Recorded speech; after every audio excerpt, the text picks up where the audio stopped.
Kinda breaks my brain. Maybe we do like a warm-up game with just one spirit and I explain what's going on, and then I do 4 spirits at once.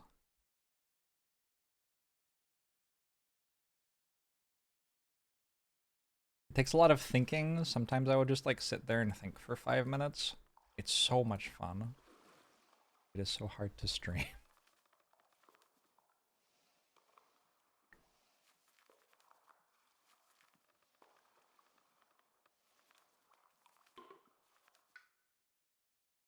So let's do an easy one so I can explain how it works. Hey mate. We are playing as Rock Himbo. That is this thing's name. Rock Himbo is what it says. And we are defending an island from colonists, represented by the white plastic pieces, who are blighting the island. This is a blight token. At the moment, the island is healthy, but if 3 more blight tokens are placed on the island, it will become blighted.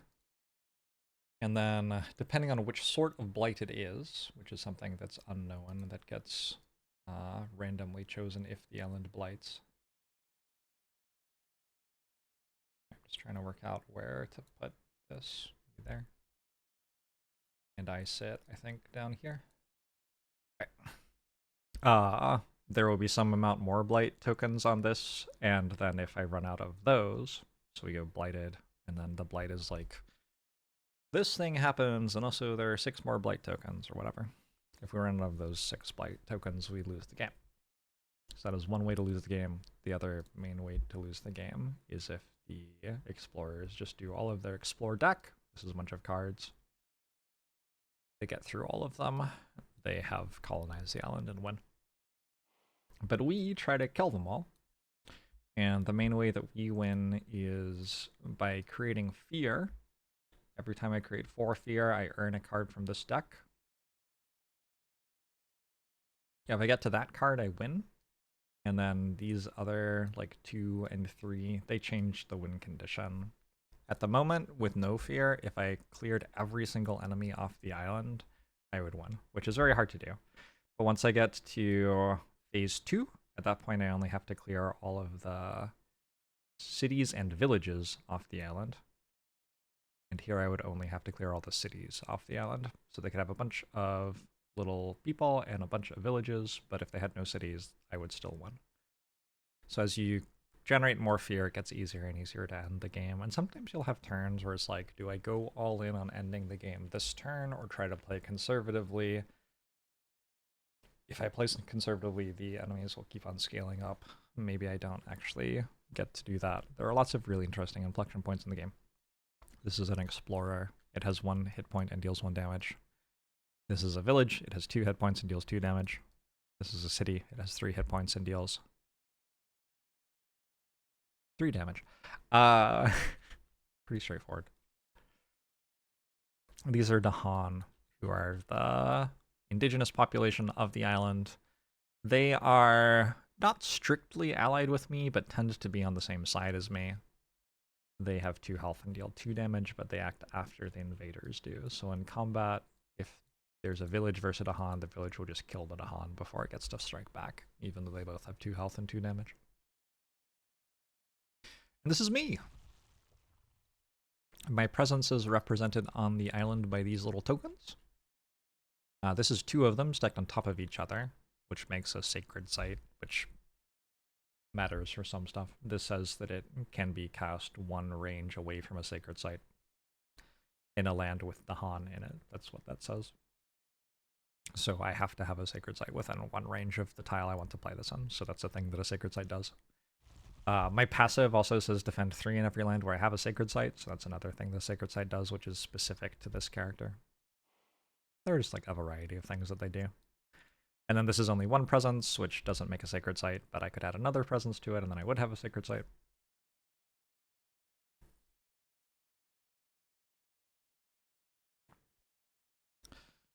There are some other loss conditions other than Blight, yeah. Hey, Beta Max Hipster.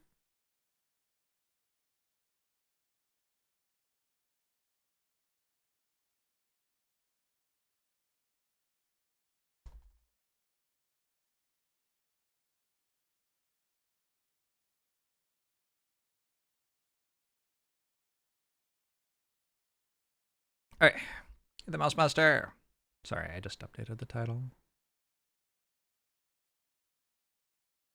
And yeah.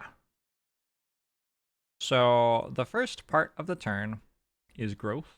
So I pick one of my growth options. The different spirits have different growth options, so there's a lot of thinking here. I note that the enemies are building in jungle, and then they're going to ravage in jungle. How this works is you pull a card off the top of this deck and put it in the explore. So they explored in jungles, that's why there's an explorer in each of the jungles. Then next turn they're going to build in the jungles and explore in something new. I don't know what it is yet, but it will be whatever that card is when we flip it over. And then the turn after that they will ravage in jungles, which means there's a combat step in the jungles. So they're going to build a village with their explorers, which means they will have 3 damage total.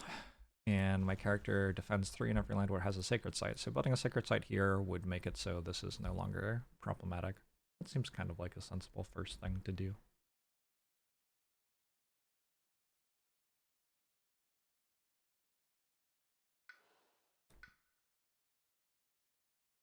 Let's get 3 energy per turn.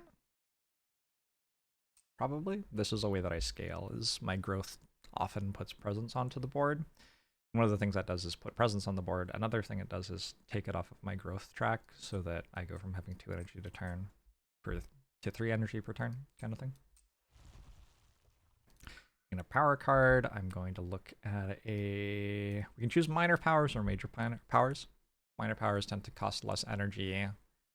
Major powers tend to have much higher costs and much more significant effects, but in order to learn a major power, you have to forget a power you already know. And I only have 4 powers right now. So maybe we'll just start with a minor power. Stuff to consider with minor powers, or powers in general. Obviously the effect matters. This is its energy cost. Speed, slow goes after the invaders go. Fast, which would be red, goes before the invaders go. So that matters. Often you're looking specifically for a fast speed answer to what the invaders are going to do this turn. So like sometimes you look at this and you like really need a fast power that does a certain thing or else you're going to die. Range, so I already talked about this. This means it can target up to 1 away from any of your secret sites, target land, any sort of target land. This might say like only swamps, only mountains, something like that. This adds a disease, which stops invaders from building, or it creates a fear and adds a strife, which goes on one of the invaders in a region and stops it from attacking. And then if I have 3 claws, I can do both. So on the left side, these are the elements of the card. And if I play 3 cards with a claw on them in the same turn, I would get to basically kick this, do the entwine version of it. Disease, yeah. So there are a few different things. Let's see. Where are they? Here we go. There are beasts who some of the spirits interact with, but in general, they're just kind of there and do their own thing. They're pretty good at killing explorers every now and then. Disease stops the invaders from building. So if they try to build and land with disease, they'll instead remove the disease, but they won't build new stuff. Wild stops the invaders from exploring. So this has to do with building. This has to do with exploring. It will stop invaders from exploring. If they try to explore into land with the wilds, it will instead remove the wilds. Strife stops the invaders from ravaging. So you got exploring, building, and fighting. Strife goes under 1 invader. So if you put Strife in a region, you'll attach it to one of the invaders and they won't deal damage the next time they ravage. Badlands makes it so all damage dealt in a region deals 1 extra damage. So you'll stack Badlands in order to clear out regions sometimes. And Isolate means that from the perspective of the invaders, a region is no longer adjacent to anything else, which has a variety of interesting rules consequences, the simplest of which is it stops them from exploring into it, pretty much. Looking at all this stuff, kind of just want to take Gift of Constancy. Target spirit gains 2 energy, so I can just give myself 2 energy over and over again. Another thing that's nice about Gift of Constancy is I have this innate power, which says that if I have 1 yellow, 2 mountains, and 2 green, I'll get to repeat 1 power card with energy cost of 1 or less. And if I have higher thresholds, I get to do higher energy cost powers. And Gift of Constancy has 2 of the elements for that. So, that seems fine. I don't know. Seems fine. Don't hate it. We're not going to play it this turn, though, because I only get to play 1 card.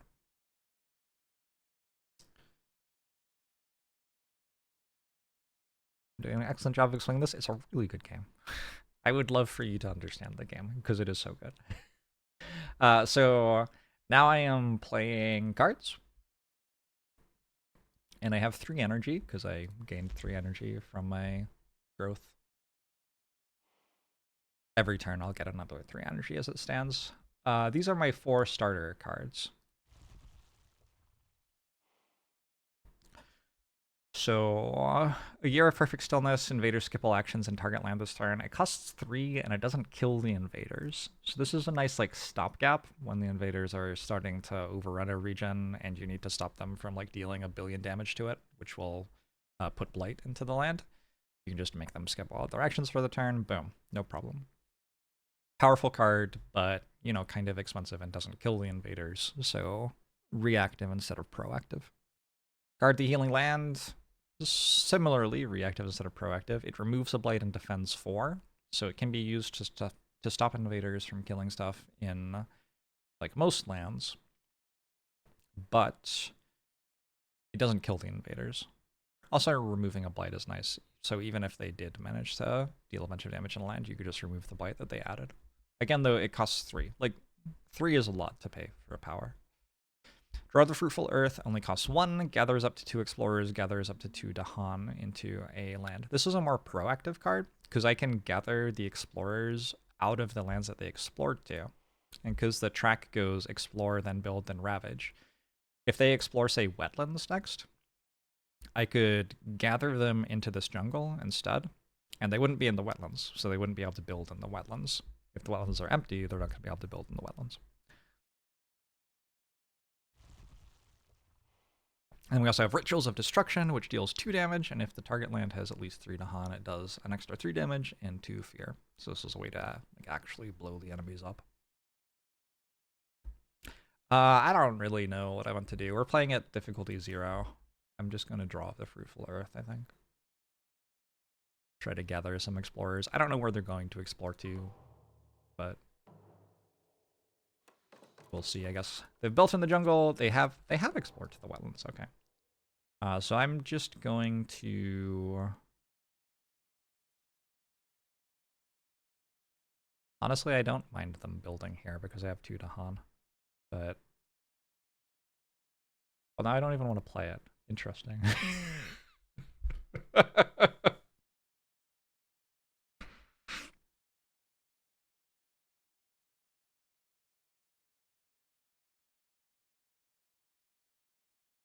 I feel kind of silly about my decision.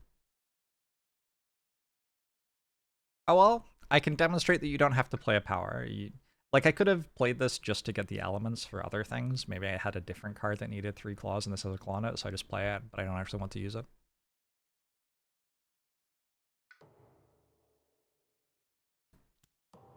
Alright. So I'm going to add a presence here now, because I want to have a sacred site here as well, to prevent them from doing nasty things to me next turn. This is going to blight. I don't mind that. That's okay. I'm going to use, I think, Rituals of Destruction. Something there? Is that what I'm going to do? We'll use Rituals of Destruction to do something. Alright, we have an event. After turn 1, where you don't have an event, you start doing events. So turn 2, 3, 4, etc. At the start of the enemy turn, they look at an event. And there are like 52 different events or something like that. And different ones just do different things. So understanding like every event in the deck is a lot. I'm not at a point where I know every event in the game. But you can sort of start to get a vibe for the sorts of things events do. For example, this one says each beast destroys one explorer down at the bottom, prey on the unwary. So that's like what I mentioned about how beasts tend to like do a decent job of destroying explorers. Missionaries arrive, they teach and spread lessons of a foreign god. You may ignore their contact with the Dahan. For each board, discard the top minor power if it has yellow on it. So we would look at the top card of the minor power deck, and if it has yellow element on it, which happens like 50% of the time or something, we would push one explorer from a land with Dahan. If it doesn't have yellow on it, we replace Dahan with a village, which seems pretty bad. And then after resolving the card, we would return it to the event deck under the top 2 cards, so we'd get this again pretty soon. Or we can Curse the Tongues of the Foreigners. This costs 4 energy per player, aided by yellow. So we will have to pay for it a little bit. Each spirit adds disease to a land with a city. You get 2 fear. During the next normal ravage, cities do +3 damage. So I'm going to do that one, because there are no cities ravaging in jungle. And a disease seems good, and turning Dahan into villages seems bad. So lots of reasons why I like this. It does mean we have to pay for it, though. So it costs 4 energy. I do have 4 energy, just immediately available. On top of that, I have 1 yellow in play, which reduces the cost by 1. I could discard another yellow card.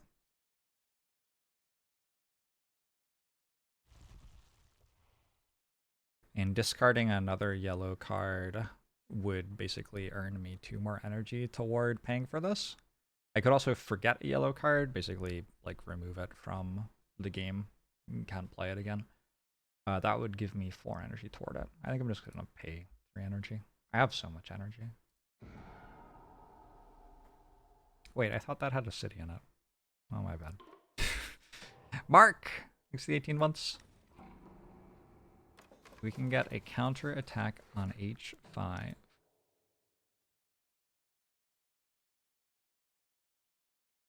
I don't know what that means.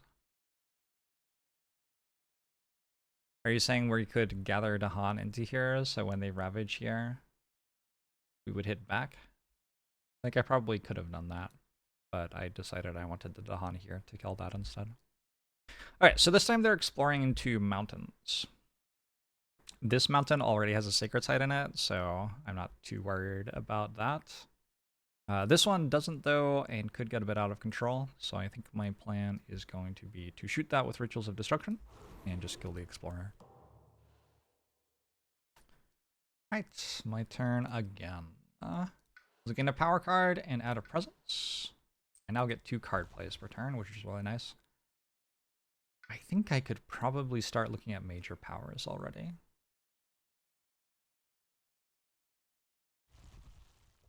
With Gift of Constancy giving me energy every turn, it seems kind of reasonable.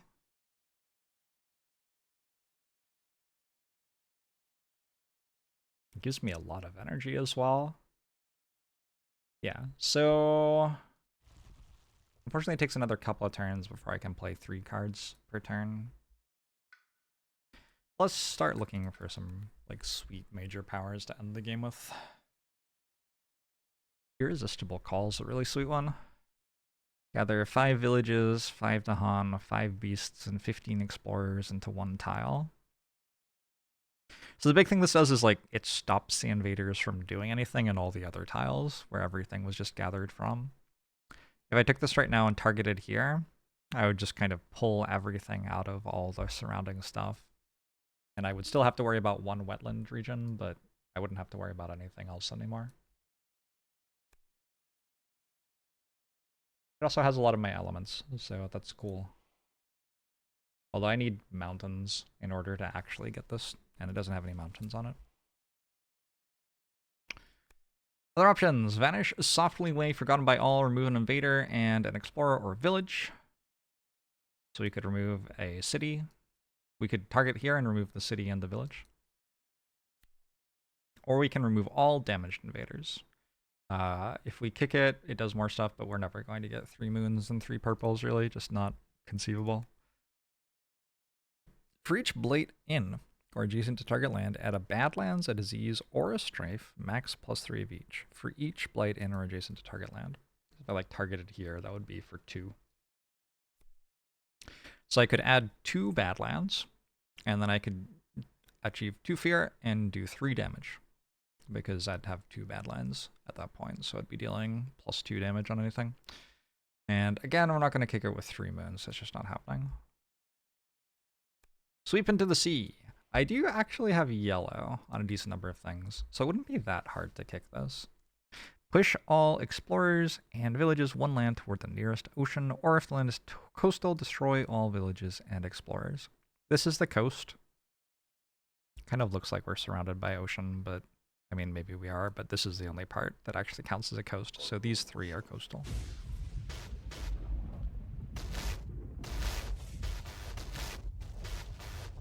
I'm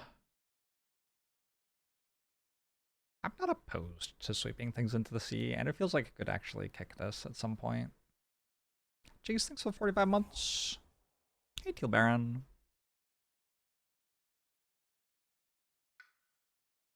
I will forget Rituals of Destruction, maybe? It's like, fine. But it is already in the discard. And then I think I'm going to take... I'm just going to play Sweep into the Sea, I think.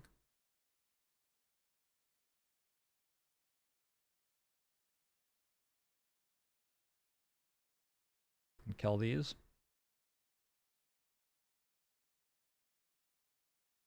Alright. So a few things are going to happen during... Alright, first off, I'm playing a fast power for the first time. I'm going to target myself with Gift of Constancy. I'm going to gain 2 energy, and then I get to reclaim a card at the end of the turn. There's an event! Groove of Dahan. Find a stony ridge with lingering blessings from an ancient mountain spirit. I can... At Dahan have... I've never seen this before. Dahan have +10 health this turn, and lands with Dahan invaders have +1 health for the turn. Don't love that. Or, with Patient Focus, craft a Great Warding, costs 4 energy per player. Defend from spirits is 4 lower per land this turn, but during one future spirit phase, players may jointly decide to grant Defend 4 to all lands that turn. That's wild. I think I'm just taking the top one. What else is happening? Beasts and cities. If there is a beast and a city in the same land, we get 1 fear and destroy a beast. Weird. On each board with 4 or more villages or cities and 4 or fewer Dahan, we add a blight to a land without Dahan. Fortunately, I have 5 Dahan, so that's not happening. Let's go leave with Dahan.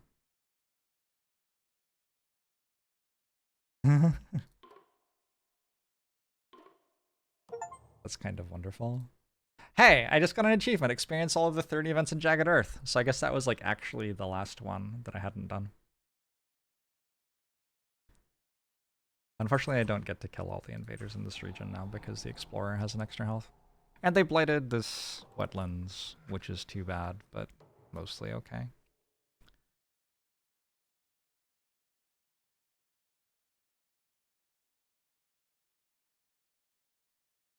Fascinating. They've explored... They basically doubled up on mountains.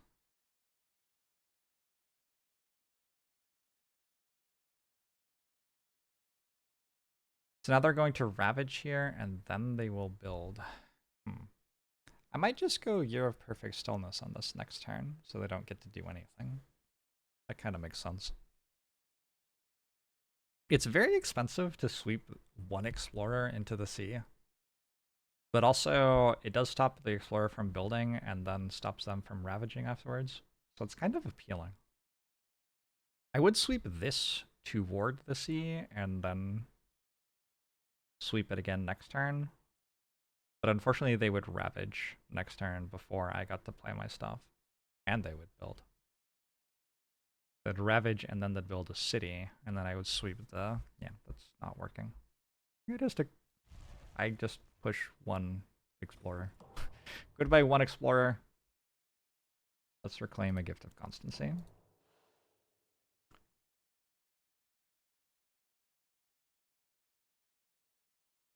And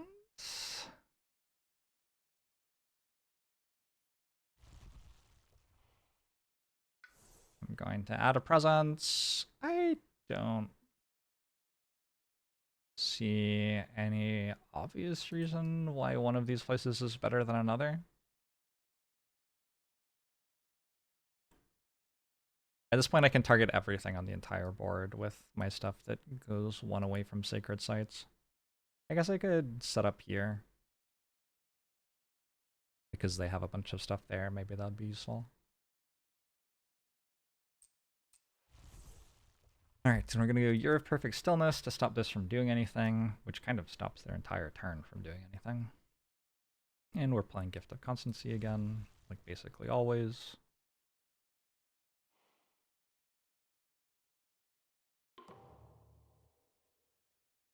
Target ourselves with that, Year of Perfect Stillness that. Ignore wilds during the explore step, or explore actions add a +1 explorer if there are no wilds. So we don't have any wilds, so their explore actions will add 2 explorers this time. You send with a beast 1 damage. Take a damage. Add a Dahan to a land with Dahan and no a bunch of other things. Let's put a Dahan here. Let's try to double them up. They're going to explore sands. All right. I get to reclaim something. I think next turn I am going to be hitting reclaim to reclaim all of my cards. So it probably doesn't matter what I reclaim because I'm going to reclaim all of them anyway.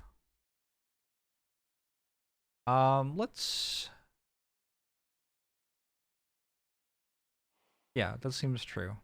I guess I will just click on something. And it doesn't really matter, I get the rest back anyway. So I'm up to 3 card plays per turn. I'm going to try to get a sacred site here before they ravage here.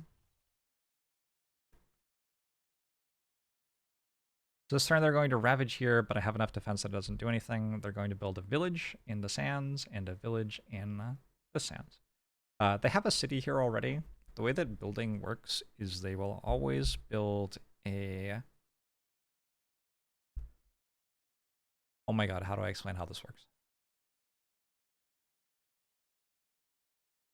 They always build a village unless they have more villages than cities, in which case they build a city. That's how builds work. So here, they do not have more villages than they have cities, so they will build a village. Here, they do not have more villages than they have cities, so they will build a village. Here, though, they have a village and a... Well, they would also build a village. Okay, here, though, they have 1 village and 0 cities, so they would build a city here. They added the volcano guy to the PC game yet? I don't think so. I don't know who the volcano guy is, so that implies to me that they haven't. Can I get to 4 card plays a turn? Oh, I have that next turn. Oh, huge. They're not really doing anything at the moment. What should I do? Gift of Constancy? Probably. And maybe we'll draw the Fruitful Earth. Next turn I get to do some fun stuff. Actually, I don't think I do draw off the Fruitful Earth. Also, the stuff I want to do next turn isn't actually that fun. I guess I gain another power card. I'm allowed 3 cards this turn. It would conceptually be cool to do something. Maybe we sweep some stuff into the sea.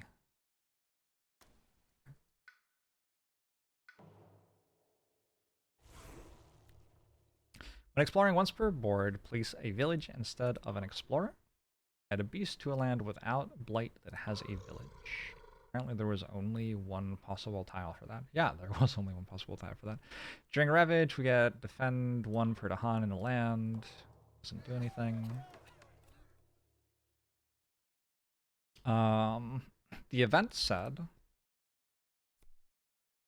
I place a village instead of an explorer one time. Let's put it there. Excuse me. And then in slow phase, guess what? It is going in the sea. Bye. So I get 1 fear for destroying a village. I just got 2 more fear, which got me above 4 fear for the first time. So now I have a fear card in my earned cards pile. And when I get up to the part where we do the events and the invader actions and everything, we'll flip over this fear card and see what it actually does and resolve it. The fear cards are beneficial for me. Ideally. I don't feel like I have often had a fear card that wasn't beneficial to me. I'll just say it like that. They have effects which are meant to be beneficial. It would be weird if they weren't beneficial. Game's pretty fun. Offline 2. Oh yeah, it's a very good board game. So we are going to look at some more powers. Ideally, I want things with mountains on them, because my innate cares about mountains, right? We'd add 2 disease. For each disease in target land, defend 1 in target and all adjacent lands. And if we have some stuff, we'll do other things. For each disease in target land, defend 1 in target and all adjacent lands. So I could add 2 more disease to that. There would be 3 there now, and we would have 3 defend all around here. Which is kind of fun, but unfortunately they're attacking for 5. So how this works is if they attack for 2 more than I have defend, they create a blight. If they only attack for 1 more than I have defend, they do not create a blight. If they attack for less than I have defend, they don't create a blight. So we want to get to 4 defend to defend that region. Lodrak Plague doesn't actually do that. Well, like water can be fun. It lets us... Can I cook it? Unfortunately I don't have 2 purples, but I do have 2 blues. It lets me push my presence around, and I can push their stuff around with it. So I can kind of stack everything up in one place. Like I could push my presence from here to here, and to bring these into here, and then I could get some sort of card that blew that up. Maybe I'll take it anyway, just to do that. It's like a fun thing to do.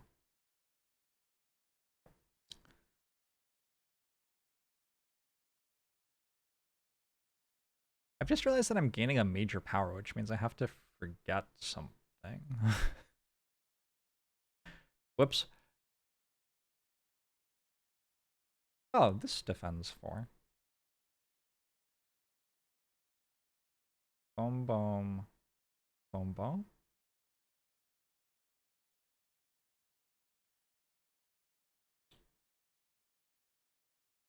Really, I would like something that kills stuff. I can't have 2 blue and 2 green. This is maybe the first major power I've seen where I actually can just kick this. We add a disease to a land. It's at range 0, so we have to already be in it. If it's a jungle or a wetlands, we add 2 fear and 3 damage, and if we have 2 blue and 2 green, we deal 1 damage to each invader. So I can choose how the damage gets dealt. So in here, I could deal 2 damage to the city, 1 damage to the village, and then would deal 1 damage to all invaders and kill them all. That's probably the thing to pick up then.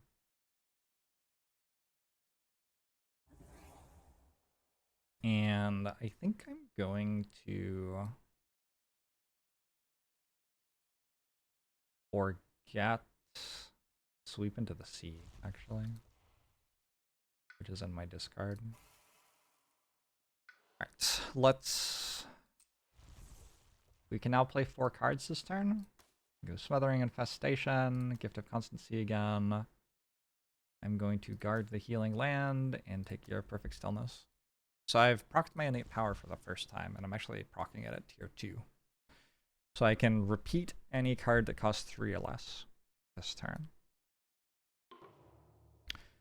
Fast phase, target myself with Gift of Constancy, obviously. I'm going to... The way I'll do it is just have them skip all of their actions rather than worrying about defending and stuff. Let's get rid of a blight in this region. Target myself with this so I can duplicate one of these. I'm not going to duplicate any of them right now, though, because I'm going to duplicate Smothering Infestation in slow phase.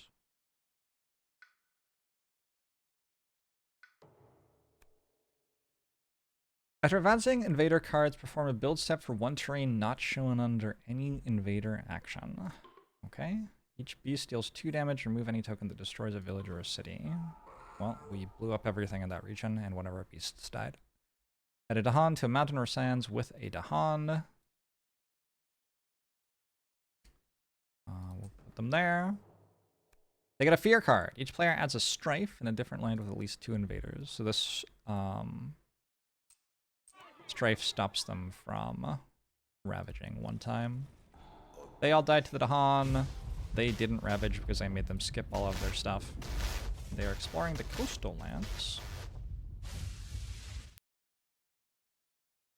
They're also going to do a build on one of the things not along this track. I'm going to let them build here, maybe? I don't know. Sure, you can build here. I'm going to Smothering Infestation this. Boom, boom, boom. Just made a lot of fear by killing some stuff, so now we win if we have only explorers on the island and we kill all of their villages and cities. We shoot this as well. Boom, boom, boom. It's a whole bunch more fear. I now have 3 fear cards for next turn, by the way. Oh, thanks for the 16 months. Have I found the jump from level 4 to level 6 adversaries? You always found level 4 cozy, and level 6 it gets very difficult. Level 6 has been obliterating me. I've been losing a lot. Alright, cool. So they're going to ravage in jungles this turn. They only have 1 explorer in a jungle, because I just blew everything up in here. You can see how, like, over time, I scale up and get stronger and stronger and stronger, and at this point, I'm pretty strong. Their stuff is starting to die pretty quick. I really liked the Smothering Infestation. Maybe we do that again.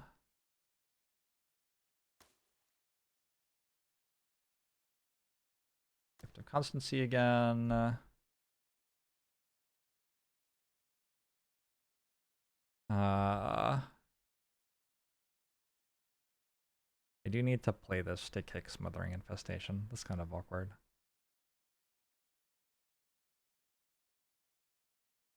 Oh, that's fine, I guess. Oh. Do I want this? Sure. Need to sneeze again. Hey, Skyblazer!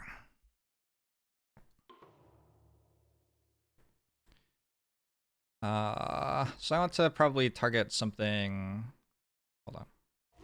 I can replay anything that costs 1 or less. So I could replay Draw the Fruitful Earth, but I think instead I'll just replay Gift of Constancy and play this twice. Guard that to remove some blight from it. What's up? On each board, remove a beast, add a disease. For each board, discard the top minor power. If it's fast, add a blight. Invaders and Dahan have -1 health this turn. Kind of convenient because I'm using Smothering Infestation, which deals 1 damage to each invader, so that would kill stuff more easily. That's one option. Often you get to choose between options, though, on these. The other option is to fortify the resilience of life. It costs me 4 energy aided by claws. I do have 1 claw in play. Add a beast, remove a disease. Discard the top minor power. If it's slow, remove a blight. Invaders and Dahan have +1 health this turn. I think I'm good with the top one. Let's add a disease into probably a coastal land. Maybe that one. And I guess I didn't add a blight. Good. Each board with 4 or more villages or cities. And 4 or fewer things. Nope. So now we have 3 terror cards, panic fear cards. And at this point we are at terror level 2, so they do more stuff. These deal more and more stuff the more fear you have. So you scale up that way. player adds a strife in a land with beast, disease, or Dahan. For the rest of this turn, invaders have -1 health per strife to a minimum of 1. I will... let's put a strife here so that they're not representing more than 1 damage, so I don't have to worry about defending in it. Each player adds a strife to land with their presence. Each spirit gains energy per sacred site they have in lands with invaders. So one energy. And I can add a strife here, maybe. Lands with Dahan have defend 1 plus defend 1 per Dahan. That was phrased in a very confusing way, I feel. Okay, so we are getting into late game for the invaders. They're starting to get better cards themselves, so now they are exploring jungles and wetlands at the same time.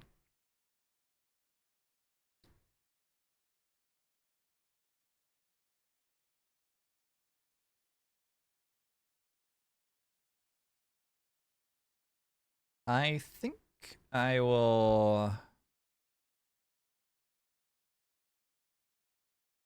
gather some explorers.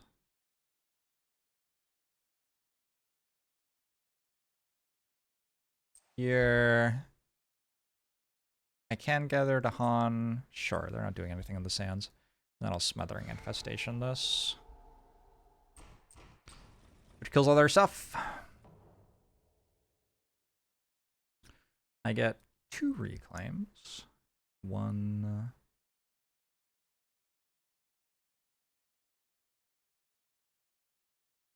2, seems fine.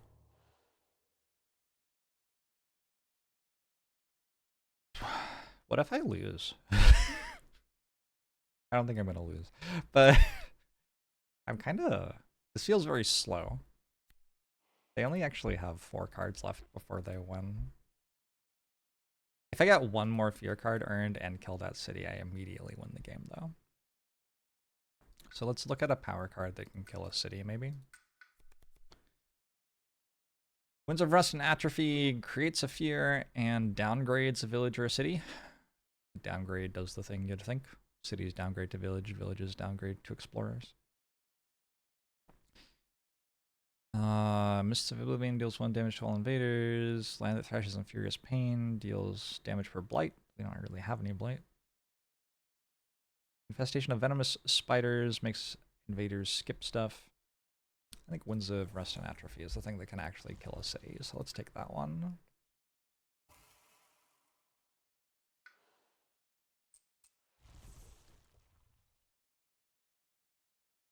And then I need to generate 4 fear,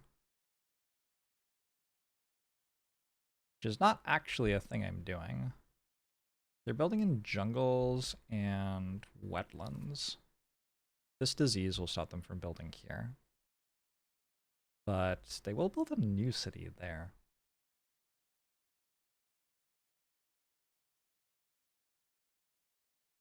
So maybe we use Year of Perfect Stillness to stop them from building here at all. I'm just going to play every card, because I have enough energy and I have enough card plays.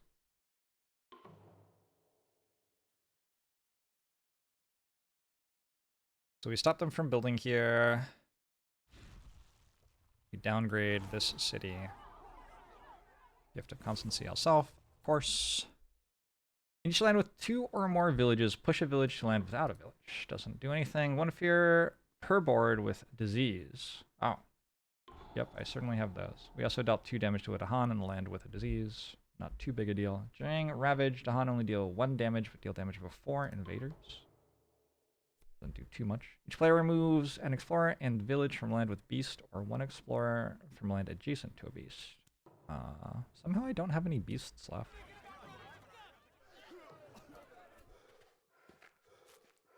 Alright, I need 2 more fear.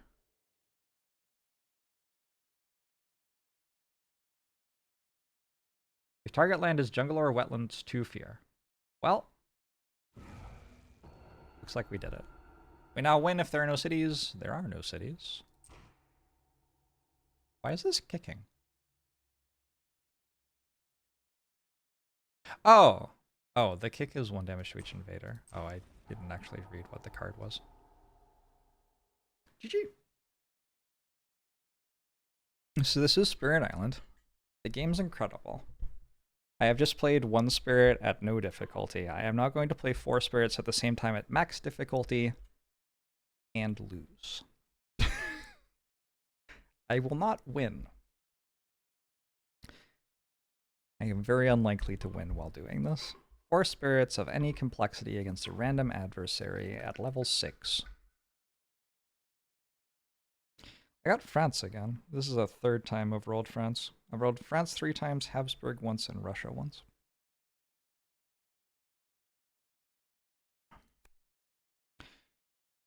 So if that looks like a lot of stuff, it's because it is. Against the Kingdom of France, first off, we have an additional loss condition. If there are ever 28 villages on the board, 7 per player, and I have 4 players at once here, they will just win. So, actually, if there are ever 29 on the board, I guess. It's the attempt to place the 29th that causes them to win. So this is an additional loss condition for us. On top of that, in stage 2, when they are doing their invader cards, they start with stage 1, which is like sands or mountain or whatever. And then in stage 2, they have coastal explorers, and they have like mountain plus this little icon, which is an escalation. And escalation does different things for different adversaries. Against France, after exploring on each board, pick a land of the shown terrain. If it has a village or a city, add a blight. Otherwise, add a village. Is what happens for them in stage 2. On top of that, for difficulty 1, after invaders successfully explore into a land which had no villages or cities, we add an extra explorer. So they'll generally be exploring twice instead of once, kind of. For difficulty level 2, we put the Slave Rebellion event under the top 3 cards of the event deck. So that means on turn 1, we don't get an event, then 2, 3, 4, 5. On turn 5, we are going to get this event, which is actually beneficial to us. This event lets us add a strife to a village on each board, and then invaders with strife take 1 damage per Dahan present. And if we kill invaders with that, we turn them into Dahan. So this is a good thing. On turn 5, we get a bit of help. And then again on turn 9, I guess, we get Rebellion, because we put this under the 3rd card of the event deck after we resolve it. And Rebellion like kills even more stuff, basically. So on turn 5 and turn 9, we get a bit of help. But Cystic Manatee, unfortunately, can't quite. Eon's End, interesting. I've never played that. Maybe I should check it out. But this part's bad. After invaders build a land with 2 explorers or more, which again is going to be most of them because they explore twice instead of once, we replace all but 1 explorer there with an equal number of villages. So when they build, they'll turn all of their explorers into villages, pretty much. Which again, if they place a 29th village, we instantly lose. Early plantations. During setup on each board, add a village, the highest numbered land. Without a village, add a village, land number 1. So they get 2 more villages on the board at the start. Triangle trade. Whenever invaders build a coastal city, add a village to the adjacent land with the fewest villages. So they get more villages. So healing ecosystem. When you remove blight from the board, put it here instead of onto the blight card. And as soon as you have 3 blight per player here, so 12, we move it all back to the blight card. So what that means is I can't like remove blight to stop them from getting the island to a blighted state, because instead of being placed back on the blight card, where it gives me more padding before the island gets blighted, it gets put here, which is not giving me padding before the island gets blighted. So this is going to make it more likely that the island blights. And persistent explorers. After resolving the explore card on each board, add an explorer to a land without any. Fear card effects never remove explorers. If on wood, you may instead push the explorer. So it's much harder for us to get rid of the explorers. Their explorers are just going to be everywhere, and then they're going to turn to villages, and then we're going to die. The Kingdom of France. This is difficulty 10 instead of difficulty 0.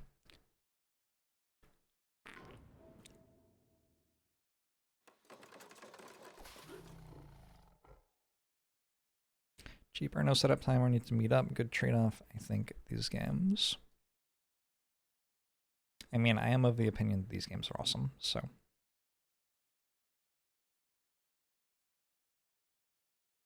Playing 4 spirits like this sounds crazy. Well, yes, I lose when I do this. Like, there's no expectation that I win, but it is so fun. It's so fun. And also, sometimes I win. So far, I have won once and lost 3 times. So I am being asked to make a decision for... Who am I being asked to make a decision for? For you, I think. This is a setup phase decision for Sharp Fangs Behind the Leaves, which is not a spirit I know.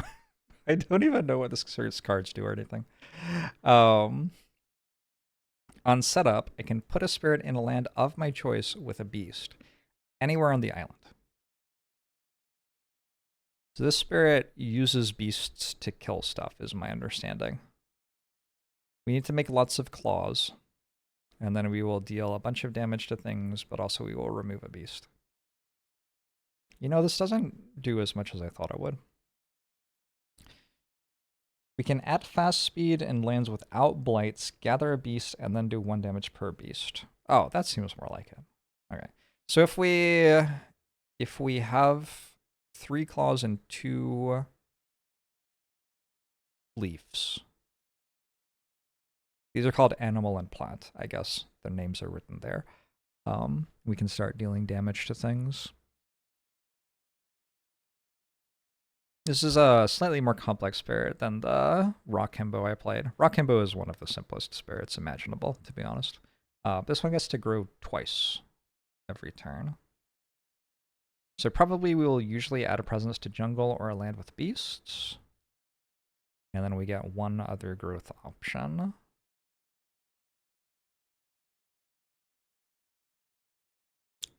So it looks like we're like getting 1 presence on the board every turn, and then we're also doing something else. Okay, let's read what the cards do. If the island gets blighted, it hits an early ceiling. Yeah, not being able to target lands with blight in them is kind of like optimistic against France 6, I feel like. I feel like France 6 does a lot of blighting things. You may gather a beast if target land has a beast. Invaders don't build there this turn. So we can stop builds. Cool. Hold on. After invaders build in a land with 2 explorers or more. So I think that actually stops the explorers from turning into villages as well. You gotta be very particular about wording sometimes. But yeah, this is stopping them from building entirely, so I don't think the explorers would turn into villages. We have a 0-cost thing that targets 1 from a jungle. It creates a fear and destroys an explorer. Cool. I like the elements on the cards. All of them have claws. 2 of them have plants as well. Teeth Gleam from Darkness creates a fear and adds a beast, or if target land has both beasts and invaders, it creates 3 fear. So we've got some fear generation here, or also just more beasts. We like beasts. We deal damage per beast. Terrifying Chase, push 2 explorers or villages or Dahan. Push another 2 explorers or... Wait, is that... I think that says push 2 explorers or a village or a Dahan. I'm not sure what that says, actually. Does that say push 2 explorers or 2 villages or 2 Dahan, or does it say push 2 explorers or a village or a Dahan? I think it says the latter.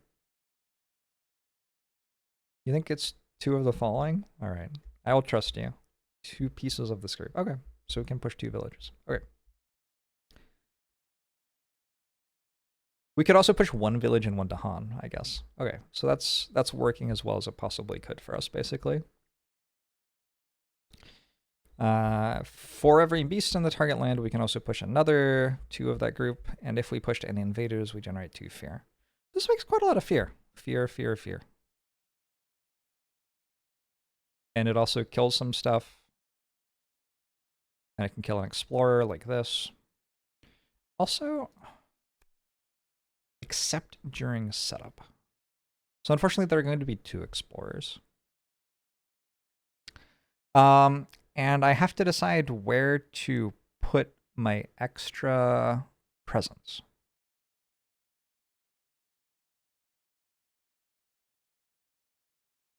A lot of this has range. It attacks one away from a jungle that we have presence in. But like this isn't a jungle, so that wouldn't let me play this card because it's not putting my presence in a jungle. What it would do is it would get me closer to that's part of the board, and then I could place my presence into a jungle with this. My belief as I begin this is that Bring of Dreams and Nightmares, the spirit mostly just makes fear, but doesn't kill much of the enemy. And because France just kills you if they build enough villages, you kind of need to kill their villages. And Bring of Dreams and Nightmares doesn't kill their villages, it just makes fear.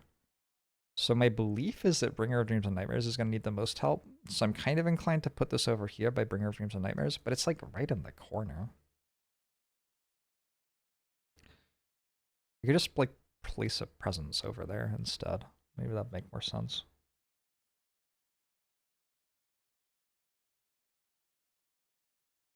I can move presence with beast tokens. Your presence may move with beasts. Whenever a beast moves from one of your lands to another land, you can move a presence along with it. Yep. During each spirit phase, you can replace one of your presents with a beast. The replaced presence leaves the game. Okay. So we make more beasts. We can also move our presents with beasts. How long does it take us to proc our passive? I could proc at turn 1. Is that true? I could play this and this on turn 1, and I could grow to that, and then I would have 3 claws and 2 grains. Honestly, it seems like a decent turn 1. I can gather a beast, and then I deal 1 damage per beast. That would kill an explorer. However, looking at the board right now, like from here, there aren't actually that many tiles. Well, yeah, there are.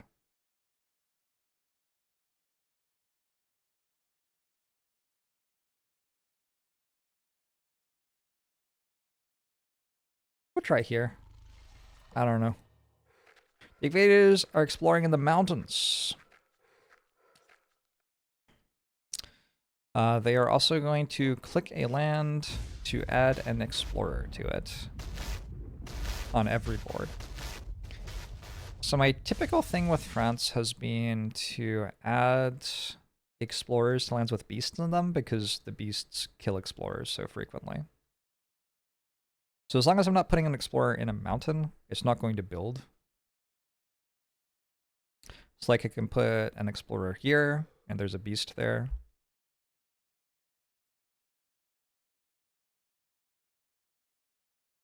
I can put an explorer here where there's a beast, although I might be moving that beast, I don't know. I can put an explorer here where there's a beast. This tile already has an explorer in, or this land rather, already has an explorer in the land with the beast. I don't remember who you are. You deal damage to things and stuff. Okay, cool. What if I put you on the jungle? It feels like we have a spirit which is good at using jungles, so we would be a little bit more inclined to let them have a jungle tile because we could probably clear it out more easily. That's like how my brain works about this. I don't know if it's true. Give it a go.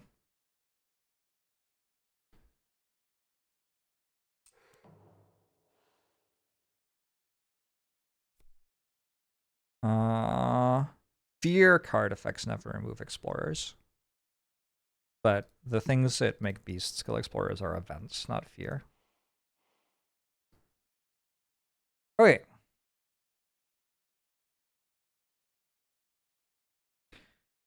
So let's think a bit more about this character here.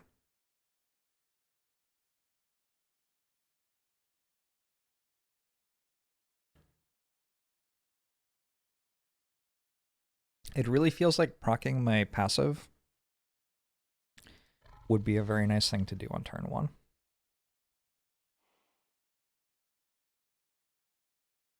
We could like clear out this.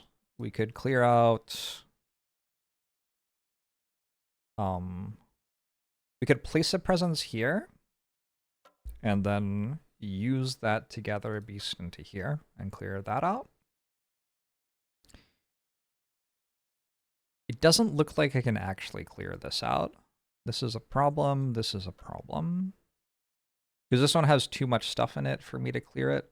And this one has a blight in it, so I can't target it with my ability. And also it's too far away from any beasts for me to gather them into it anyway. I could clear out that. How do I remove all of the things? Generally, I like to alert to everything, and then as we work out how we're dealing with it, we change the icons.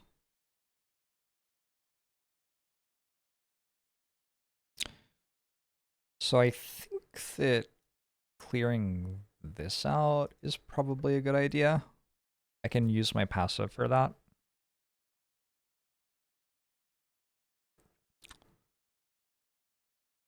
I don't know what else I'm doing, really. Spreading beasts around the board is going to be probably good. Let's take a minor power. Something that's occurring to me now is if I get minor powers with green on them twice in a row. Wait, hold on. If I get a minor power with green on it, I should be able to use my passive 2 turns in a row here.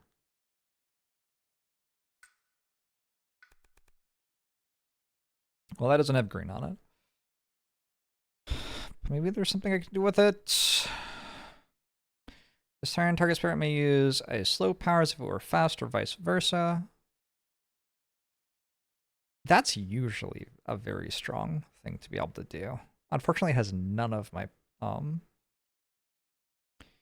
elements. Is that the claw spirit? I am using a claw spirit, yes. Spirits cry warning, the next time Dahan will be destroyed in target land, destroy 2 fewer of them or push up to 3 Dahan. We can move our Dahan around a little bit to kill the invaders. It has a claw on it, which I like. You can gather up to 3 Dahan, or if target land has Dahan, 1 fear and push an explorer and a village. Or we can create 2 fear, push up to 2 explorers or a village. If blight is present, 2 fear and push up to 2 explorers and a village again. And then we add a blight. Unfortunately, the part where we add a blight is pretty bad. I had been constructing everything here around the idea that I was going to use my passive on turn 1, but Scry stretches to shore, letting a slow power be fast. Feels really strong. And I'm wondering if I should take it and maybe even use it. So I'm going to sit on that. All of the spirits are taking their turns simultaneously, so we can like get to a decision point and then wait, which is what I'm going to do. Okay, Bringer of Dreams and Nightmares. This is a fear spirit. Your powers never cause damage, nor can they destroy anything other than your own presence. So I can't deal damage and I can't destroy things other than myself. Nice. However, when my powers would destroy or deal enough damage to destroy explorers, villages, or cities, we generate 0/2/5 fear instead. So destroying cities with powers generates 5 fear. There's a lot of fear. The power then pushes all explorers or cities, or villages rather, that it will destroy. Cities stay there though. Notes, a single power cannot destroy a given invader more than once. Powers which cause damage via the Han are affected just like all others. All effects other than damage/destroy work as usual. So that's the big thing about Bringer of Dreams and Nightmares, is you don't kill stuff, but you instead push it around and make a lot of fear. What I'm going to need to do against France, I assume, is kind of like push everything into one zone where I can then kill it. Because if I just never kill it, I'm going to lose to them building villages. So I'm going to need some sort of card that can kill a lot of stuff that's in one region, and I'm going to need to push a lot of stuff into one region. I don't remember how to play the spirit, by the way.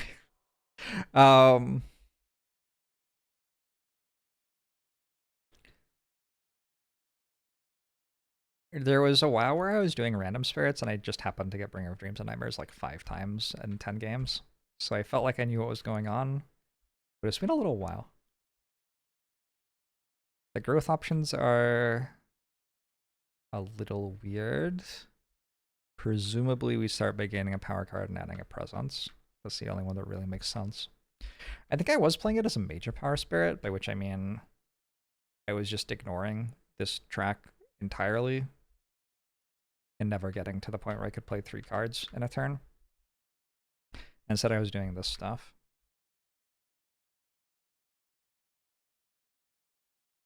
And then I was taking major powers so that I could spend 5 energy per turn on them. And this track has elements on it. So if I uncover this, I get 1 air from it every turn. That's one of the purples. And this one lets me have any element. So because of that, you're like pretty good at kicking your major powers. I started to feel like I just wasn't doing enough, though. I'm wondering if I'll go for card plays this time instead, maybe.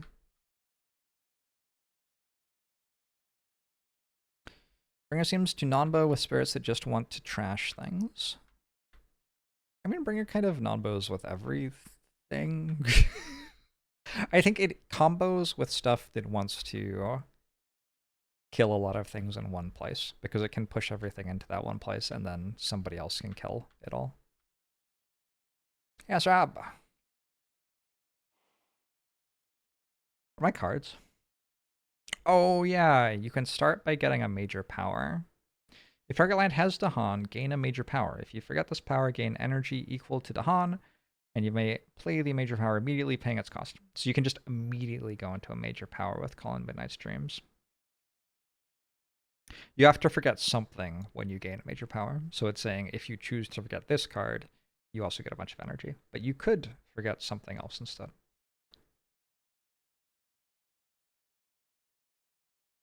Also gather up to 2 Dahan, or if the target land has village or city, 1 fear for each Dahan to a maximum of 3 fear. Mostly we are just gathering Dahan. Is there just no way to kill things? I would love to, like, I don't know. It would be nice to stop this from building, because I am never going to be able to deal with it, and then it's going to start cascading Blight. Let's take a look at a minor power to start with. Well, this isn't bad at all. This is a lot of my elements. I tend to do moon and air. 1 fear. I like fear. Defend 3. Immediately irrelevant because it will save this next turn. Not bad to take Haunted by Primal Memories here, I don't think. Other options. Treacherous Waterways would let me add a Wilds to a mountain or a wetlands. Wilds are good for keeping invaders out of a region, but France in particular is very hard to keep out of a region successfully. I'm not sure that it's like a bad idea to try anyway, but like France 6 is going to get in a region even if you try. Also, this doesn't have my elements. I think that's probably a no. Whoa, Disorienting Landscape seems really good here. If target land is a mountain or jungle, we add a wilds. So this not only deals with this being a problem, but also puts a wilds on the tile so that we don't have to worry about the next time they try to explore into it. I think I'm probably taking Disorienting Landscape. Dire Metamorphosis is also all of my elements, though. 1 fear, 1 damage to the Han. Add a Badlands, a Beast, a Disease, a Strife, a Wilds. Seems like a really, really good card. And a Blight. Oops. Yeah, the part where you add a Blight's a little awkward. I wonder if it's strong enough to take, though. I think if I didn't have Disorienting Landscape on offer, I would probably take it. But probably we take Disorientating Landscape here. Hey, linger on. So, Dire Metamorphosis could do some fun things, though, for sure. All right. We're gonna like sit on that as well. Let's take a look at this spirit. Vengeance is a burning plague. One disease would prevent a build on a board with your presence. On any board with your presence. So if we expanded to the other 3 boards, this would be true on every board. You may let the build happen, removing no disease, and if you do, you drain it 1 fear. So we can let them build more stuff, which is sometimes useful, because sometimes you're just going to blow it up immediately anyway, so like, you're happy for them to build something extra. When you blow it up, you'll generate even more fear. When your presence is destroyed by anything except a spirit action, add a disease where each destroyed presence was. So we can like put our presence where the enemies are, let them kill it, and then it will turn into a disease. Your actions treat blight on the island as also being badlands, so we deal more damage in regions with blight. I don't quite understand this spirit. I think that's true of all of them. It's another one that cares a lot about claws. Everybody likes claws on this board. The flavor, all the mechanics in the game is incredible. Yeah, it's such a good game. It's such a good game.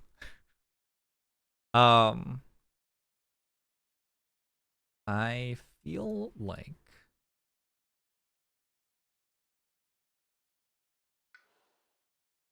okay, my growth options are wild. This one lets me put 2 presents down at the same time. This one lets me add a presence or a disease, if I would rather have a disease than a presence. It takes a while for me to get up to 3 card plays per turn. Do I have less presents total to place? This 11, this is 10. This is 11, this is, well, that's 12. Yeah, so I have like less presents total to place. One of my presents starts out being destroyed already, because I have a card that interacts with destroyed presents. Whew.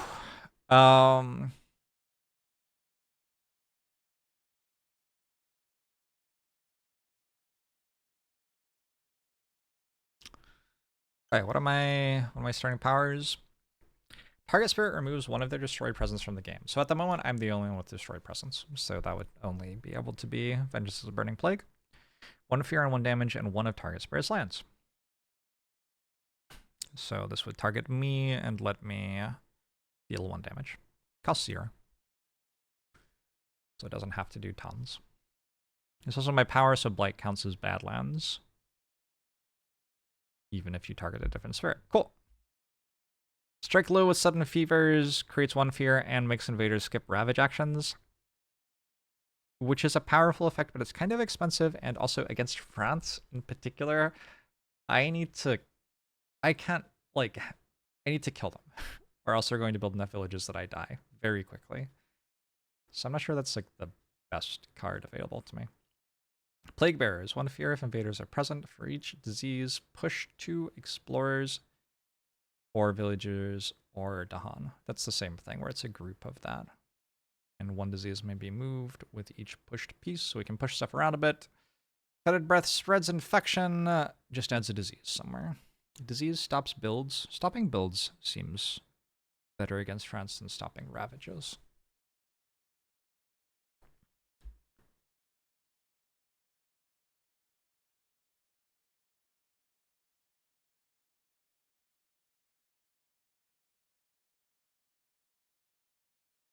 Oh, it's a weird spirit to begin with, but gets super powerful later. Yeah, because our ability to treat blight as badlands is really strong. And also we can double grow per turn. So that stuff's great. But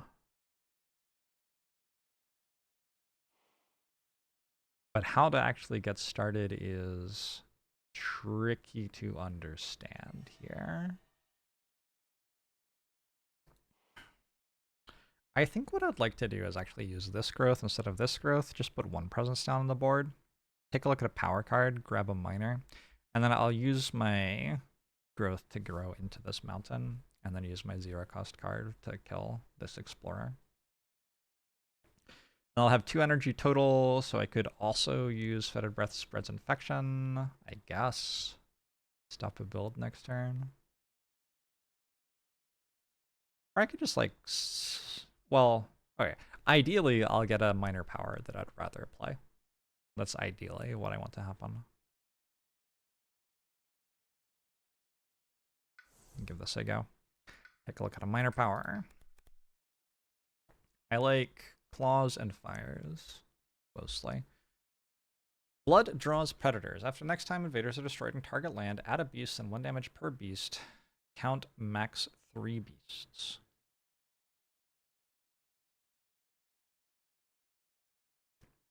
This is a way to make another beast. Are we going beasts? Heavy beast. Beast gang. We can target mountains and jungles and push all explorers out of them. But this doesn't have any other elements. Song of Sanctity. Cycles of Time and Tide. If there are Dahan, add a Dahan. If there are none, remove a Blight. Don't care. Dark and Tangled Woods. 2 fear. If it's a mountain or a jungle, defend 3. They are going for mountains first. So the defend 3 could be relevant, but I mean, I think we just go Blood Draws Predators, probably.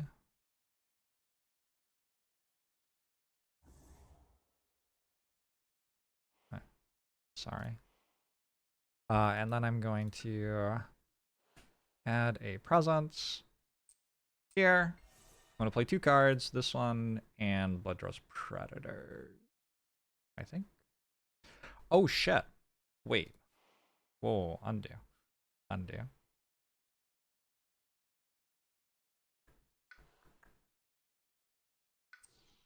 I just realized this already has a beast in it. So I can actually add a presence here, and I can kill the village as well. Because we add a beast and 1 damage per beast. There are 3 beasts total.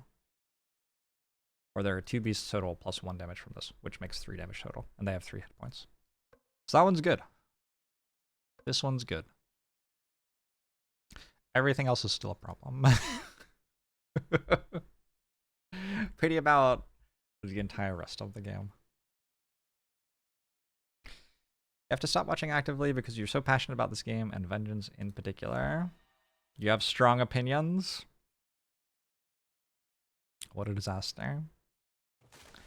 Keeper of the Forbidden Wilds. Special rules, Forbidden Ground. Anytime you create a sacred site, push all Dahan from that land. Dahan events never move Dahan to your sacred sites, but powers can do so. I really like Keeper of the Forbidden Wilds. I think this is one of the strongest spirits in the game. It does feel like it's a bit slow to get going, but we get to pick between 2 of 4 growth options every turn.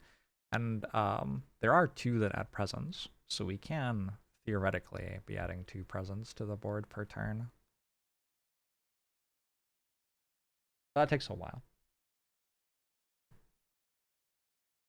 Can we power up? I don't know. I kind of want to. Our innate powers mostly deal damage. Push, well, this target lands without blight, so optimistic. Push 1 explorer from target land for 2 yellow you have. If it had no explorers, if it has no explorers after that, we add a wilds. We also make a bunch of wilds. Do the spirits have synergy with each other? Well, I have a spirit which is all about beasts, and I just took a card which makes more beasts. So, like, even if they don't start out with synergy with each other, you can quickly end up in a situation where you are now having synergy with each other. Which is one of the really cool things about the game. What do these things do? Push Dahan, 2 damage per wilds in target land, or add a wild. Target spirit gains a power card. If you target another spirit, they also gain an energy. Hey! I guess I needed to think about the fact that this existed for all of those turns I was just playing. Wild. If there are 2 or fewer blights in target land, remove blights. This one costs 3. 2 fear for each of your sacred sites in or adjacent to target land, 2 damage, and destroy all Dahan. This is pretty good at dealing a lot of damage if I focus my sacred sites in the same place. I can only grow to a land with wilds or my presence using this option, which means I think that the only place I'm allowed to grow in the entire game right now is here. So when I say that it's like awkward to get started on the spirit, there you go. This is what I meant.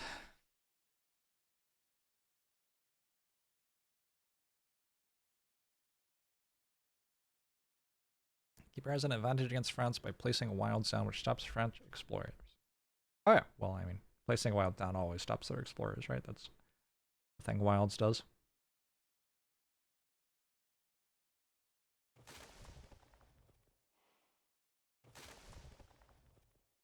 Okay. Would I like 2 card plays, proc my passive? Probably. That is probably the way I start. So I think, again, I want to start by gaining a power card. I'm probably wanting a power card over 1 energy. And we look at a minor power. Again. Rolling Bog and Snagging Thorn.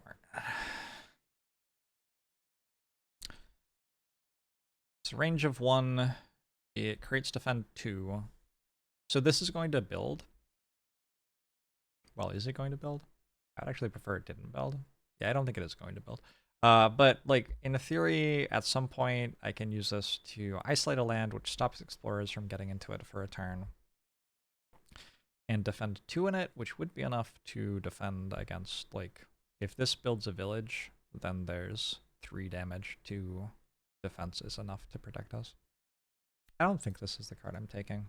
It's not awful, though. It has orange and green, which are things on my innate powers. I mostly want yellow and green. Absorb corruption. Gather a corruption or pay 1 energy to remove 1. With 2 green, I can do both.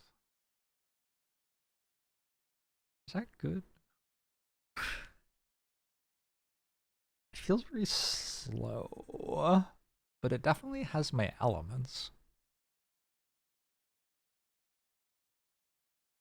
Also, my beast spirit needs help with blight. Maybe it is okay. Scour the land is interesting. Destroy 3 villages and all explorers. That's pretty good against France. France makes a lot of tiles where that is very good against that tile. Unfortunately, it adds a blight. Takes 3 purple to be fast instead of slow, but I don't have any other purple yet.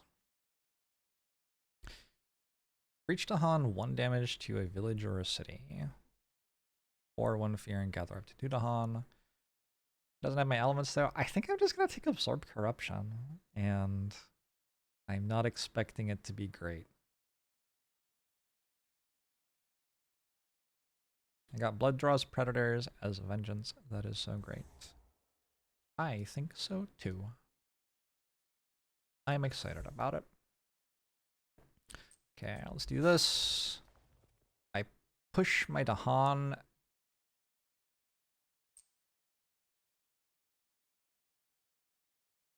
I do kind of have to think about where these should go.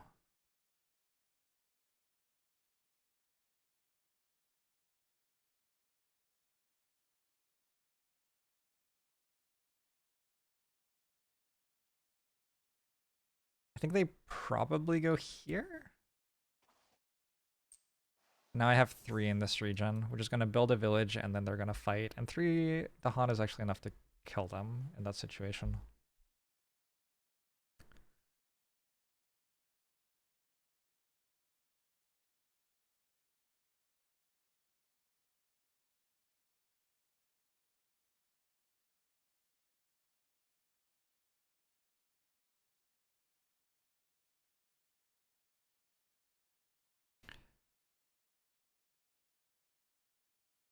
Two fear for each of your sacred sites in or adjacent to target land, 2 damage. You just like kill a village. Oh. Not so exciting. I think I want to give Spirit a power card. I don't know which one it is yet.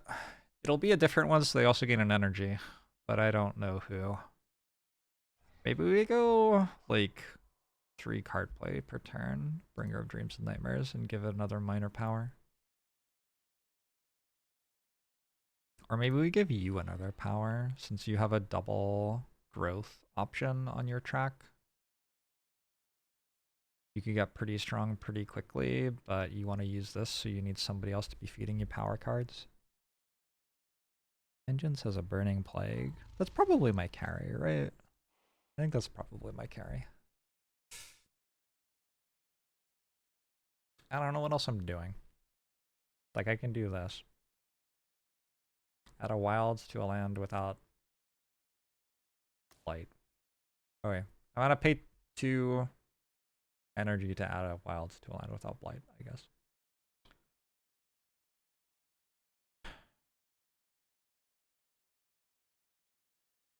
I might add it to this and push the Dahan into here. This is like mostly dealt with.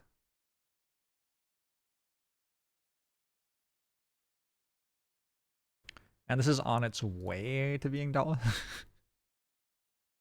Does anyone ever play a Bodan bottom track? You tend to go a top track just to spam majors. I was just saying that I might try to this time. Alright, Bringer of Dreams and Nightmares. I get to choose where to put this other presence. It has to be 1 away from where I am.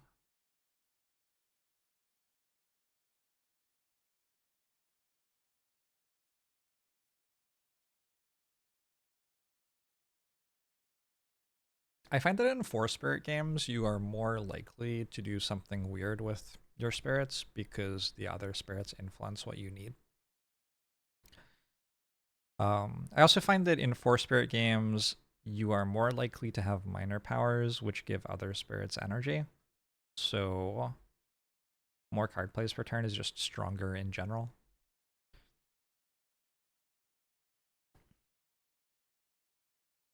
This island is crazy. It's kind of a lot. All of that being said, I think I'm probably going top track.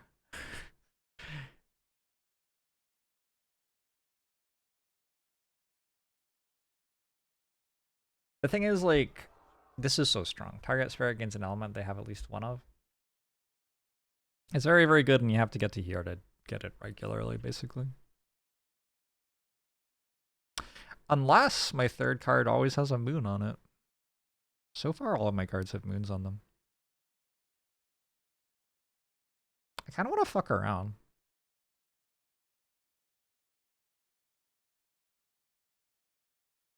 Let's fuck around. Okay, we're gonna push an explorer, and then add a wilds. We are going to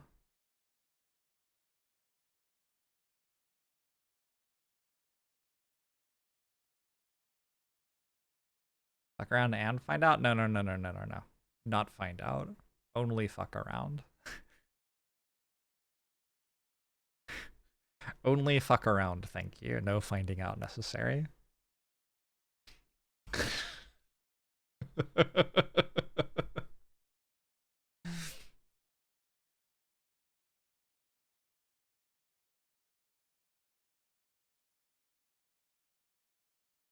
I don't know where I want to gather my Dahan to.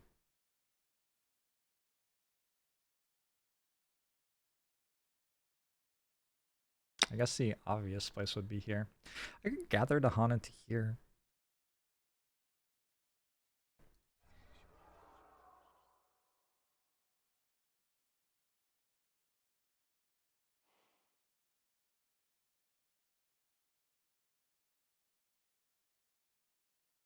I kind of hate that I have presence here right now. I feel like I should have put it going this way.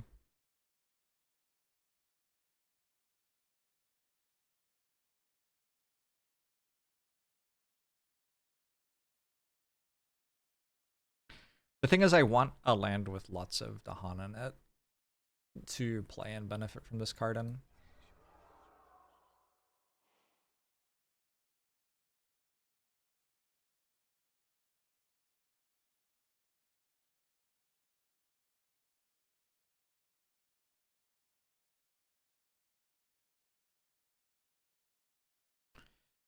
What if I just used this for extra fear? Is that a thing that you can do?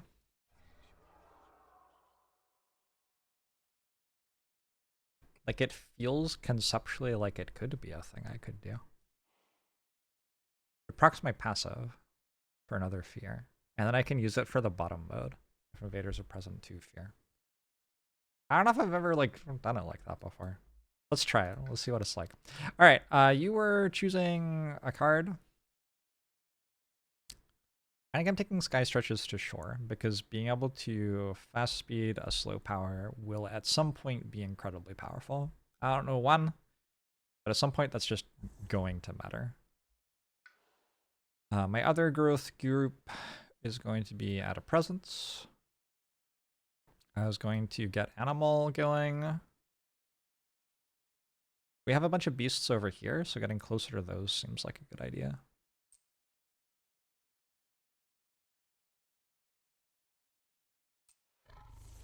Also, it's hard for me to get into blight zones, I think, so just placing in a blight zone seems okay. And my cards for the turn are these two, which procs my passive.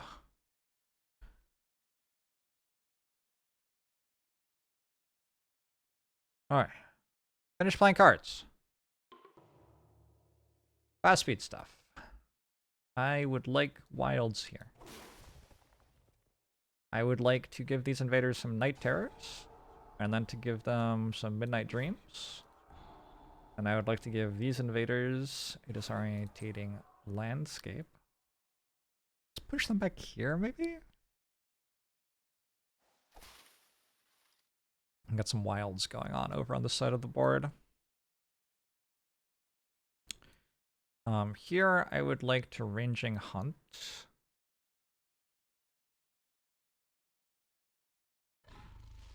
Like a beast to gather it. Do I want to move with it? I don't know if it matters. I will, just for fun. Then I'm going to push the beast back here again and move my presence with it again. That just seems like a more fun way to do it. We're gonna blood draws predators here. So the next time something dies, a beast spawns, then all beasts in the region deal 1 damage. You are going to remove one of your removed presence from the game, destroyed presence from the game, deal 1 damage here. The 2 beasts kill the village. The invaders get to move now? That's unfair. Why do the invaders get to move? Don't love it. Is JORBS Discord trolling you? What did it do? It said I was playing Elden Ring?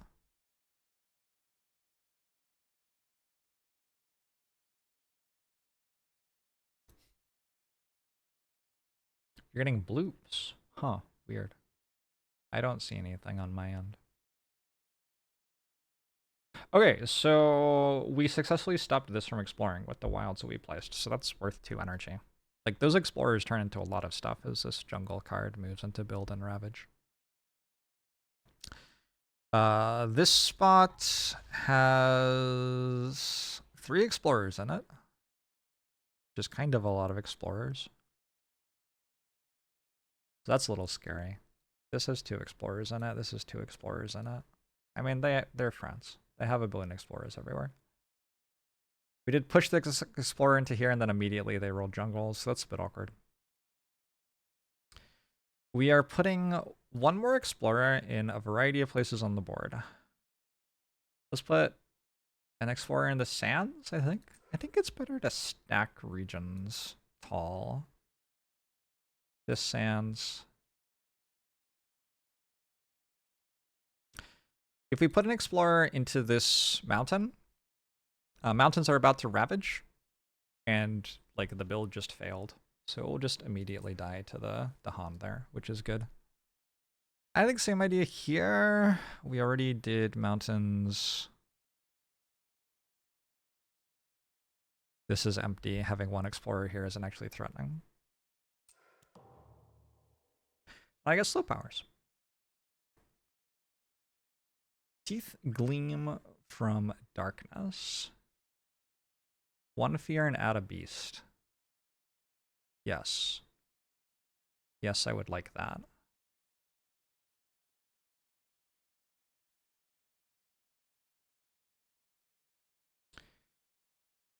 So I'm going to add another beast here so that my passive can deal 3 damage next turn. And then the plan is to use my passive again next turn. Hold on. In order to use my passive again next turn, I can take plant here. And I have animal and plant. But I would need a card with animal and plant on it, or I would need to reclaim cards already, which is a little awkward. I'm wondering if I want to target you, gain a power card. I might reclaim already. Is that a thing? Is that like a thing you do? It seems kind of okay. It kills a whole lot of explorers. It seems better to kill them than not kill them.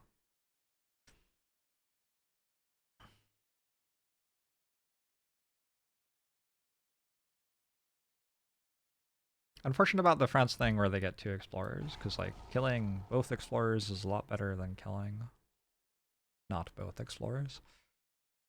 Let's do that. Let's put another beast here.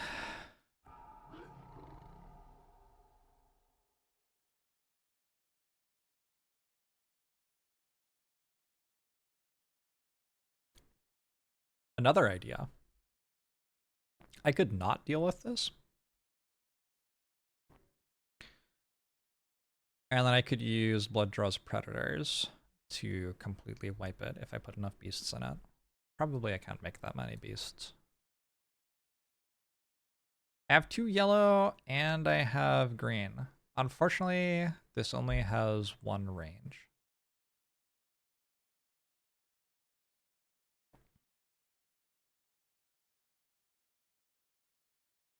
I think I am going to just put a wilds here, probably. Putting a wilds in an empty tile seems better than putting a wilds in a tile that already has stuff in it anyway. I think we try to scale Vengeance as a Burning Plague. It gets up to 4 card plays per turn.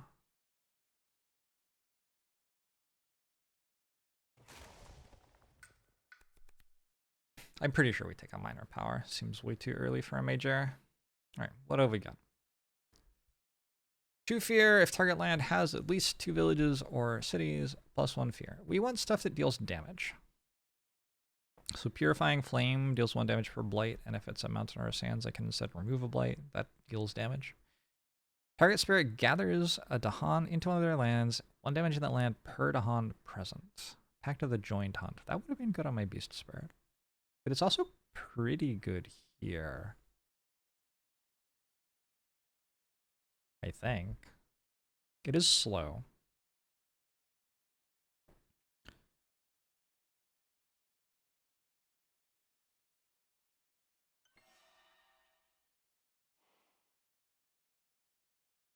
It doesn't feel weak. Push up to 2 villages. Gnawing Root Biters. Push up to 2 villages.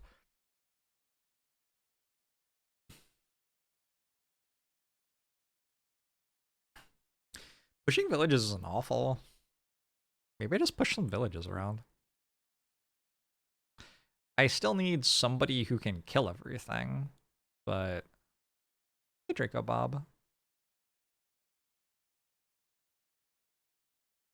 What if this region just had like 18 beasts in it? Then I could kill everything in it. Forehead.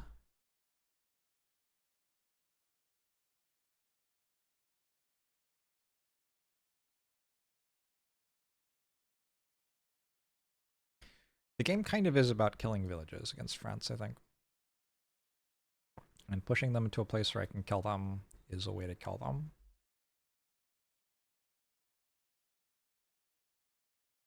Okay, let's go for it. Turn 2! How long was turn 1? Like an hour? Fucking love this game. Holy shit, this game's so good.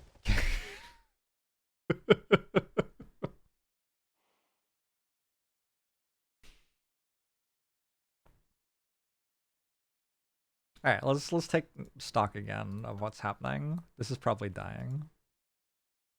This is a fight. This is a problem.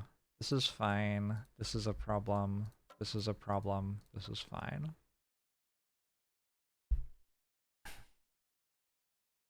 It is expected that we cannot handle everything here.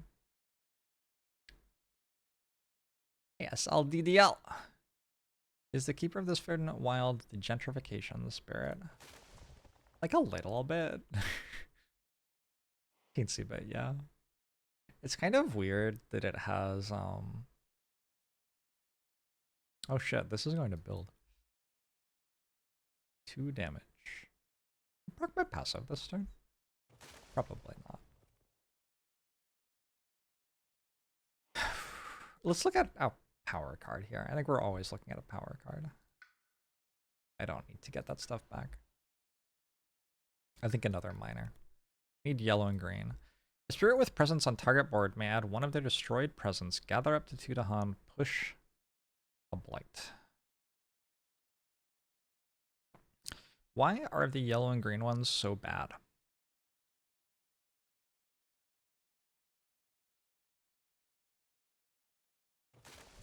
I'm getting an extra sun. So actually I just need... I need like a 0 cost. No, it doesn't work. I can't do it. Twilight Fog brings madness, add a strife. Push a Dahan. Each remaining Dahan takes 1 damage. Adding strife is very good against France in particular because of this card. Add strife to a village after finishing the event card, draw another one. Invaders with strife take 1 damage per Dahan present. And add a Dahan per village or city this destroys. So adding strife against France is abnormally bad. Or, sorry, abnormally good. It also has yellow on it, so it doesn't have like all of my elements for sure, but it has one of them.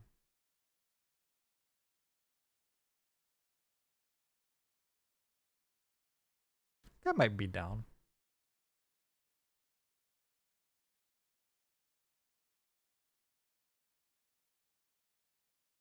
I have to work out what I'm doing about the fact that this is going to just kill me next turn. It's a bit awkward.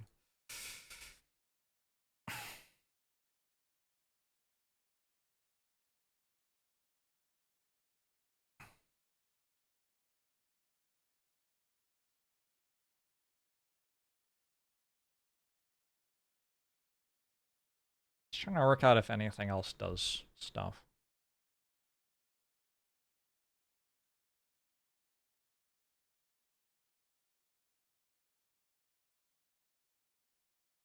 Could gather a bunch of Dahan into here.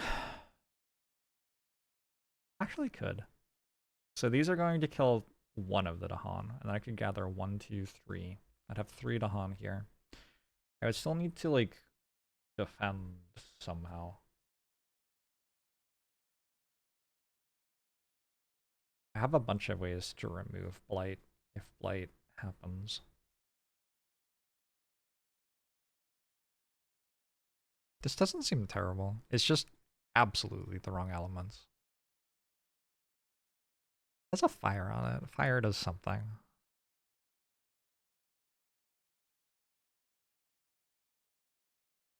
Target land has any beasts, 1 fear. So many beasts.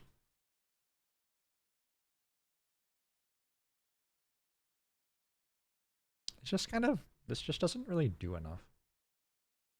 None of these things do anything. Alright, well, I'll think about that. But mostly it seems bad. Here.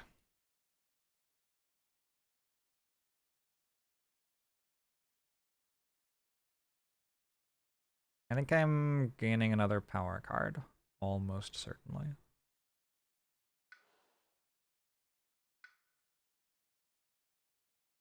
Time to look at majors yet? I think 1 more minor, and then we start looking at majors. I want moons. If target land has any disease, 1 damage to each invader. Or if target land is a mountain or a wetlands, 1 fear and add a disease. Infested aquifers would be a way to... Well, I'm Bringer of Dreams and Nightmares, so actually I don't kill stuff. Interesting. Also, my damage doesn't stack, right? My powers never cause damage. So, okay, so on specifically Bringers of Dreams and Nightmare, that doesn't really work. Target land is jungle or wetland, 1 fear and 1 damage. If you have 3 claws, which I'm close to, we do another damage. Add a beast. Or if target land has a beast, push up to 2 explorers. What if we just added more beasts?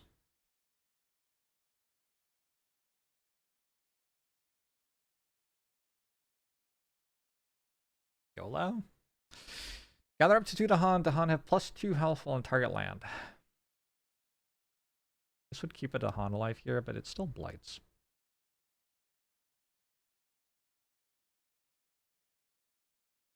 I could use it here. Only 1 Dahan would die. And they'd kill a village, which is something. Also use it next turn there.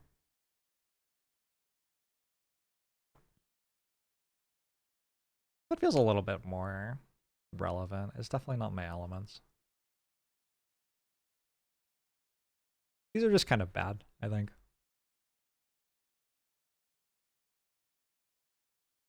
Target land is a mountain or a wetland, 1 fear and add a disease. Maybe we take this and we just are going to make disease with it. I should have waited, actually. Let's wait. Let's look at the other stuff. Okay, Beast Friend.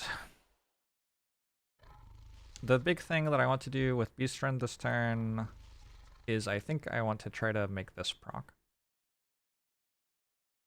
But it seems kind of hard. I can play 2 cards. We get to choose 2 growth groups.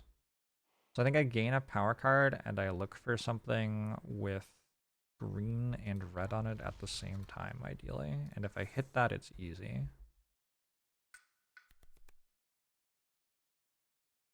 No luck. Gift of Nature's Connection. Target spirit gains either 2 energy or 2 of a single element of their choice. If you target another spirit, you gain an element of your choice.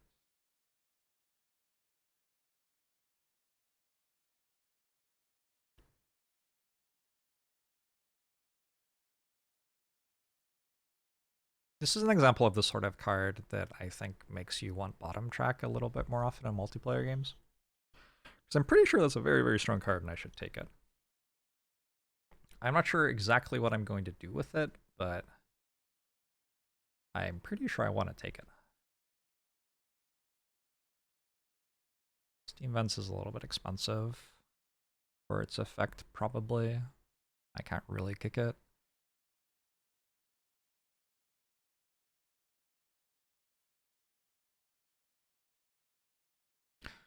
Oh, so this turn I could... Hold on, my brain's slowly processing this.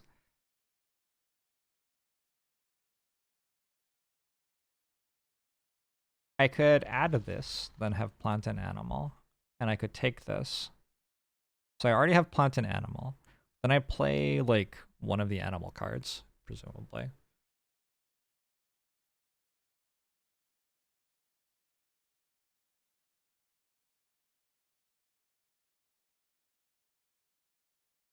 To gather a beast to actually stop the build.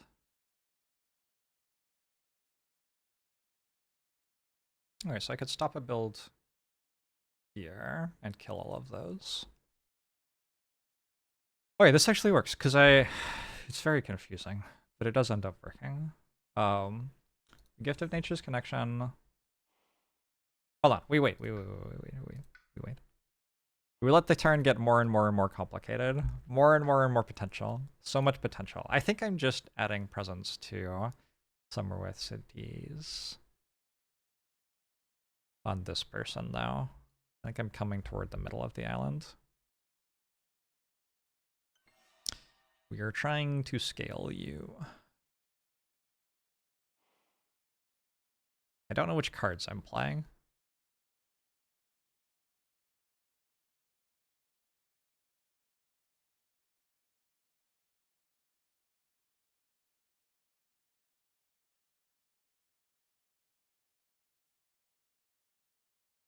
I guess I can stop this Ravage from happening if I want. It's kind of miserable, right?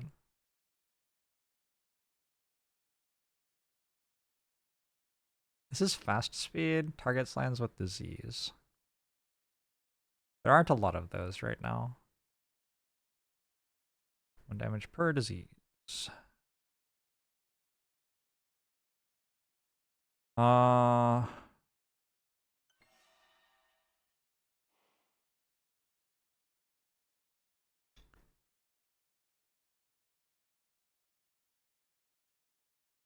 Alright, I don't know what I'm playing. I feel like I don't have a good play.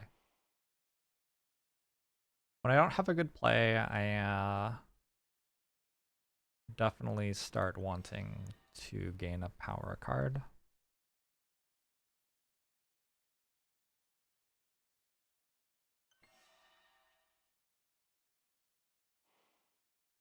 Help out, thanks for the 5 gifted subs. Hey, I appreciate it. Hope you're doing well.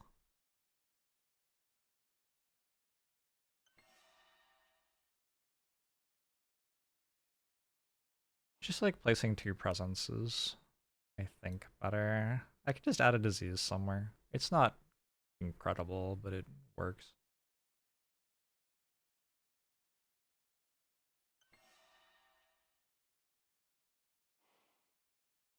Fire, fire, fire. I could play this.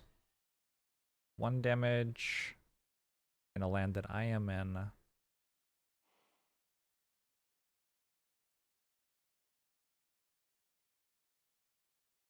Blights counts as Badlands. Right? Blight counts as Badlands?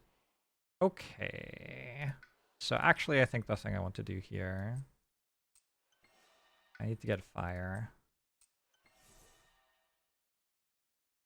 We can... Oh, this only targets lands with disease. Well, shit.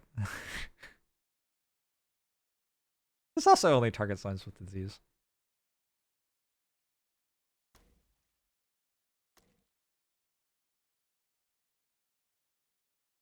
I can't help but notice that my thing didn't proc. So I'm doing this in order to play that. That's like kind of a lot of work. But it does a thing that is relevant. It means they build a village here, but then I just destroy it, because 1 damage gets +1 from the blight, kills the village. That tile's okay.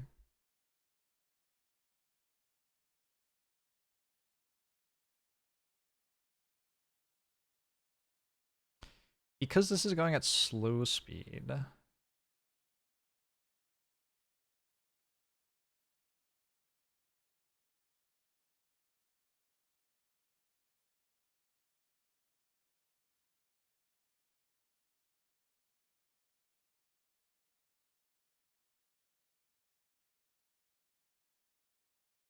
I think I want to change where I'm putting my presence.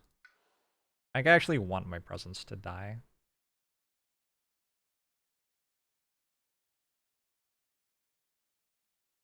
Was I doing fire?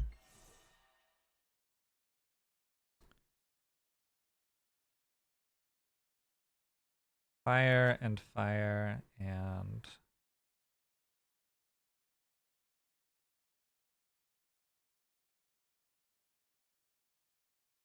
What if I just pushed the village out? And I didn't... I'm like really waffling here pretty hard, aren't I? I have no idea what I'm doing with this. So I'm gonna let these kill this to create a disease, which counts as a Badlands. They're also going to create a blight. So there's gonna be +2 damage, any damage dealing power that I have targeting this tile, and that should make it pretty easy to kill stuff in it. They're gonna build a village, and then I'm gonna just push the village out. What benefit do we get from having 2 influence somewhere instead of just 1? Some cards care about it. Some events care about it. Alright.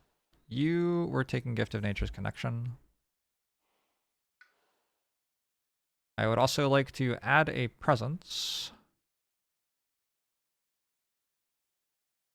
Probably here.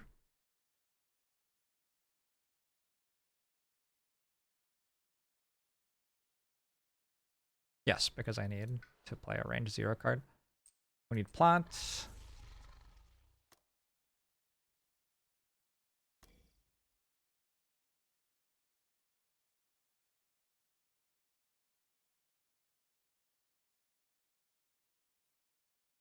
Somehow this actually does work. Okay. You were going to grab Promise of Protection, I think? Or Infested Aquifers? I don't know. Honestly, I will almost certainly just forget this card for a major power very soon. So, do I want a beast?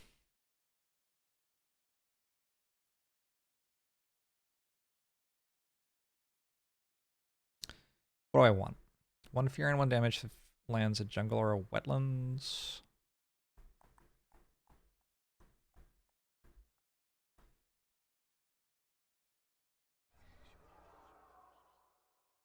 So I'll get to place a presence too.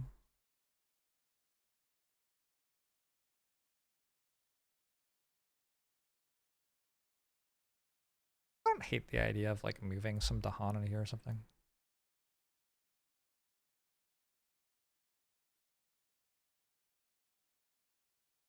Ah, let's make another beast.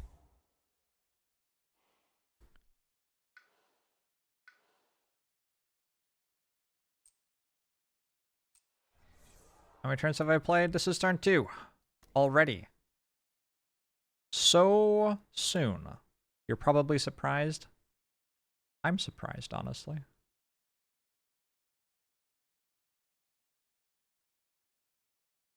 What happened to the strife thing? Let's add a strife to a city.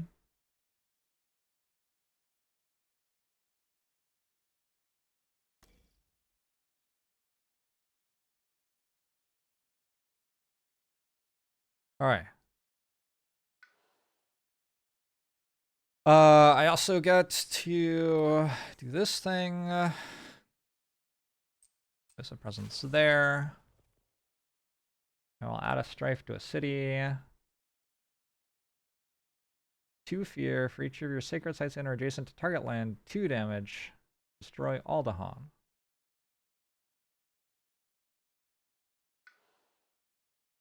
I kind of want to grow twice next turn.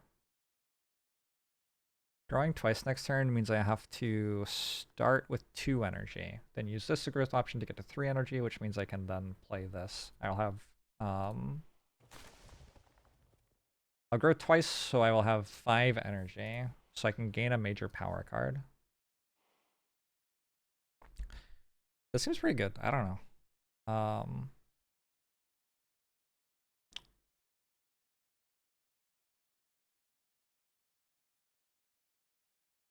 I'm pretty sure I want to pay 1 energy to make a wilds.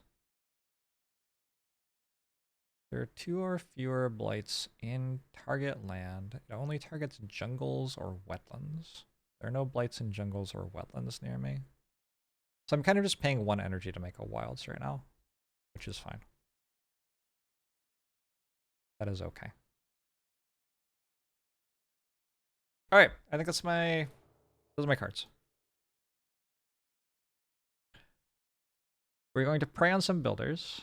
Okay, hold on. We're going to Gift of Nature's Connection. You get 2 of a single element. Moon. I get a grain. Because you got 2 moons, now you have 3 moons, which means target spirit gains an element they have at least 1 of is available. You get a claw. Now you have ranging hunt.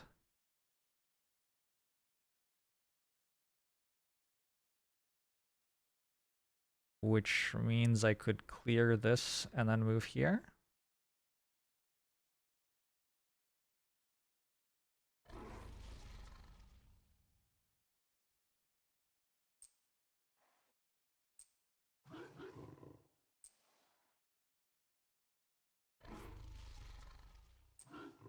We are canceling their build. We also have a bunch of beasts here ready to kill them. That's exciting. Hey, that tile's good. That tile's good. Wait, I stopped the explorer to this, but also it still has a wild in it. I'm confused. We have some night terrors for some invaders. We are adding a beast somewhere.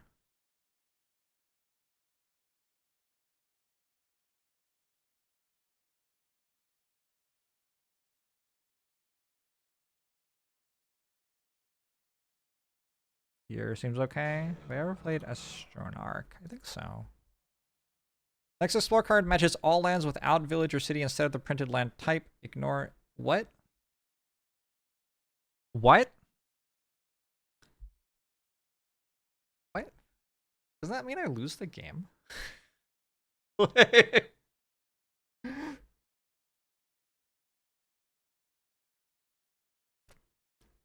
That seems completely unpalatable. She's landed with disease, 2 damage to invaders, and 2 damage to Dahan in that land. Damn. That doesn't kill any of the invaders and kills... I guess it kills some invaders, but it also killed 3 Dahan.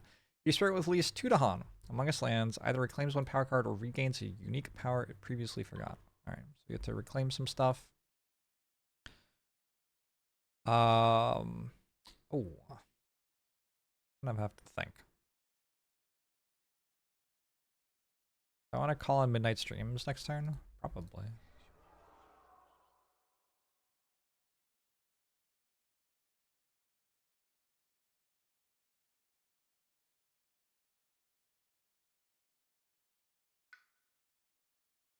Disorienting landscape pushes an explorer out of a mountain or jungle? Is that? Probably want to target mountain or jungle.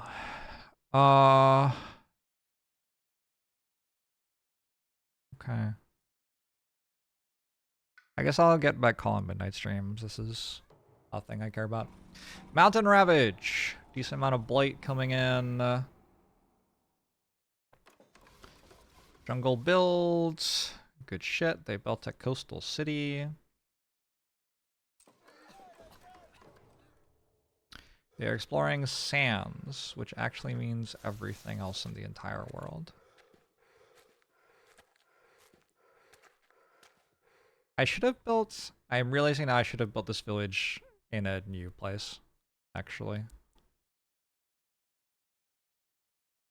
Hey, question. Because I don't actually know.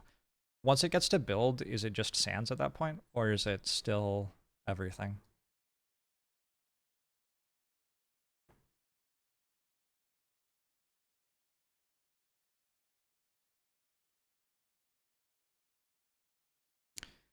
It'd be just sands. Alright, good.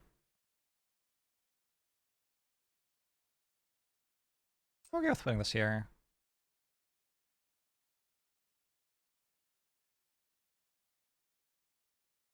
Put this here.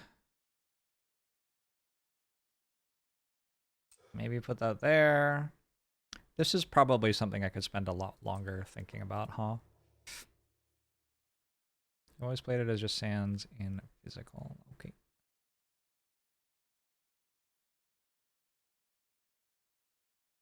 Because I prevented the build, I don't have... Oh well. Let's push... Bisco, it's there. Okay. Can't target anyone with blight.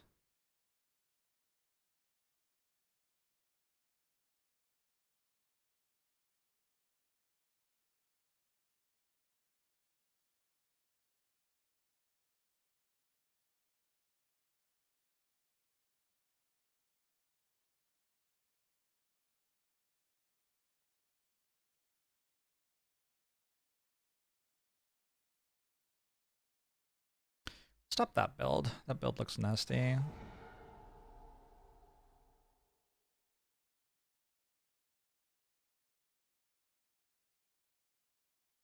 How big can I make this kill?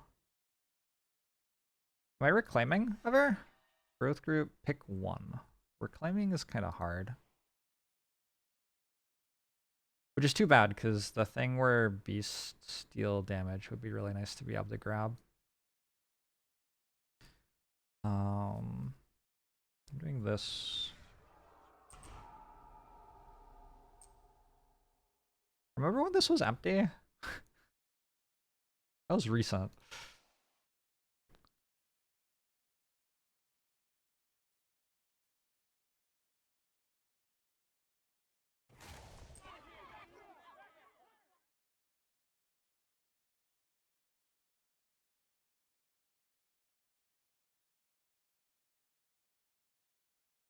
Can't target anywhere with blight.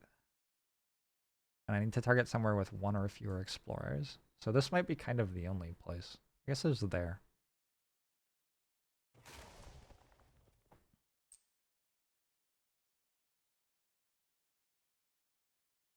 I think it's okay to stack stuff in here. That's going to... Oh, it's going to build before it ravages. Reconsidering.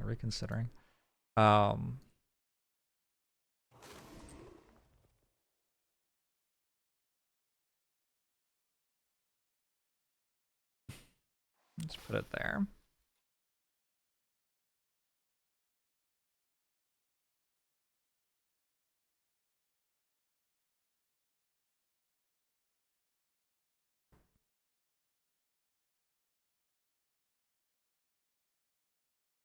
Yeah, I can push these into there. That's not terrible.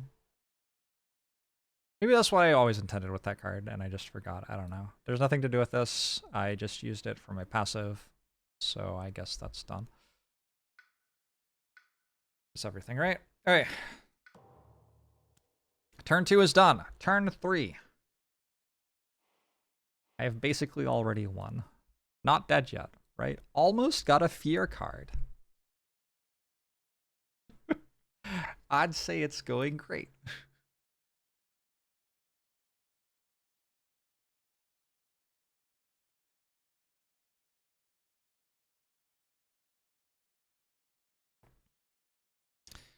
This is a jungle ravage turn.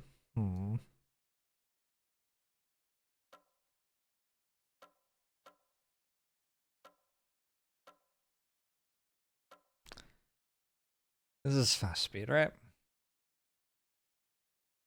I'm sorry. How are you planning to kill anything here? I thought you were gonna kill stuff. This is when it all starts to fall apart.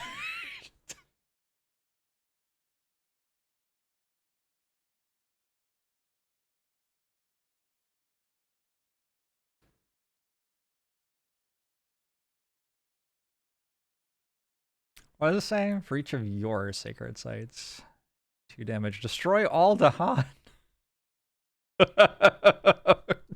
I love this game so much.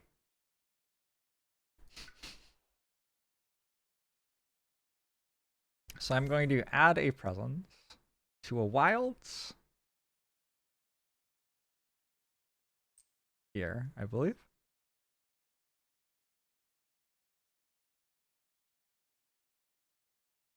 And then I'm going to take this moment while I can to spend 3 to add a presence to a land without blight and gain a power card.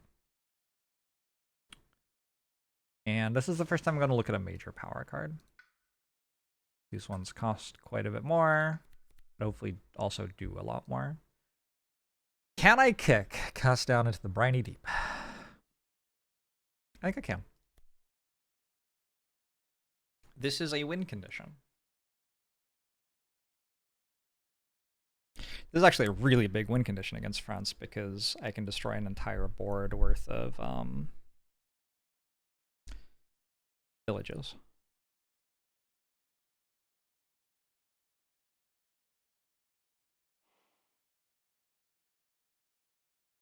Just trying to imagine doing anything else.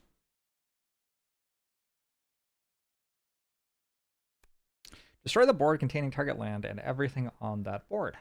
All destroyed blight is removed from the game instead of being returned to the white card. But the main thing is that I'm destroying an entire board. That's like the main thing. Destroying an entire board does kill my presence on the board, but mostly it kills the invaders on the board. That's like a lot more relevant.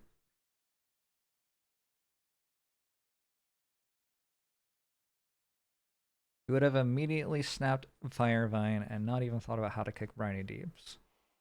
I'm very close to already kicking Briny Deeps. I have Gift of Nature's Connection. Gives me 2 of a single element. I have this power, gives me 1 of a single element I already have 1 of. So we need 2 yellow, 2 moon, 4 water, 4 mountain.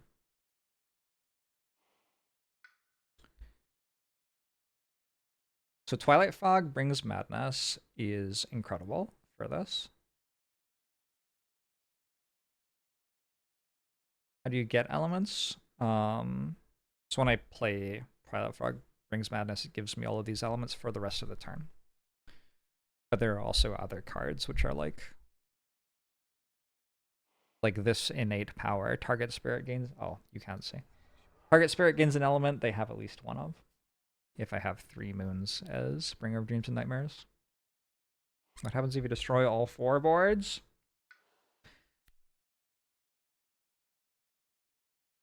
Wait a second. You can play this more than once.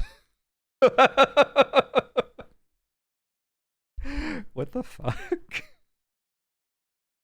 Why are you allowed to play this more than once? Well, I guess I know what I'm going to do 2 turns in a row.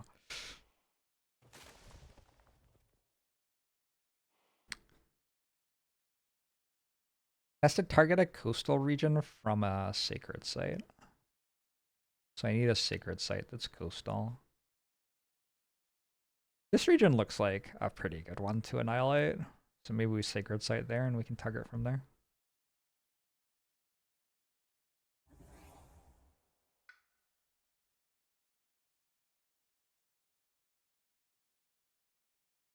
I don't...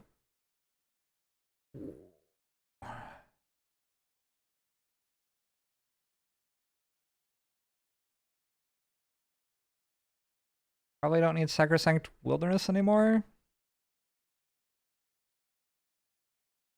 You can cast it more than once, especially for Bringer who can't actually destroy the board or the pieces. Wait a second. So if Bringer casts this, you just make like 100 fear? That's pretty funny.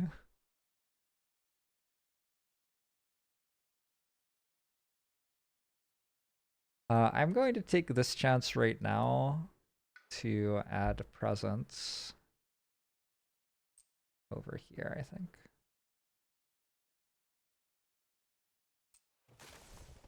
Since I don't know when the next chance I will have to do that will be.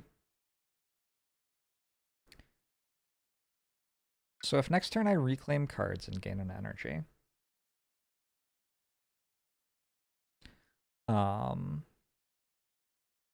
I'll have 11 energy. I need 1 yellow, 1 moon, 3 blue, 3 mountain. So I play this for 0. At that point, I need... At that point, I only need 1 blue and 2 mountains, right? And this can give me 1 blue, and this can give me 2 mountains. And I also took the thing that lets me play at fast speed. Wait, target spirit gains +3 for targeting coastal lands. Yo, I can like snipe an entire board. I don't have to be close to it. Alright, I think I won.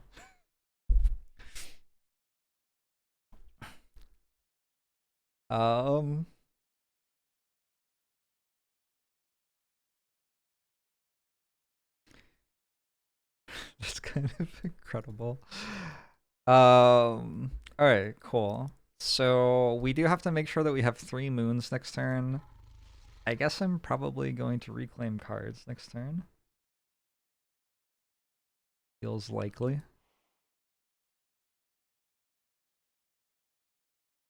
I think I'm down to turn a presence into a beast so that I have 4 presents here so I can kill everything.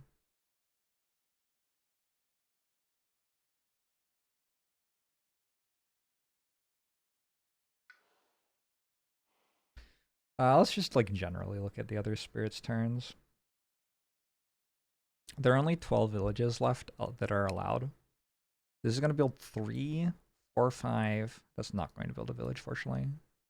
6, 7, 8, 9, 10. So they are about to build 10 villages. There's also a stage 2 card, so they might escalate, which builds even more things. But then I'm going to fast speed destroy one of the boards, which should give me some room on like running out of villages to place, right? You would think so. I think I can destroy a board that I don't have any presence on, which is kind of just very, very, very funny.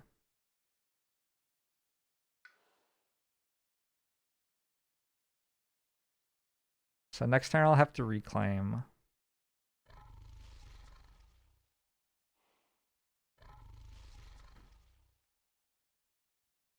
I probably want 3 card plays next turn. If I'm playing this one and Gift, I will probably want a card that actually does something.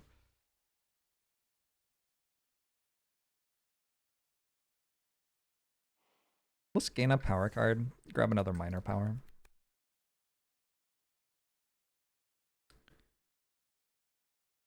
I like the idea of gathering explorers and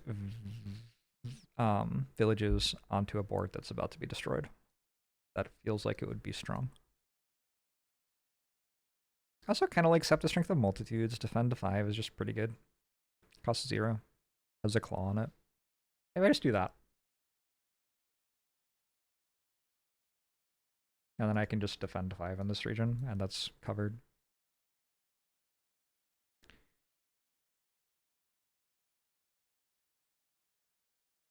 Wait, is it actually? Yes, it is. I'll do that, and I will reclaim, gaining another power card. And take another minor.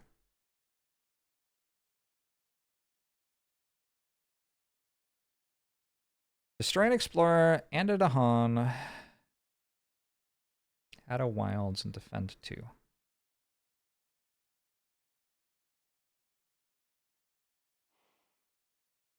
Wait, why have I done this instead of adding presents? Shouldn't I have added presents? I think I goofed.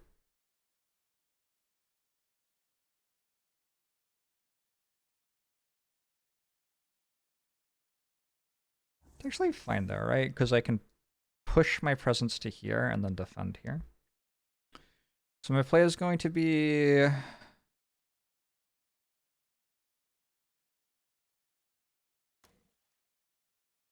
that and this probably, which procs my passive, which is the main thing that I care about. We're going to kill all of this. We are going to then push my beast into here and block a bunch here.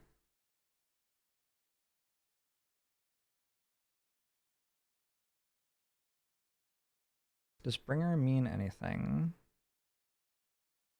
Oh yes, Bringer of Dreams and Nightmares, yes. So I'm down to turn this into a beast. Alright, this is actually not working, but this and this are currently working. I guess I could work that instead. By work, I mean fix it. Alright, you! You can skip a Ravage somewhere. Only places with diseases, actually. So no, you kind of count. This is fine. Oh, your board is okay. They're building a lot of stuff, though.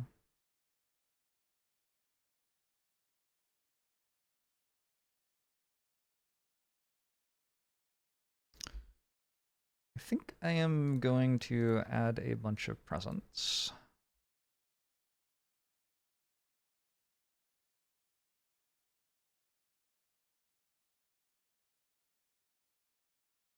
At some point I need to actually reclaim, don't I?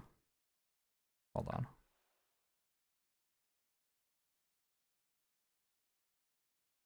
Because going up to 3 card plays doesn't do much if I only have 2 cards in hand. Next turn I don't have any plans for this spirit. Kind of interesting. All my other spirits are doing a bunch of shit.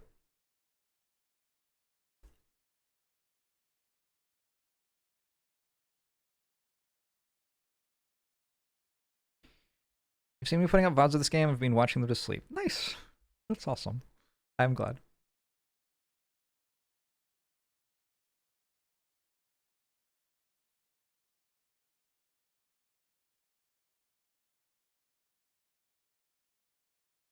Maybe I should just kind of be thinking about my passive here, actually.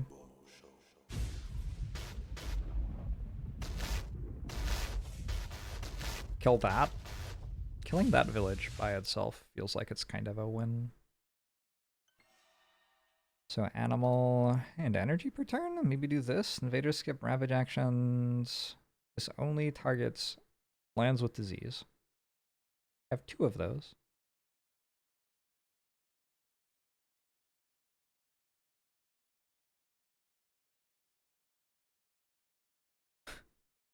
Okay. I don't understand this spirit, by the way. I'm just going to win off Cast Down into the Briny Deep, and like it's just a noob one. I don't actually want to do that. How do I undo?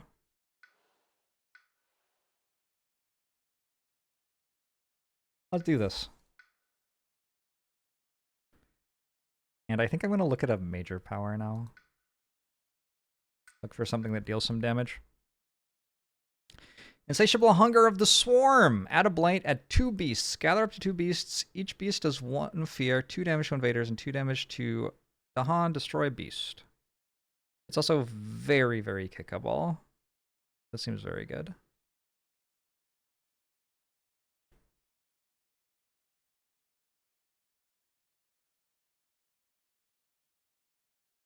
It'll add a blight, but that's not the end of the world. Oh, there's also Dreamed of the Untouched Land here. Holy shit.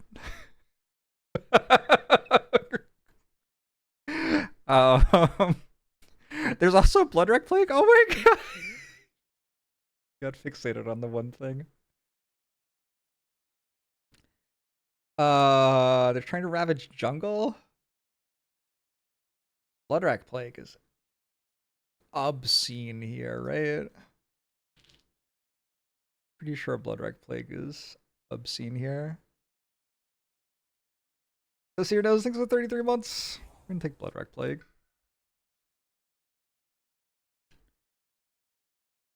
I'm never paying for that again. So Bloodwreck Plague targets from a sacred site.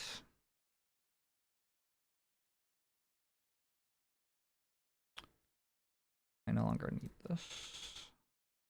Do something else.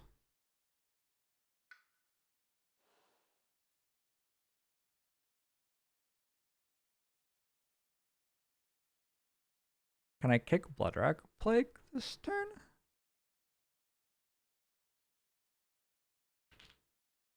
I think I can.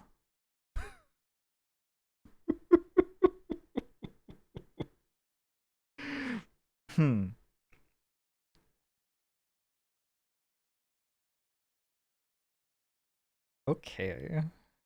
It's kind of a bit wild.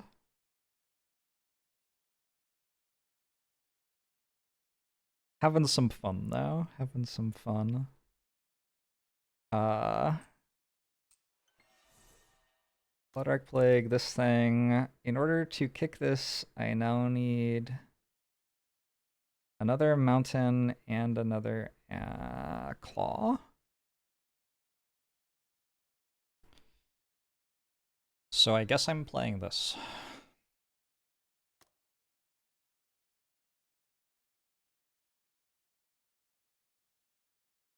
I hit really hard. on these major powers. Wow.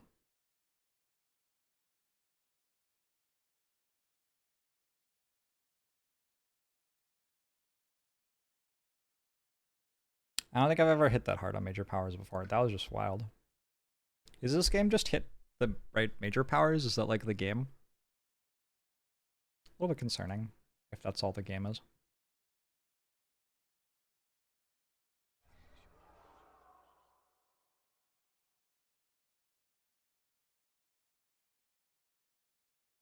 I'm sure there's more to it than that. Let's grab a...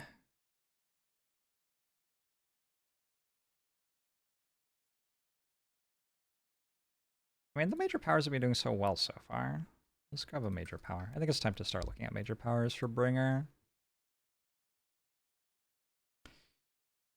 These are a lot of good major powers for Bringer. Paralyzing Fright's pretty good. Just make a bunch of fear. Skip a bunch of invader actions in a region. If the terror level is 2 or higher, remove 2 invaders. 4 fear. Add a strife. Adding strife is good against France. Somewhat kickable. Winds of Rust and Atrophy looks a little bit harder to kick. I think I'm probably just taking Paralyzing Fright, which I think is fine on this character. In order to kick this, I need 3 mountains. So maybe we hold on to Predatory Nightmares then. I was going to lose Swarming Wasps. I think I will go ahead and do that now.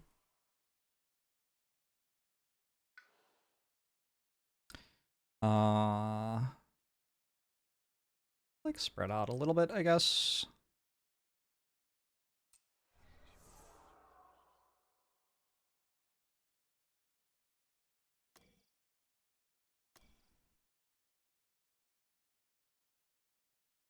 There's a Jungle Ravage. I am playing this entirely because of my innates that I get from it, but the innates I get from it are worth it, so that's fine. I don't do anything with my other spirit, I don't think. Pretty sure we're done.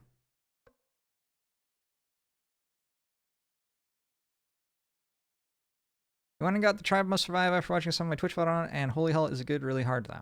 I'm glad you're enjoying it, Carmel. Definitely strengths with some spirits to just dig for one of several majors.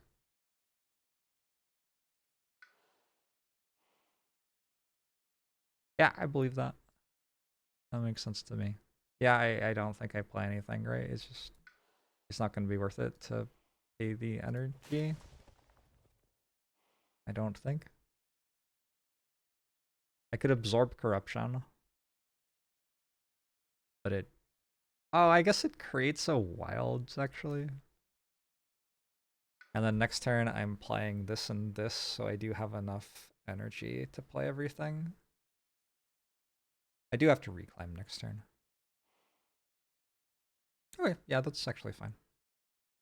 Could I play this? Kind of greedy.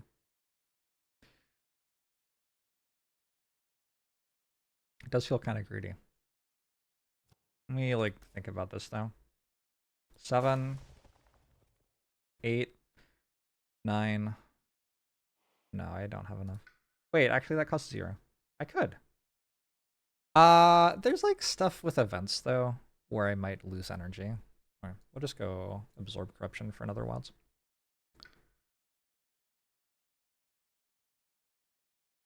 Finish.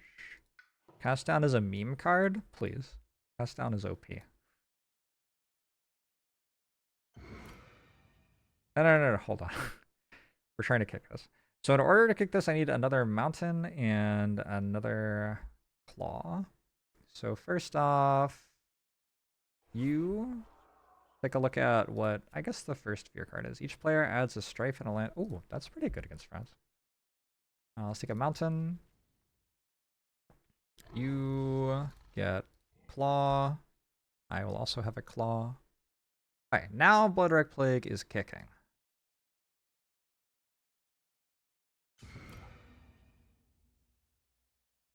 Okay. For each disease and target land, do 1 damage in target land or an adjacent land.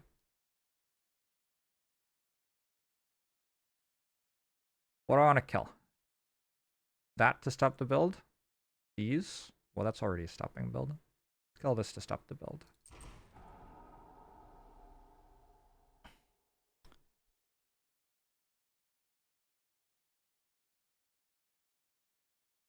Sweet. Ranging hunt.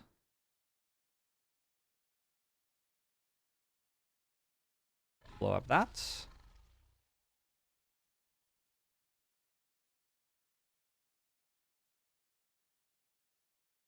It only works in lands which are not blighted.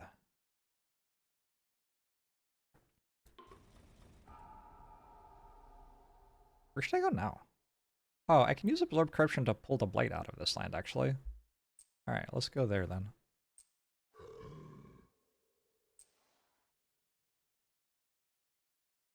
Epidemics run rampant.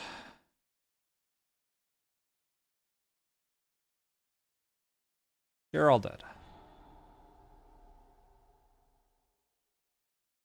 I guess another option there was I move the beasts out and I use epidemics on that tile. I guess that's also a possibility. Dread apparitions. They are ravaging jungles, which I am not in. I will make a bunch of defend here, I guess. I'm going to gather two Dahan. Let's gather. Get out of there! We're gonna call on Midnight Dreams here, gain a major power. If I forget this power, I gain energy equal to Dahan, and I may play the major power immediately, paying its cost. So I can push up to 4. Am I about to have 4 moon? I don't think I am. But this seems really good.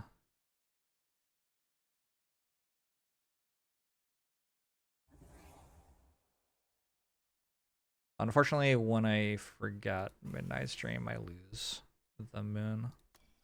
But I can play this.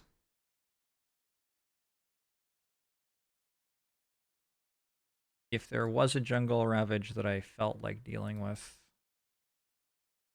I guess there would be a way to do that here, but instead, I guess I'm just pushing these to the other board. Oh, fuck. I can't push them into this jungle. That had been my plan, was to push them into this jungle to be on the other board, but yeah, it's going to ravage.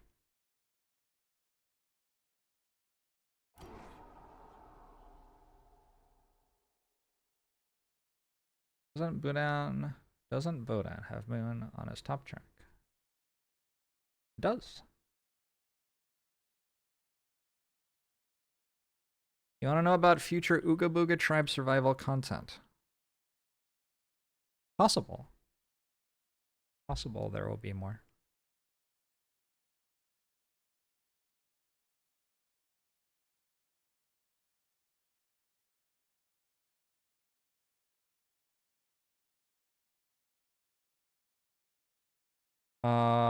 Maybe we just push them out of here since it's about to build. That seems non-terrible. Push them to here, which is the next place that I'm trying to blow everything up then. What's gonna happen? On each board after the first successful build action, add 1 explorer to an adjacent land without invaders. Rude. On each board, push up 2 explorers or villages from a land with beasts. On each board. This board, please.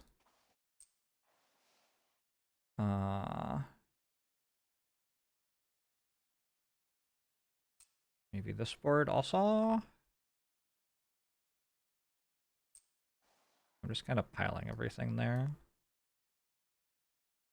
Down here.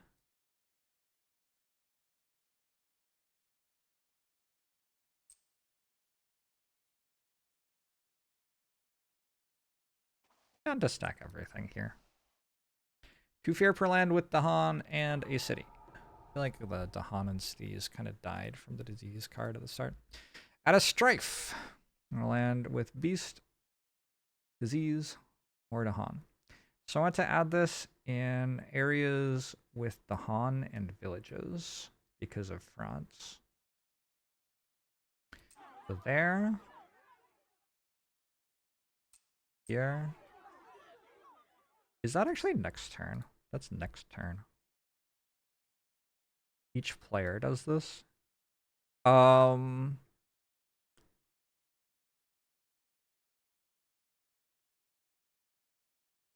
guess I could put 2 here and stop a blight. Maybe that's better. I was thinking about putting them all here, but maybe this is actually better.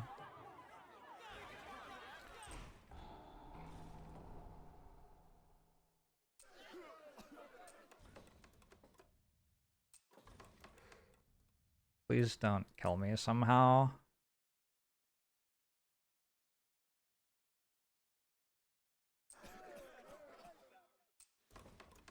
France is terrifying.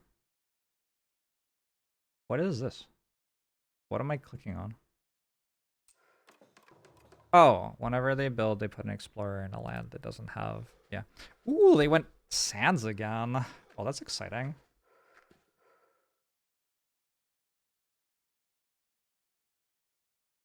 And because it's escalating, we get to choose a sands on each board and either put a village there or a blight.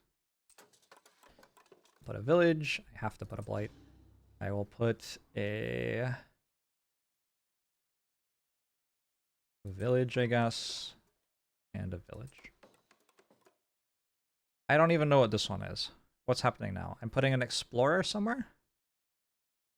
I'm putting an explorer somewhere which doesn't have an explorer yet, which incredibly on this board, every tile has an explorer. LOL.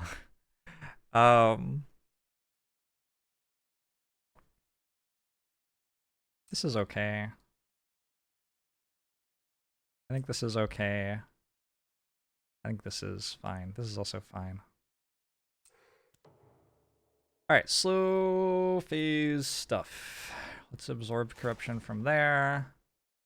Let's spread some wilds. It has to target somewhere with 1 or fewer explorers.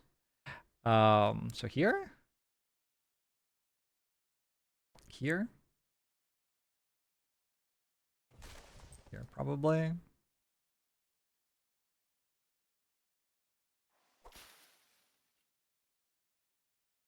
Just France things? Yeah, France is kind of messed up.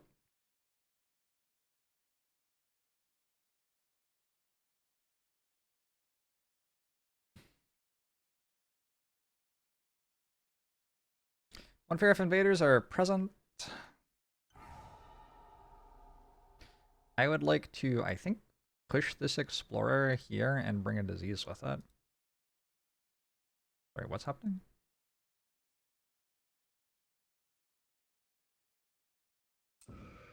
Ah, okay. Too near jungle. Let's destroy that explorer. Alright. Really, really, really big turn here. You need to reclaim your cards.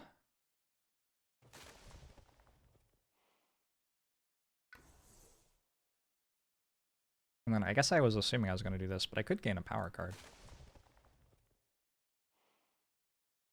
That doesn't do anything. No, I don't think I want to click the gain a power card button very often on this spirit. Do this one.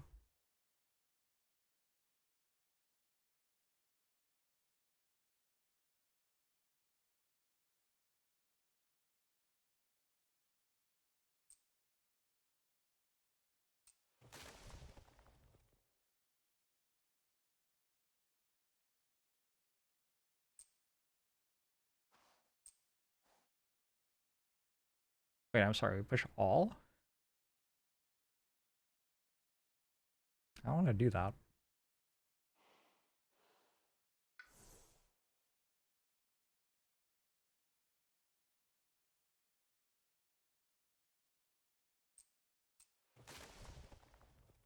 France is liked for pushing difficulty without penalizing any particular playstyle, unless your playstyle is having the ocean spirit. Wait a second, France doesn't beat that actually. Okay, never mind. Yeah, I like France. Alright, reclaim cards. We're playing Cast down into the briny deep. And we are playing Twilight Fog Brings Madness.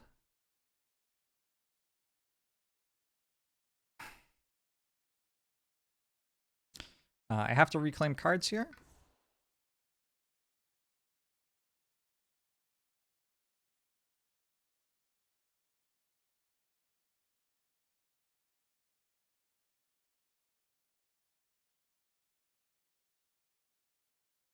Just kind of trying to work out where I'm going.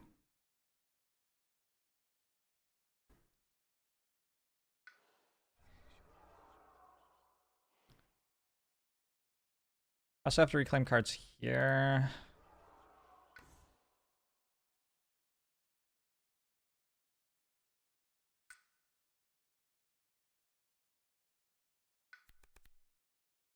Portents of Disaster. Just some fear. Not awful. Oh, Elemental Ban. I should probably just click on Elemental Ban.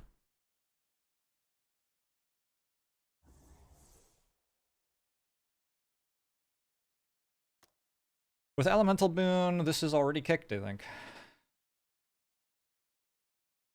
I take a water, a mountain. No, it's not. Wait, what do I need? I need 2 water and 3 mountain right now. How was I planning to get that without Elemental? I'm sorry. Could I have gotten that? 2 water and 3 mountain? Oh, was I meant to play this? I might have been meant to play this instead of this.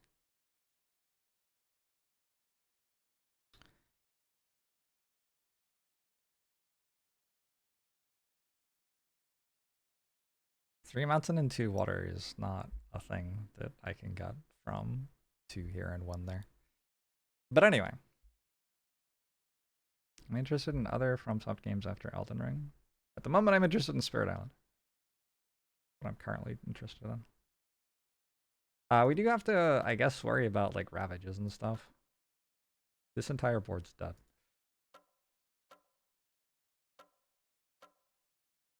So, could I maybe stop myself from dying?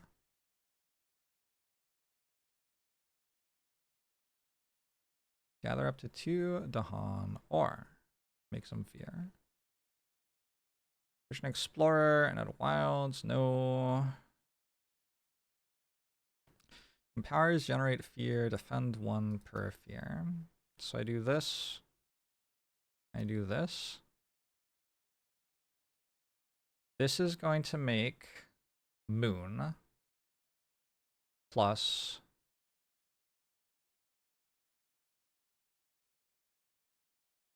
Water and Mountain. Is that necessary? So it's necessary. Then water, then 2 mountains. Okay.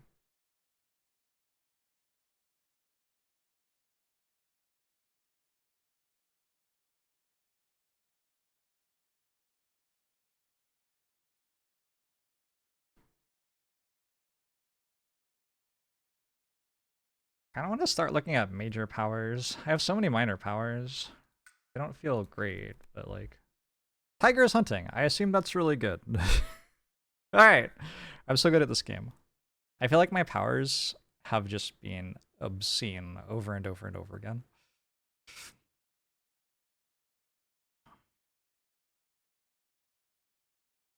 There's also settle into hunting grounds.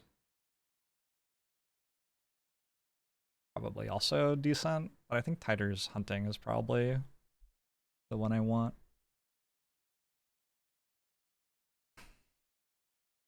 Your presence may count as Badlands and Beasts, but they cannot move.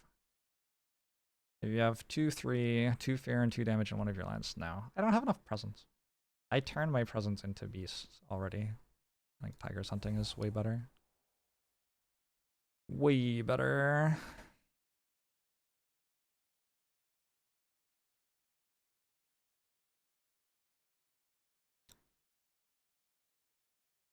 I want this.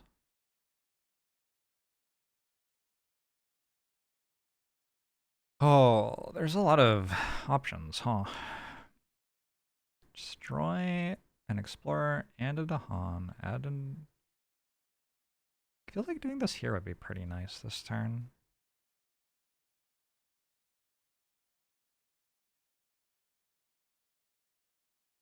Sky stretches is happening.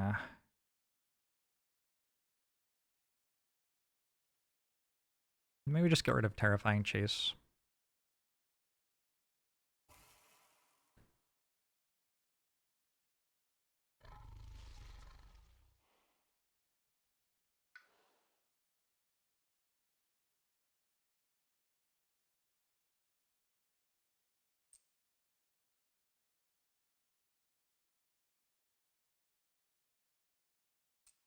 Carcassonne like God game. There's not much Carcassonne in that.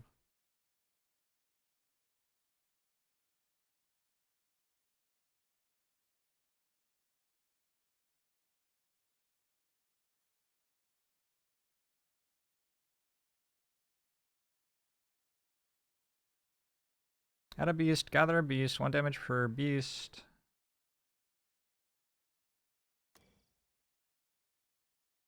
I only get 2 cards. Oh shit. So it has to be a red and a green then. Which is only this or this.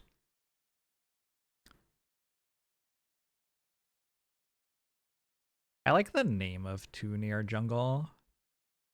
I just feel like it's a funny name. And then Gift of Nature's Connection gives me another claw, so I do get this.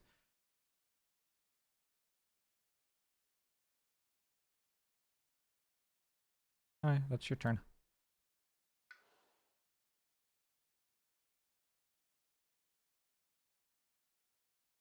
Once upon a time, I was going to focus on scaling this person. So these are good for reasons. Is this good? 1 fear. I'm not getting a claw, so I'm only getting 1 more fear. Gather up to 2 to Han, or if target... Oh, wait, I can get more fear out of this. So actually that works fine. This is fine. This is blighting. This is fine. I didn't do anything about this yet, or any of these. Which is a lot of things. It's quite a lot of things.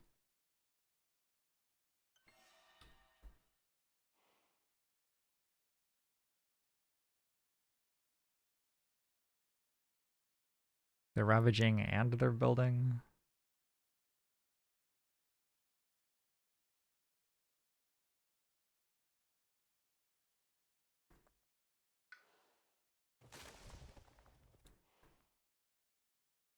I'm just wondering, +7 next turn? Can I do this again next turn? I think I can. Fuck. I forgot. I have to do it fast speed. Actually somewhat important. So I'm no longer dealing with this. So they're definitely doing some nasty things to me.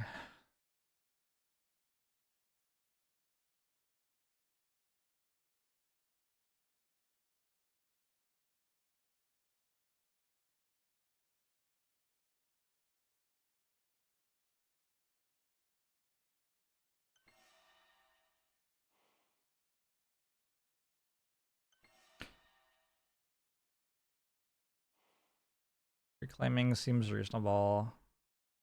This seems reasonable too.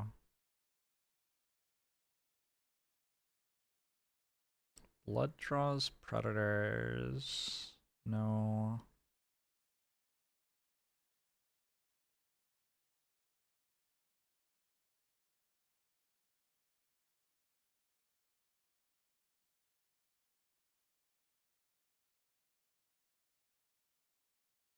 I sure am using all of my stuff to do this. It's going to be very awkward when I do this, then immediately lose the game.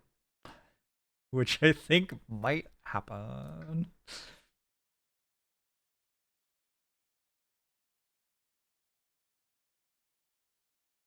I can skip a Ravage in this land, I guess, using this card. It's the only one with disease.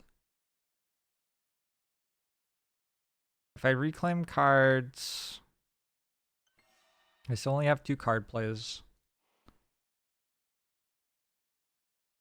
This is the only one with disease, so I can hit it.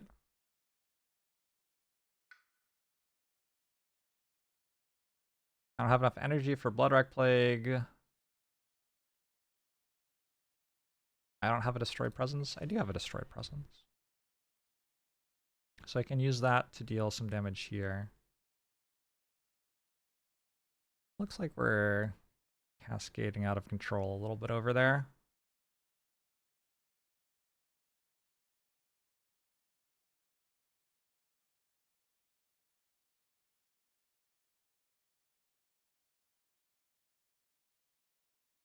I could add a disease here and then stop the Ravage. It feels pretty miserable.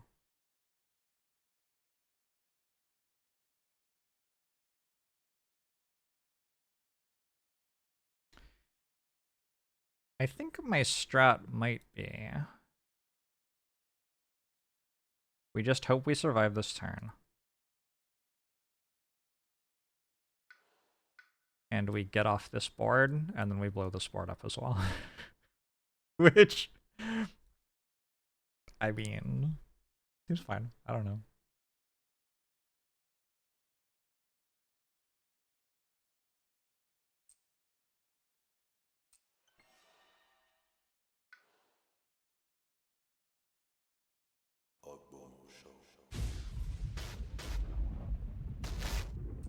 Tresky using to 22 months. Appreciate it. Alright. Those are my cards. There is currently no valid target land for cast down. Yeah, I know. Alright. So, Scry stretches to shore. Target spirit gains +3 for targeting coastal lands only. They can play a slow power as if it was fast. Gift of Nature's Connection. They get 2 of a single element. This is mountains. Yep. Okay. And we get a claw, I guess.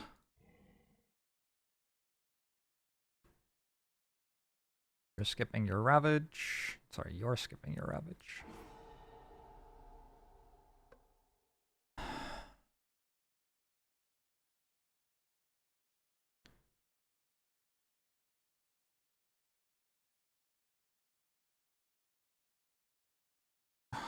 Elemental Boon goes to you. You get a moon, a blue, and a mountain. I now have enough blue that I can target you. Let's find out what this is. Each player removes an explorer or village from a land where it is the only invader. Cool. You get another blue. And...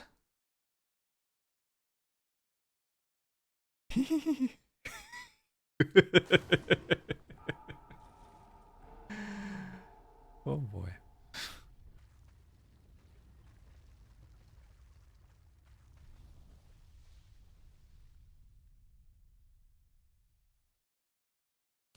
So that's no longer a board.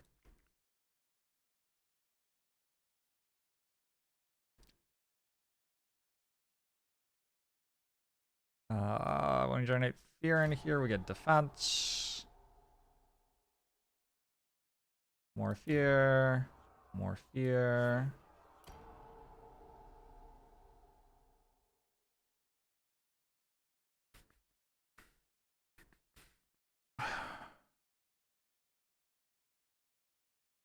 The only thing left is to gather some beasts somewhere.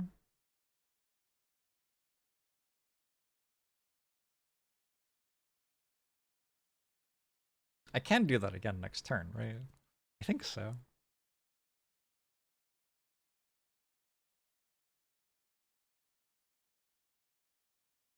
I might be dead.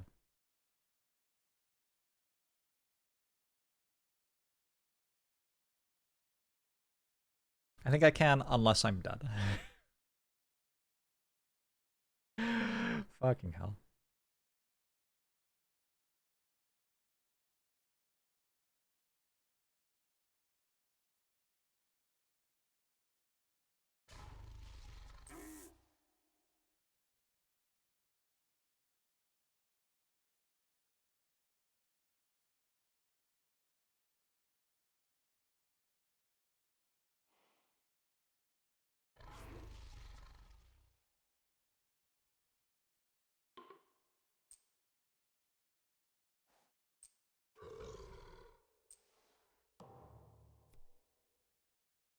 Oh, we get an uprising. I forgot about that.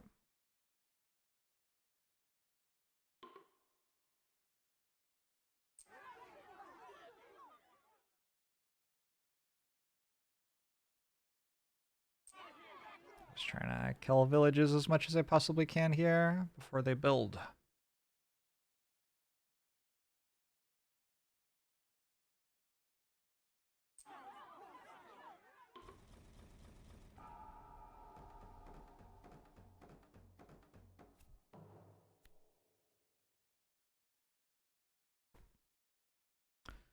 I cautiously in the background. Push up to 2 Dahan. Add a village to land without a village on each board. Immediately ravage in the land with the most invaders that matches a ravage card. Seems like a bad idea. Although I like pushing Dahan. You can push Dahan from here to here and then from here to here. And this immediately ravages where they kill 2 Dahan and then all of them die. Sounds pretty good. This one ravaging is real bad. That one's terrible. Alright, maybe I don't want this. At the cost of piquing their interest, create unnerving distractions. Ravage cards skip up to 1 matching land on each board. Players choose which. That seems pretty good. 1 fear per player. Remove the bottommost stage 2 and stage 3 cards in the Evader effect from the game. So we lose 2 cards before they win. I think we are accelerated enough that that's fine. Let's go create distractions.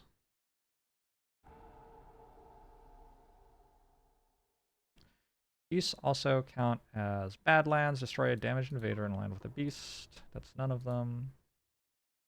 Okay, we all remove an explorer or village from a land where it's the only invader. So that's gone.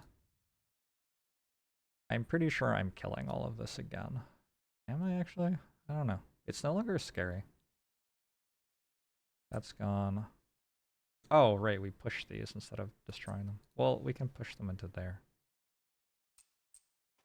Which has 4 defense, so that's actually fine. Oh, each player!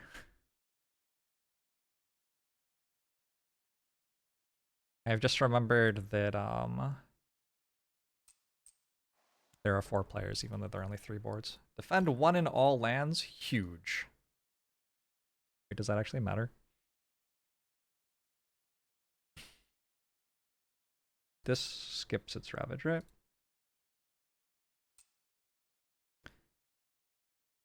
That one is already skipping its ravage.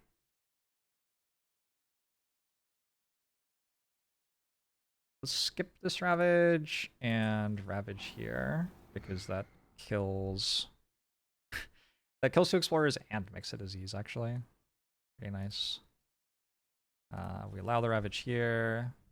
We skip the ravage there. Alright, this went pretty well. Sorry, why does it say allow build? Why would I do that? No, absolutely not. No build. Also no builds? Alright, if I'm actually casting down next turn, I can actually cast down next turn. I'd kind of like to allow this so I get more fear.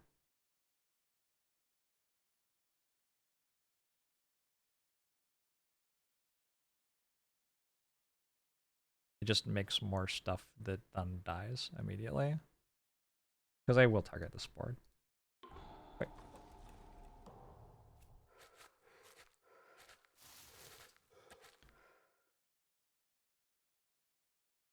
The tempo advantage of 4 spirits on 2 boards? I don't know what that has to do with tempo. We are clicking on a land to either add a blight or a village. You can have a village. Oh fuck. These have to be blights, I guess.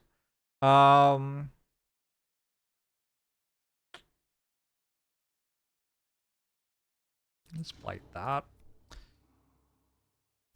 Immediately on each board, add a village and a city to an inland land with no village or city. 4 blight per player. Alright, you get a village and a city. You get a village and a city. You get a village and a city. Now what's happening? I don't know what's happening now. I don't know what's happening. Oh, we're cascading blight. Okay. Worked it out. Cascade there. We are adding a village or a blight. We'll add a blight, or a village rather. We're adding explorers to lands that don't have explorers yet. Well, the sands here is going to ravage, so that's free. Yeah, let's do that. Not. Oh, wait. Twilight Fod brings madness. Add a strife, push a Dahan. Each remaining Dahan takes a damage.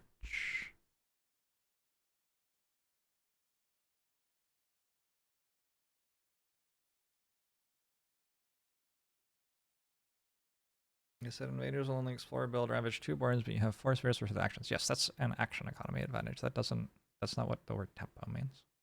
Tempo means that you are like doing something earlier than the other person. Like faster. Tempo is about speed, not number of things.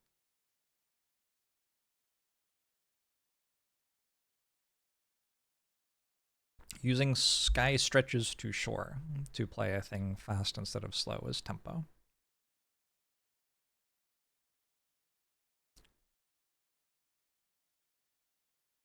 You can put wilds in something that only has 1 explorer in it. Tempo is historically very hard to explain in words. Not that hard, is it?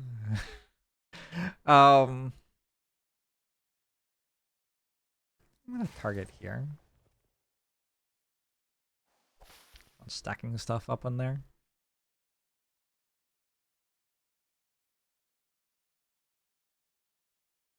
A strife somewhere.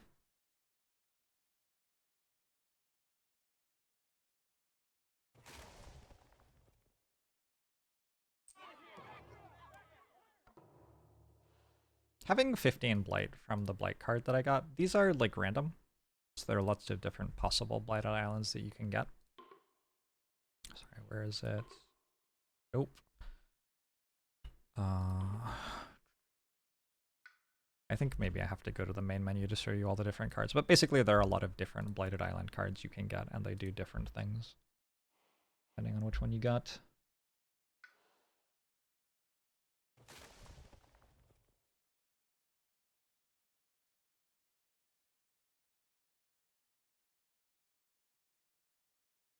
At this point in the game, you tend to be turning the corner and being able to outpace the invaders. I don't know how true that is at difficulty 6. Maybe it's true. I have not generally found it to be super easy to outpace the invaders at this difficulty, though.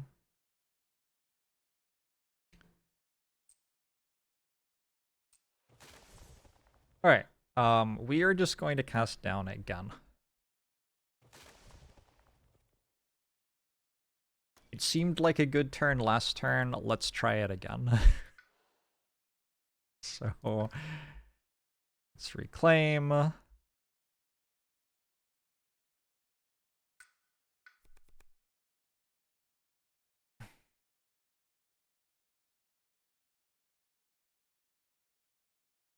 There's a card catalog online. I'm sure people can find that if they want to find it. Isolate a land and every invader deals -1 damage. Range of 0?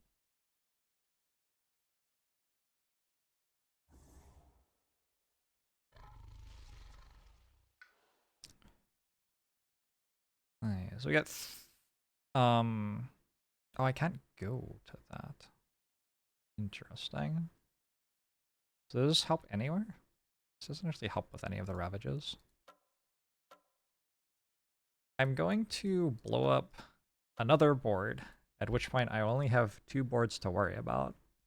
And then the turn following, I can blow up another board if I'd like. I can actually just do this 3 times in a row.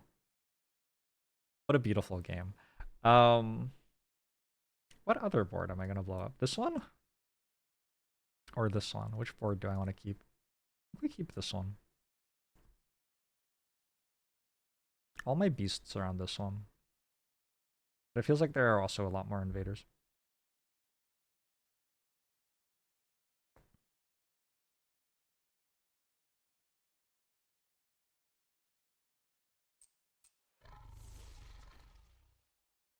We give you Gift of Nature's Connection. I did not realize that you could do this more than once per game. I am kind of surprised. Defend 5 and increase the power's range. Alright. I have a purple. That works. That seems fine. Nothing super wrong with that.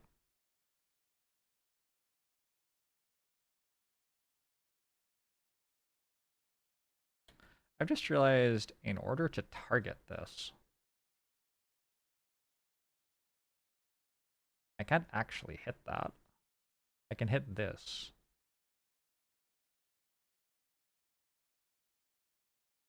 But it targets... Wait, sorry, is it +3? +3. 1, 2, 3, 4. Oh, I can. Okay. Okay, never mind. Good shit. But also needs to help out a little bit. I just need to make sure that I get 3 moons, which I guess means I'm reclaiming cards. Can I reclaim 1 and get 3 moons? No, I have to reclaim all of them.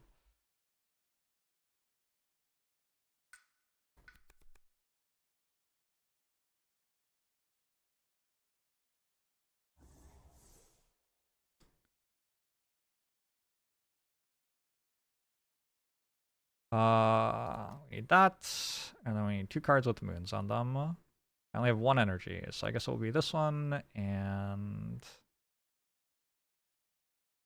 this is fine. Defend 2 isn't enough.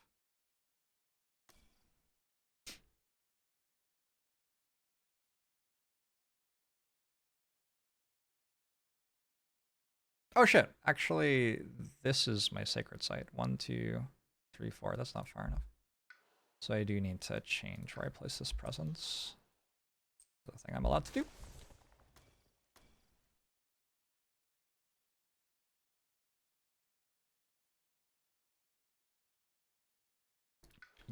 I wouldn't mind a Bloodwrack Plague. I feel like a Bloodwrack Plague could do something.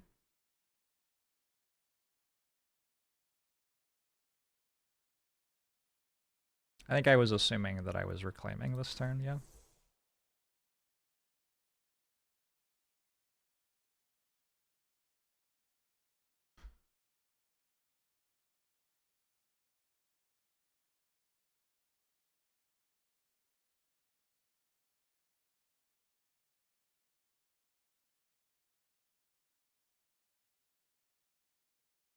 I can use this one to deal with that. This is all fine. That. 2 more blight, not a big deal.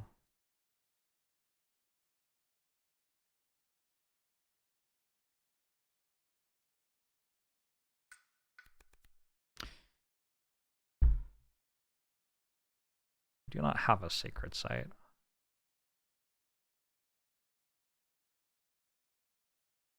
That's kind of funny. Prowling Panthers lets me add a beast. Or if it has a beast already, we can destroy a village or an explorer. I like adding beasts.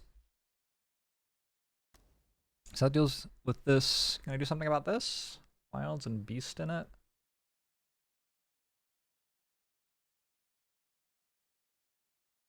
I'm gonna add 2 disease and defend 1 in target and all adjacent land. Actually can't because I don't even have a sacred site anywhere nearby. So no, I can't really do anything about that. I'm taking 2 more blight. Unless my fear card saves me, which it could. I do get to play 3 cards this turn.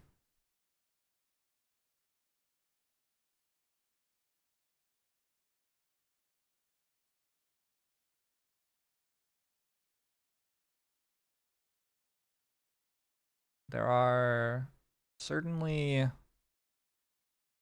absolutely 0 diseases on the entire board right now. Which I guess makes this ability, which targets a land which is diseased, not very good. I guess I could hit this with it, but I mean, that's already dead. I should play Bloodwrack Plague, I think. I had 3 card plays. I only have 2 card plays. Alright. Bloodwrack Plague, I don't have a Sacred Site. Never mind, never mind. Can I move a disease somewhere? Yes, but at slow speed. All of these will be dead already. Fuck. You just, like, kind of don't do anything right now.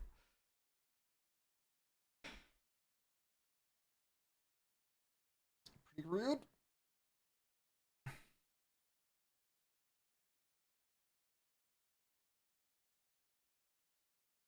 Maybe instead of reclaiming, I should have... Well, I guess I already looked at the power card. I could have just, like, gone over here. I'm just doing that, I think.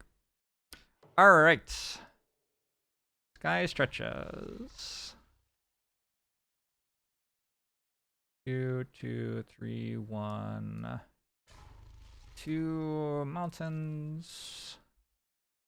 I will take a... doesn't matter. Elemental boon, a moon, a mountain, a water. 3 health of invaders from land with disease, or 1 explorer from an inland land. Okay. This is kicked. And it reaches here. Oh.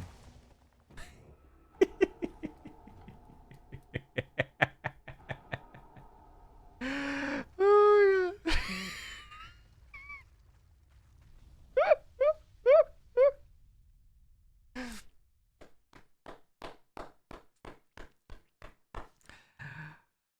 Okay. What the fuck kind of card is that? Yeah, they have some pretty sweet stuff on this game. We can push an explorer, and if it's mountain or jungle, we can add a wild.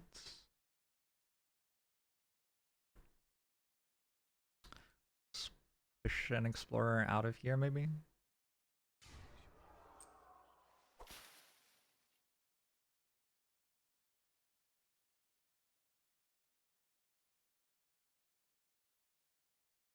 I have a place with Dahan and structures. Not really. I guess we will bring some Dahan in here for next turn. Oh, doesn't this have range? Yeah. I actually am good about that. Wait, I have a thing here. And here! I did not realize that. Ranging Hunt. Lets me... I don't think I need to gather. We can push these.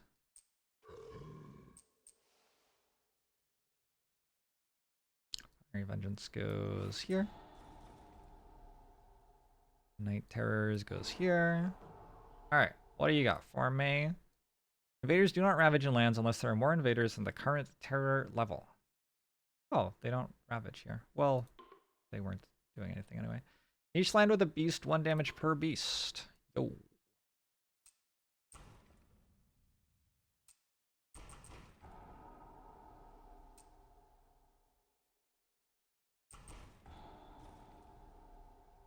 Each land, push a Dahan per Badlands or disease. I don't think we have any of those. High Fear. 3 health of invaders from land with disease or 1 explorer from an inland land. Again, there are no diseases. So it's 1 explorer from an inland land. That one. Which gets pushed instead of removed, right?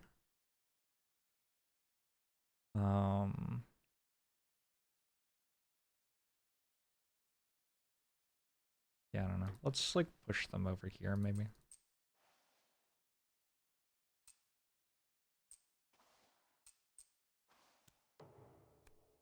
Each player adds 1 strife and a land with the Han. For the rest of the turn, invaders have -1 health per strife.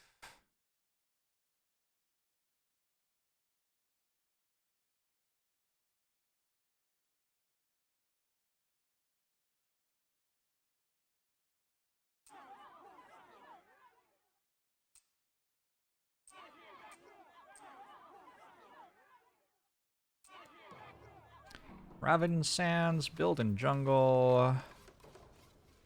Explore coastal lands. That's good because it's not an escalation.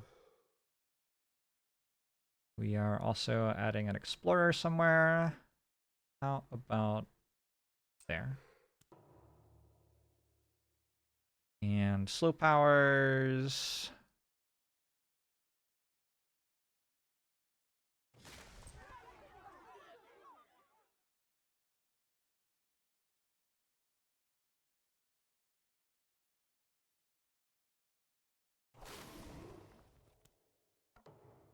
Woo! I'm going to reclaim my cards. Head toward getting more than 1 card played per turn now.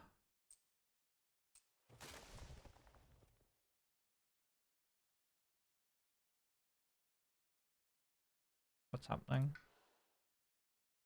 What am I waiting for right now?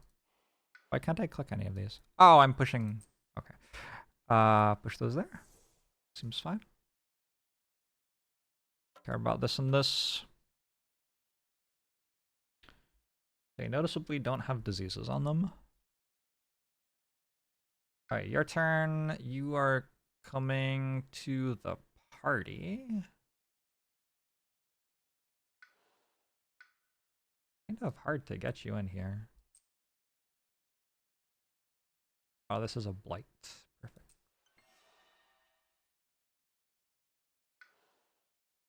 Make a sacred site over here. Then I can Bloodrack Plague, which is enough defense for that jungle.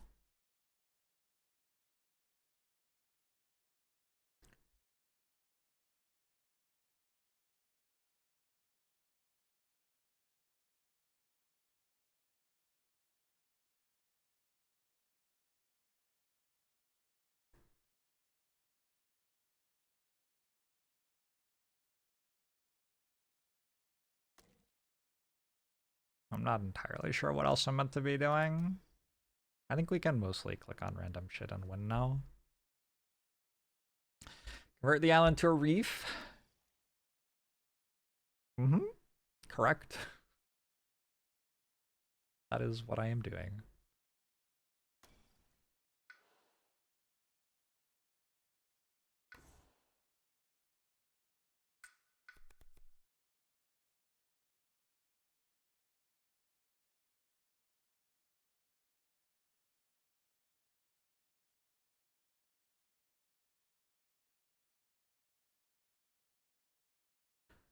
I don't know these do that much, I don't think.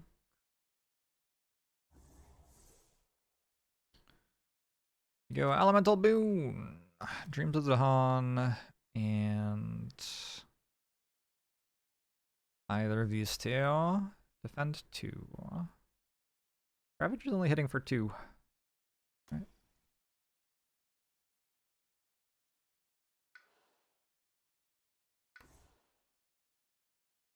I guess we can start looking for Beast Mage or powers or something.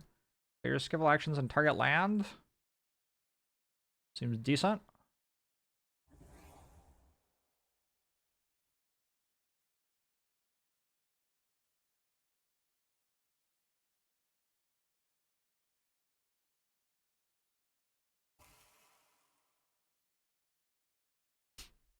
Actually, I could just blow up the final island next turn and get victory question mark, couldn't I? Victory question mark. I don't actually have to reclaim anything because I can just take this. I've just realized. Oh well. I already did it. Let's go 2 energy per turn, maybe.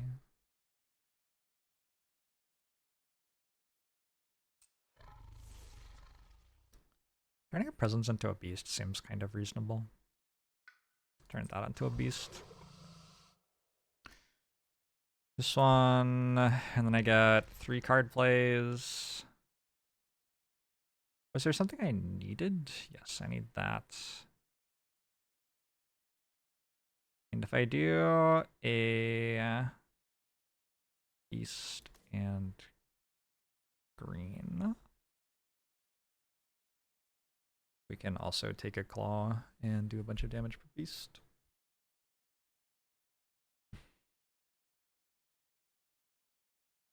Map seems smaller than last time. Just wait a second. Okay, Elemental Boon you. You got one of those, one of these, one of these.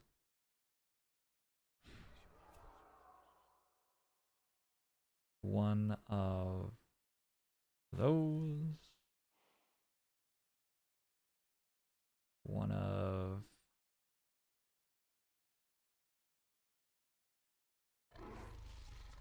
two of those. I got one of these. One of those.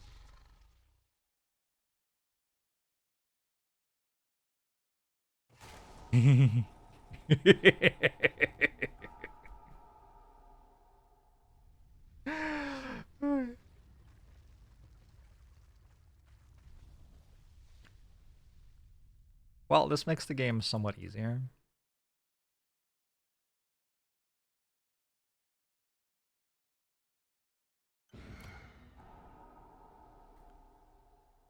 Did I kick this? Oh. I didn't realize I was kicking that. So I got 2 damage and adjacent land. Stop the coast from building entirely, I think. I'm going to ranging hunt here.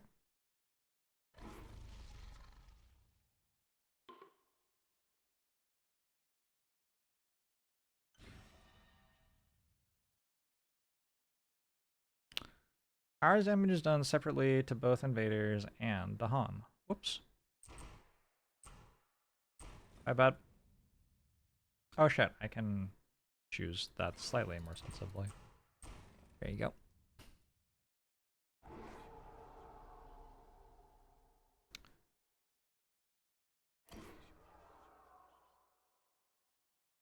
Gather up to 2 Dahan.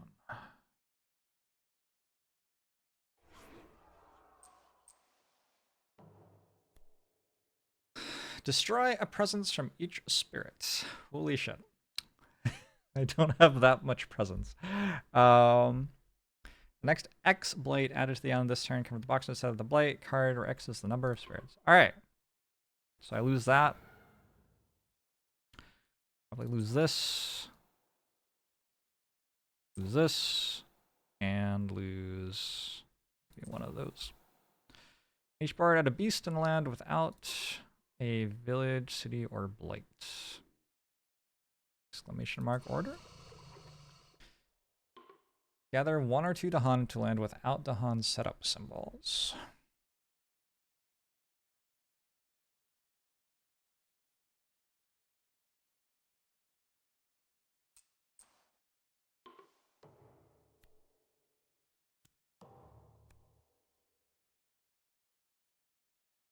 Each player chooses a different coastal land with Dahan.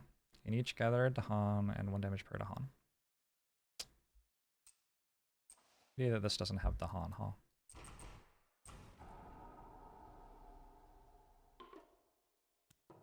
What? Oh, it has to be different? Oh, okay. Ba ba ba ba.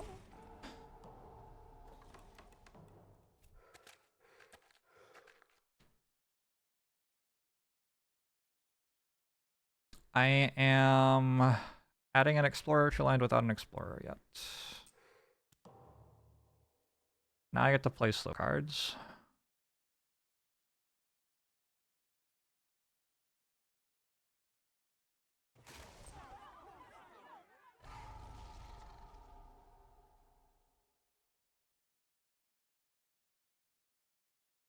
Targets a mountain or a jungle? Oh, I guess it targets this. Wait. We just destroyed the Explorer. Cool.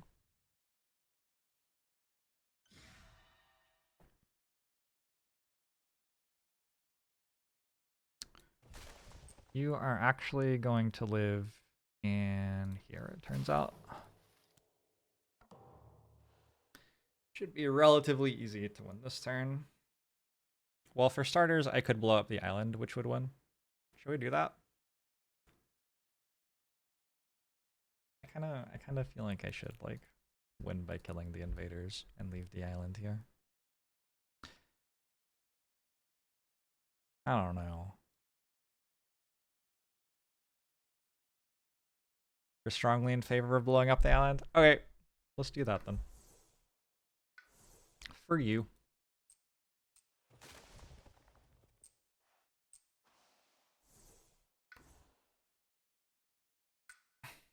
Ask the Dahan what they think. They want me to blow up the island.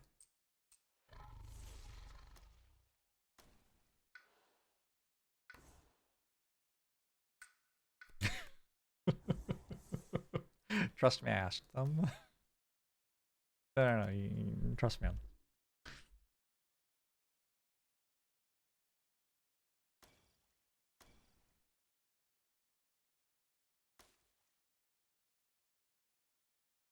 And then I'll play regrow from roots. So really, the island's doing fine, right?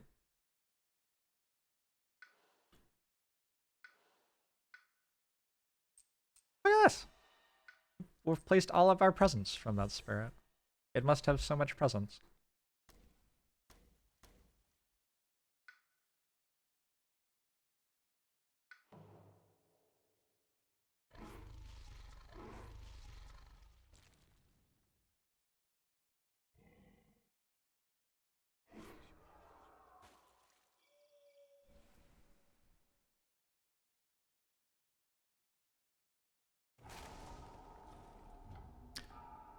GG.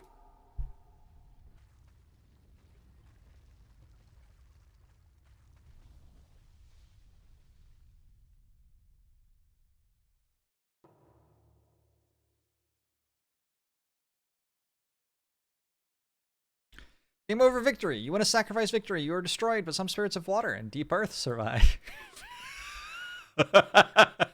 Nice zoom in. Nice zoom in. Really good. Yeah, that's good. That's good. We get to see all of the aftermath. All the different territories and our presence on the board and everything. I did kind of figure that would be an achievement, which is one of the reasons I did it. Oh my god, Keeper still hasn't lost. Well done, Keeper.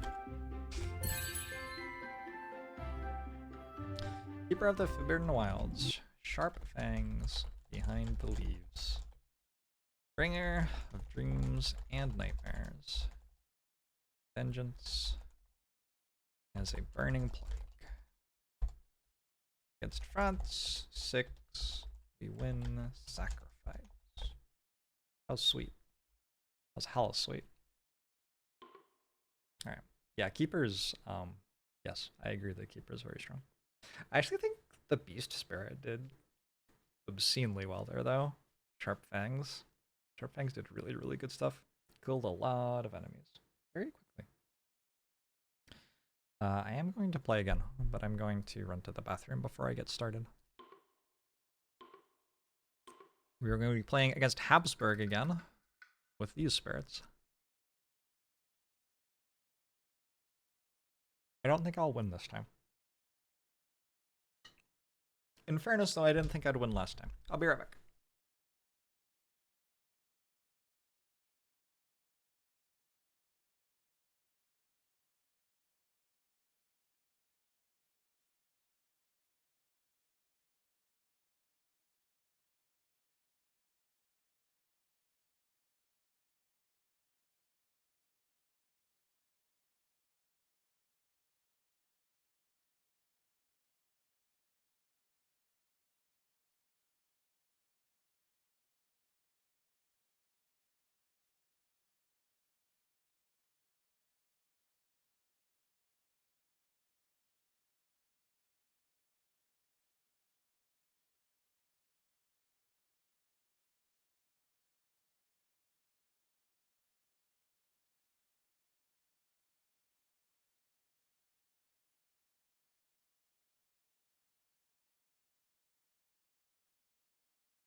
Twitch chat. How's it going? The Habsburg Monarchy, a livestock colony. Track how many blight come off the blight card during ravages that do 8 or more damage to the land. If the number ever exceeds players, the invaders win. Stage 2 escalation for these people. After exploring each board with 4 or fewer blights, add a village to a land without a village or a blight. On a board with 2 or fewer blights, do so again. They get lots of villages. After the normal build step in each land matching a build card, gather a village from a land not matching a build card. So they're going to ravage no matter what you do. During setup on each board, add a village to land 2 and a village to the highest number land without setup symbols. During play, when invaders would build a city in an inland land, they instead build 2 villages. They're going to have lots of villages. When making the invader deck, remove one additional stage 1 card. They happen a bit faster. Villages and lands without blight are durable. They have +2 health. And destroy village effects instead. Deal 2 damage to those villages only. Per village they could destroy. Destroy all villages works normally. So it's really hard to kill the villages. Before the initial explorer, put the Habsburg reminder card under the top 5 invader cards. When revealed on each board, add a city to a coastland without a city and 1 village to 3 inland lands with the fewest blight. Farflung herds, ravages do +2 damage total if any adjacent lands have a village.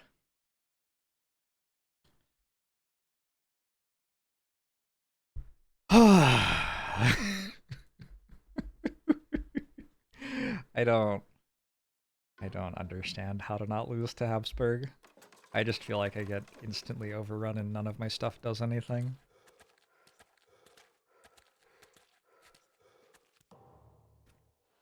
Oh yeah.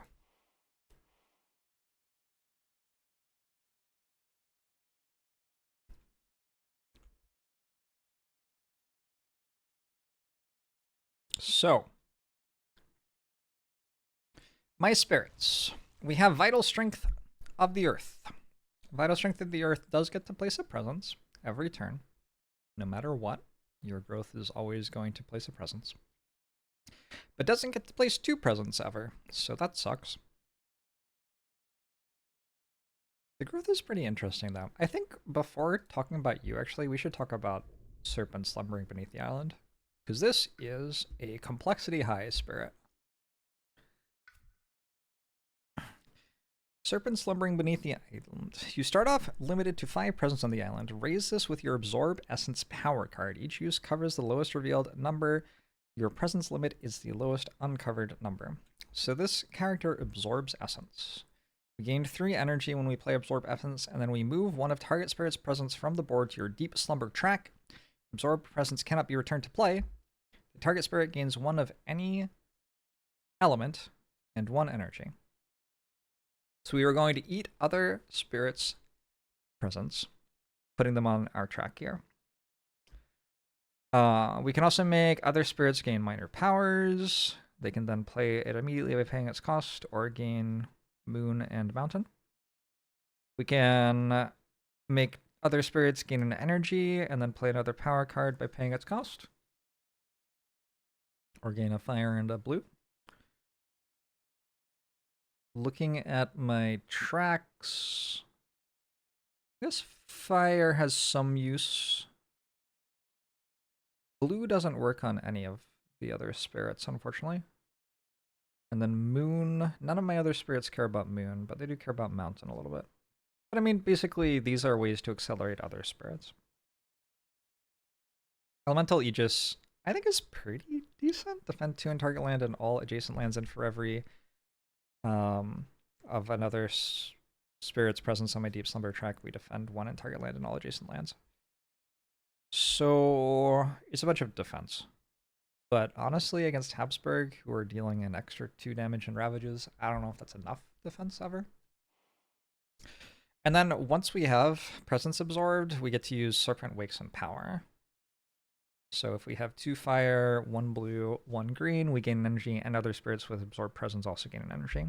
If we get 2 blue, 3 mountains, and 2 green, we add a presence from our track, and other spirits with 2 or more absorbed presence may do likewise. Now that's what I was thinking about when I said we should look at the snake first. Because actually we can potentially accelerate other spirits in this game. And Vital Strength of Earth is maybe okay to accelerate, because you don't get to play many things. You don't get to, like, grow very quickly, but the numbers go up really fast if you grow. You get to a point where we're playing a couple of major powers and have a few minor powers as well, maybe. I'm gonna have to decide who the Serpent is accelerating. And then if we get to super late game somehow, if we happen to survive long enough, we do have Serpent Rouses in Anger. If we're able to get 5 Moon, 6 Fire, 6 Mountain, and pay 7 Energy, which is a lot to do. But you may notice that the end of the growth track for Serpent is obscene. 12 energy per turn, 5 card plays per turn. In every land of the game, we deal X damage, where X is the number of presence you have in and adjacent to that land. So the Serpent wakes up and shakes the invaders off the island.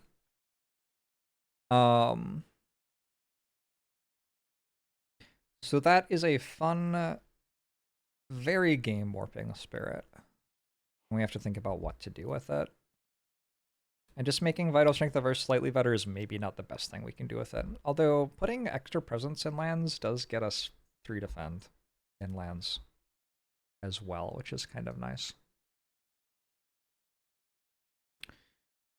And I'm just like thinking about how this works for Habsburg. They're going to build a village here. And then they're also going to gather a village here. But then also there will be an adjacent village. And so they're going to hit for 7 there next turn.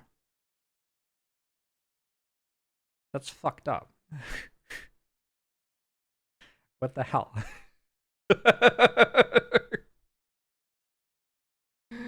I mean, I don't know about that shit.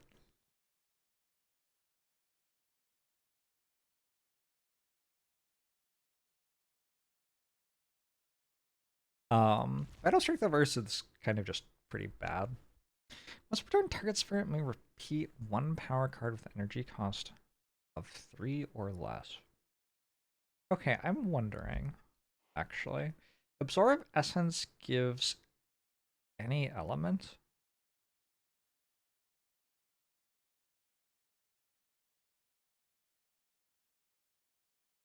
So if I played Draw the Fruitful Earth and Rituals of Destruction, I'd have 2 green, 1 yellow, 2 mountains. Not quite. So I need more than 1 more element to be able to... I need 3 card plays, I think. Because if I could do tier 2 of this, then I could play Absorb Essence twice in 1 turn. Which starts to feel kind of strong. I'm very bad at playing Thunderspeaker. I just do not understand how Thunderspeaker works. I just, like, don't get it. I'm sorry. I apologize in advance for what you're about to see.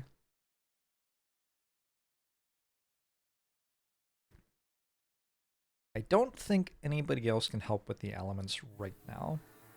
But maybe we could look at some minor power cards in this game.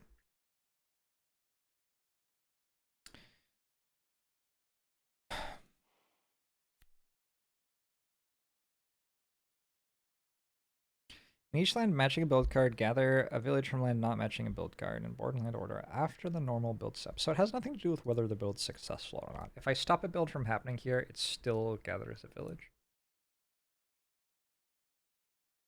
I don't understand how you're meant to fight Habsburg. You kind of have to fight them in the Ravage step, but they're really good at the Ravage step. So I can give people energy. I can accelerate that way.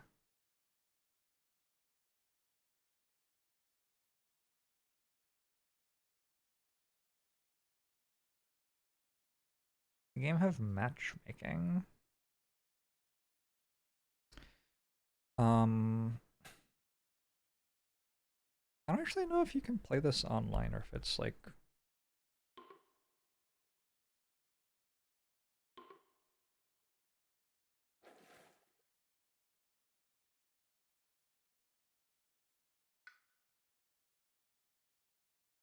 What does this mean?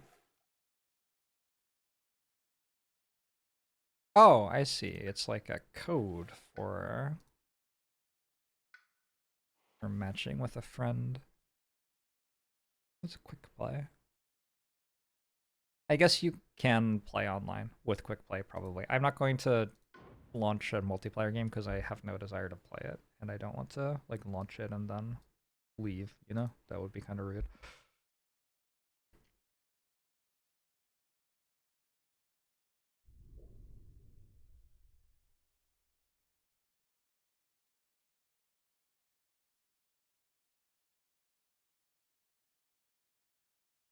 We get 2 things per turn.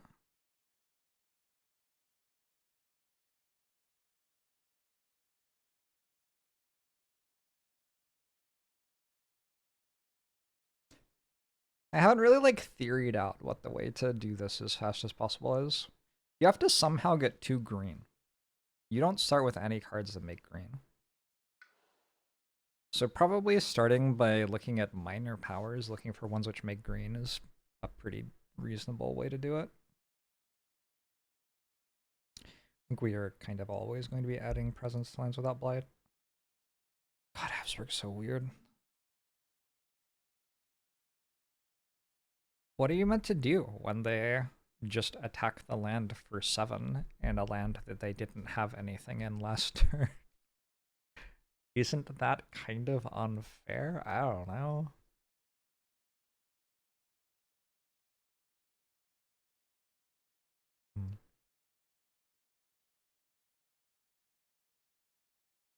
Unless somebody else found a minor power that could give elements, which is probably like conceptually the best way to make this scale out of control. Like if we found the one that we had last game, which gave 2 of any element, we could hit the second of this fairly rapidly. Not actually that rapidly. What we'd want is the one that gives 1 of each power, each color, and then would go on turn 2. We could have 2 card plays, and we could find one that has green mountain maybe, and then we could play one that's green mountain and one that's mountain blue.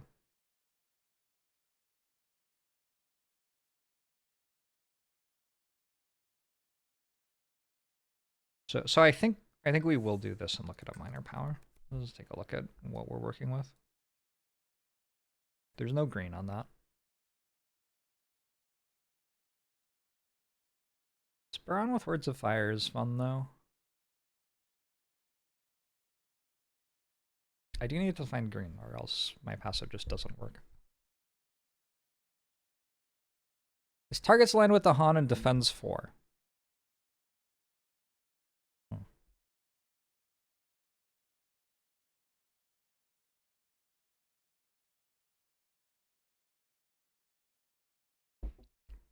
Is there a place where they're going to build with beasts where pushing the beast could help? Like this is actually this is going to build 2 villages. There will then be 13 health worth of stuff in that tile. It will then attack me for 9. Wait a second, no. It's going to build 2 villages and gather this village. There will be... Jesus fuck. So I think like the nice thing is I have Skip to 1 Ravage on Rising Heat of Stone and Sand. And I have Invader skip all actions in Targon land on Vital Strength of the Earth.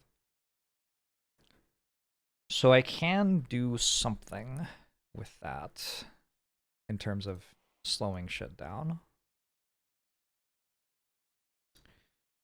But yeah, it's a tall ask to get this under control. If we had a lot of Dahan in the same region, we could kill 1 village.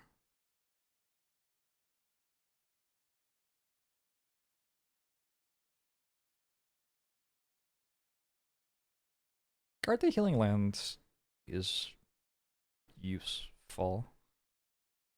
So hold on.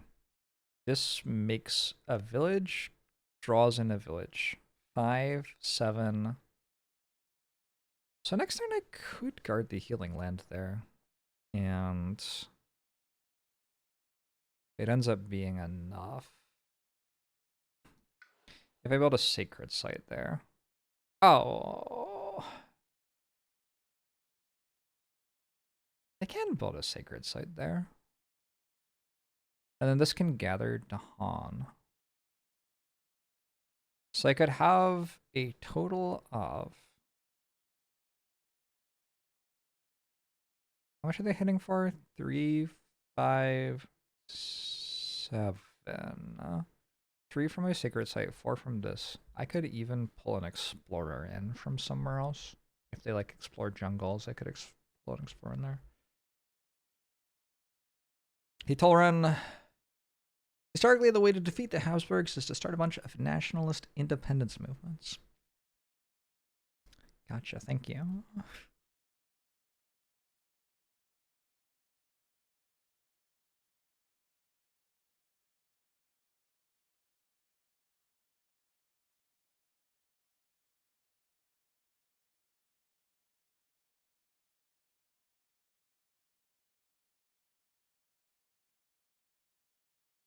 Fucking hell. There's just no good option there. Alright, you're looking at a card.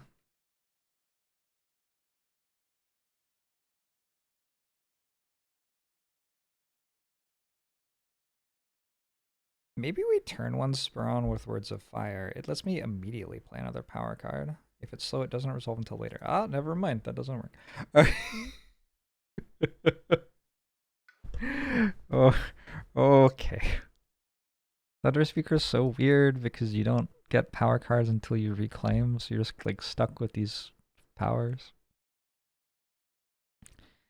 The thing that Thunder Speaker tries to do is pool together a bunch of Dahan and use them to go kill shit.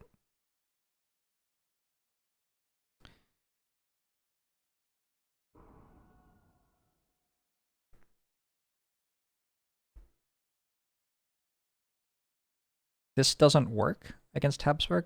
Okay. There is a point. There's a point. This is only in lands without Blight. So in lands with Blight, the villages are more destroyable. So I think if I beat Habsburg without doing something that just breaks the game, like just get a major power that's completely broken, it's going to require being very clever about letting certain lands get blighted.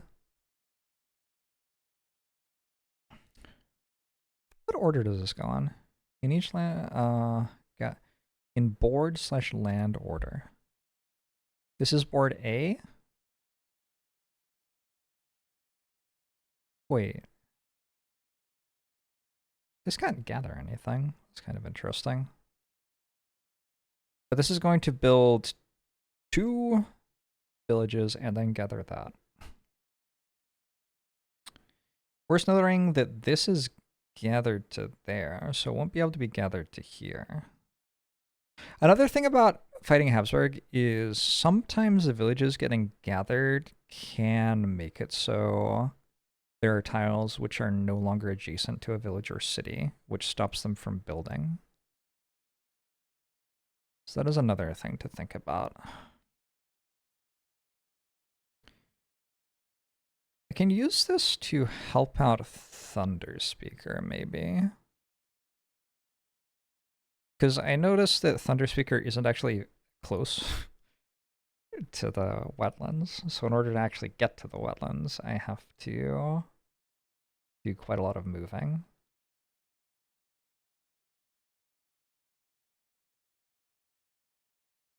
Gather up to 1 of your presence, 1 fear, and 1 damage.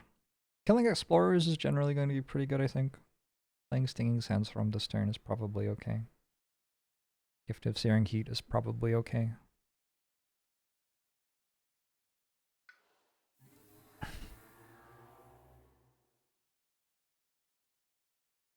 Two damage to explorers only seems probably okay.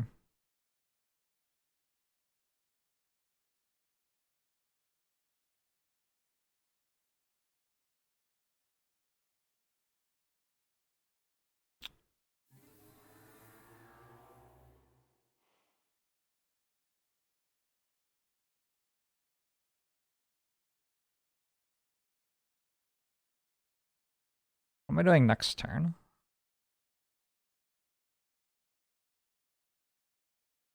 We do this. For each Dahan present, push up to one of... Do this and this. I'm gonna go to that sands. Why not spread out, you know? This is fucked. Whatever. They're all dead. Rest in peace. I've just noticed this is not going to have a village adjacent to it when it ravages, which means it's only ravaging for 9, actually.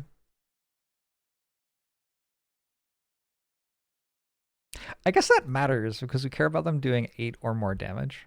9 isn't much more than 8. Whatever, I'm just going to stop them from ravaging entirely, I think.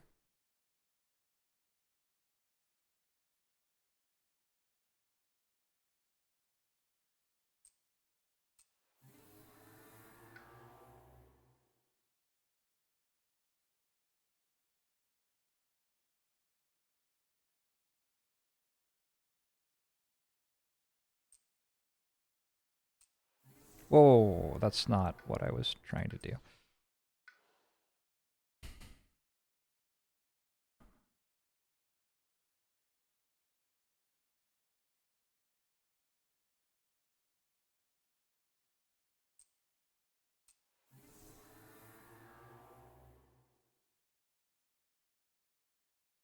Does giving another spirit 2 energy do something?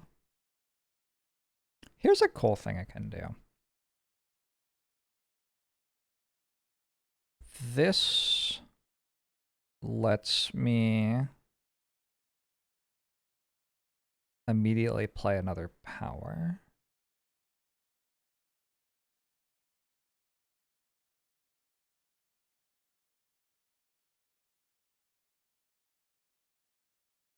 I could double play this turn?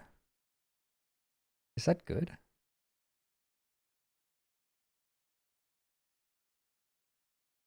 It is or it isn't.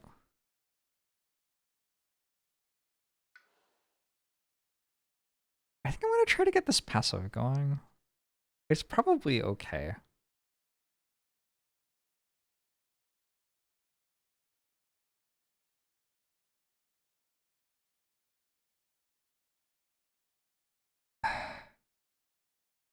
And I think I'm actually going to try to make a sacred site there as well.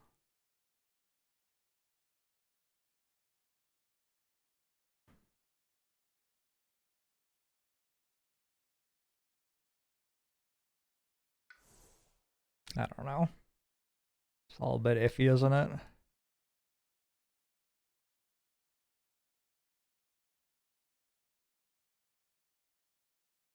Let's try to get to 3 card plays as quickly as possible.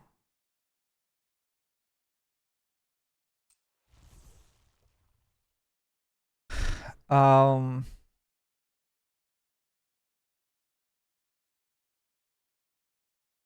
my plan is to do this.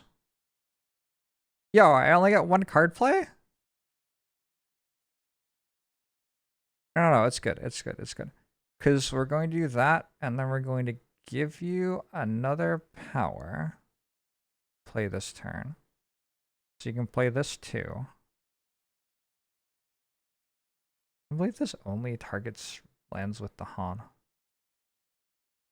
What a completely worthless card.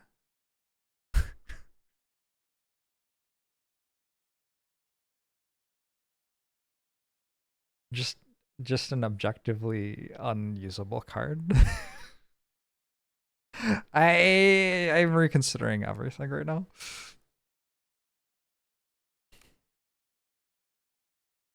We can gather a Han in here. And then we can deal 5 damage. And then they'll only have 1 village there. Oh yeah.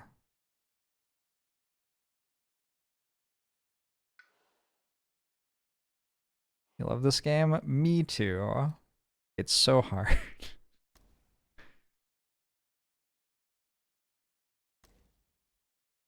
There's no... I don't care about Gift of Searing Heat, I don't think. Oh, I don't have enough energy. Where's all my energy?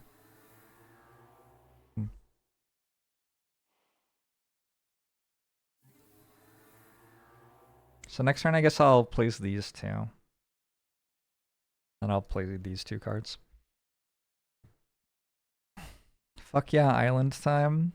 Yeah, last time I tried playing without an island, which was a bit different.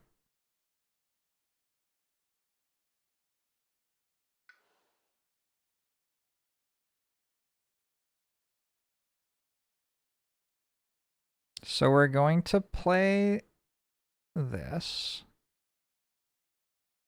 which lets me play this, which gives me this, which lets me play this again. Which lets, like, you play another card or something? Or you to play another card. You could proc both of these off that. Is that good? I mean, if 2 damage killed a village, it would be okay. But it doesn't.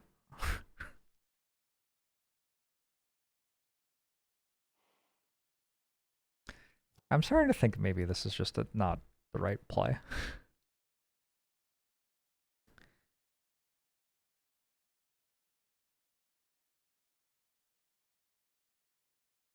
The thing is, this card doesn't do anything. If I skip the build here, it just gathers in anyway. At which point they're only hitting for 5, I guess. I guess it does something. I think maybe I just play this, and then that's kind of it for my turn. And next turn I get 2 card plays, and I can play, well, I don't fucking know, but we'll work something out.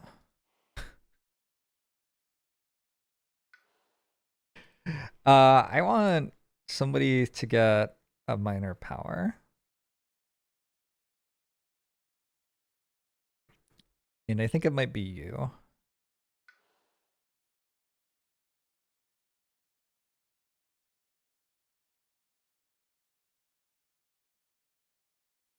If you target a spirit other than yourself, they gain +1 energy. Target spirit may immediately play another power card by paying its cost. It's kind of an interesting one to take because, well, for starters, I can double it with this.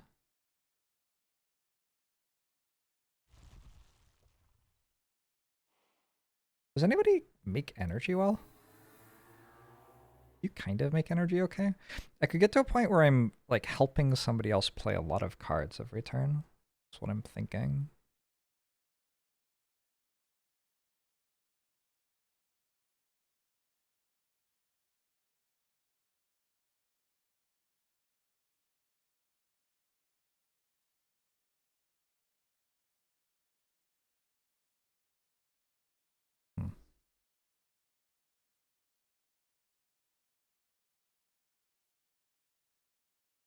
I feel like it has some of my elements. Maybe I'll just take the one that has some of my elements. This kind of doesn't let me play anything. You love playing with 4 spirits, but it takes time to not make your head explode from managing.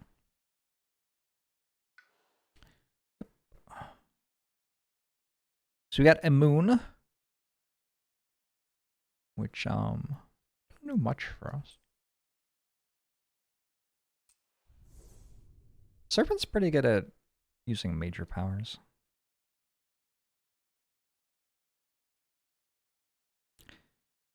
Target spirit gains 1 of any element.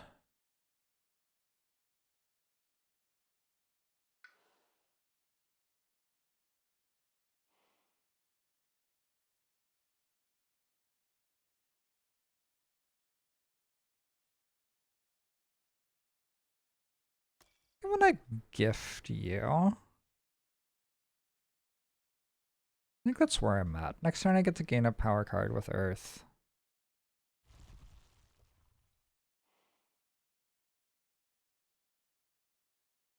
Oof, I'm so slow. We can only add presence to lands with the Han. I could add 2 presents here. They're going to have 9 health worth of stuff. Very soon. There's only 9 health worth of stuff. So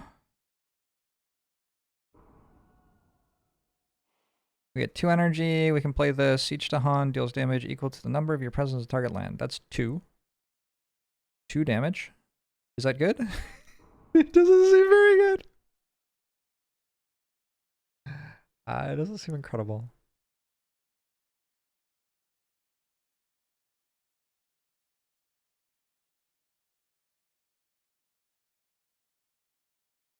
You can gather a Dahan, and each Dahan destroys an explorer.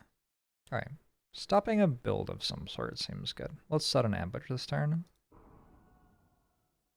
Why did no one tell you about Spirit Island stream earlier? I don't know. You're not on the right social media platforms, maybe.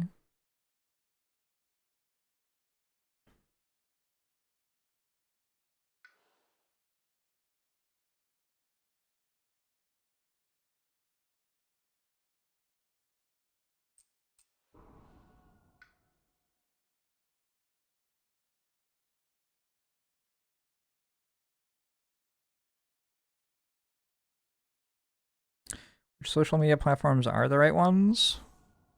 Craigslist? Maybe.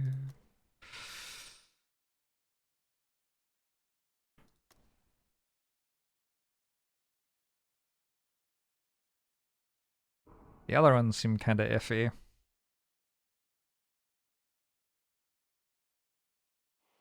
Am I getting anything out of playing this, like, actually? Because I could just take 2 energy this turn.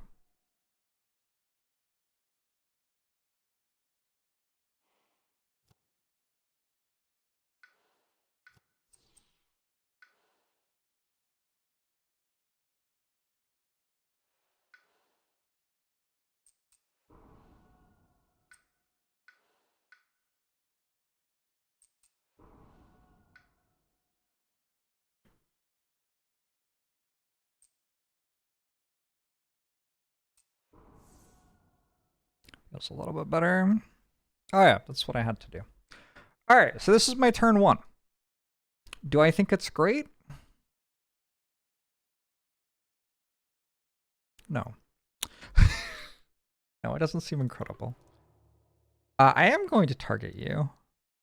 I'm going to get yellow mountain green on my minor power. I can't believe that didn't work.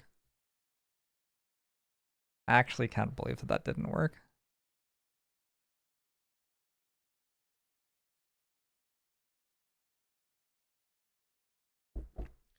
Rouse the trees and stones isn't terrible, I don't think. We can add a wilds. I think wilds is pretty good.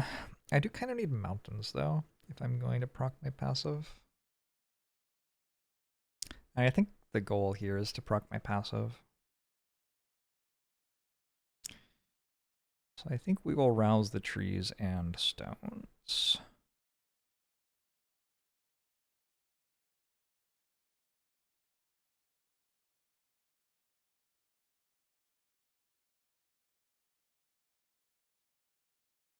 We try to do unquenchable flames somehow. Pushing explorers seems like the main way we're going to do anything ever. I don't understand why this one's so much better than this one. It seems so much better. Oh well, I'm gonna take the one this mountain.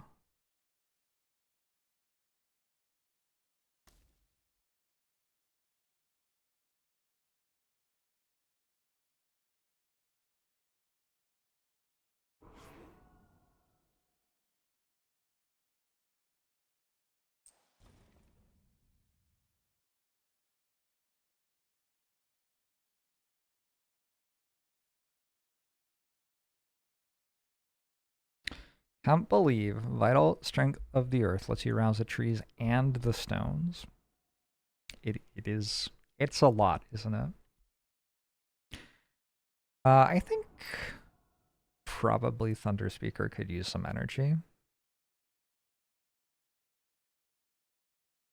Alternately, I could pay 1 energy to kill that.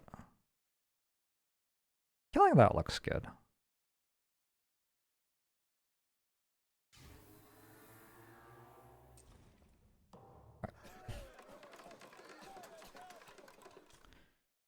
Please send help.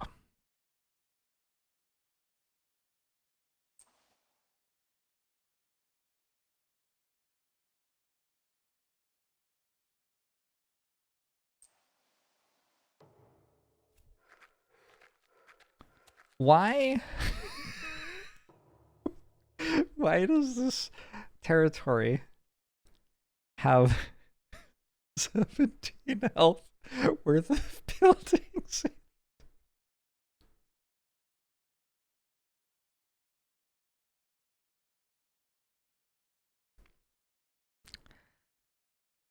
Okay,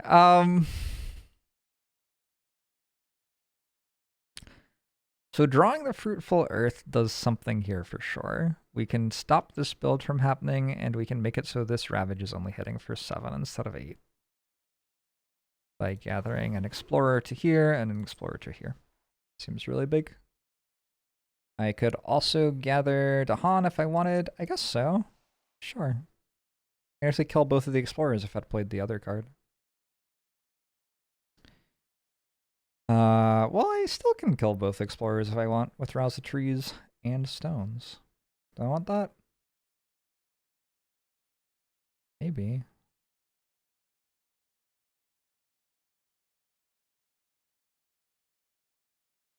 That would be okay. I feel like this board isn't looking that bad. I'm looking forward to finding out why I'm wrong.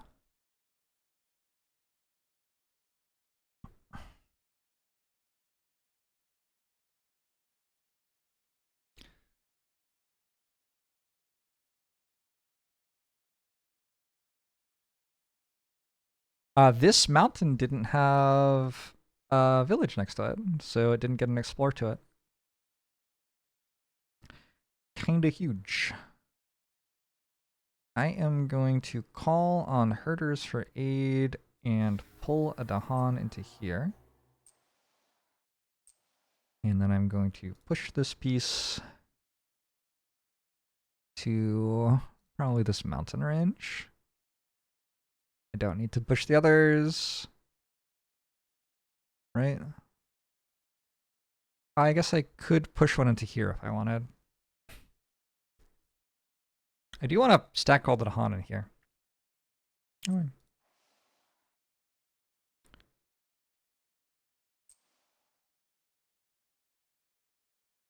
Gather up to 1 Dahan per purple you have.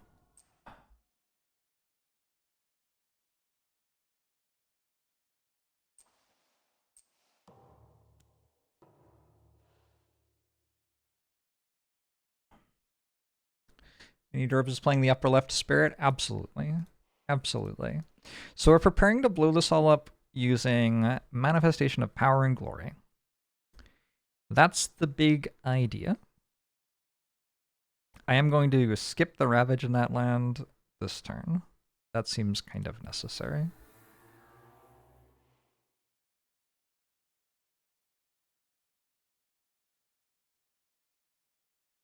This is going to be a nasty tile. This is going to Cascade Blight, which isn't that bad.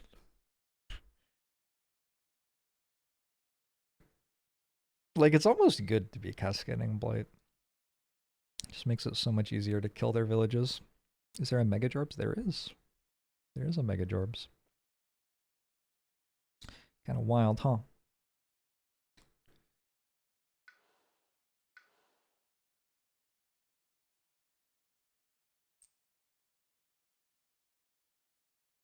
We're gonna go here. That seems like not a terrible place to be. I'm gonna play these two cards, which lets me kill some explorers this turn. And also probably do some other stuff.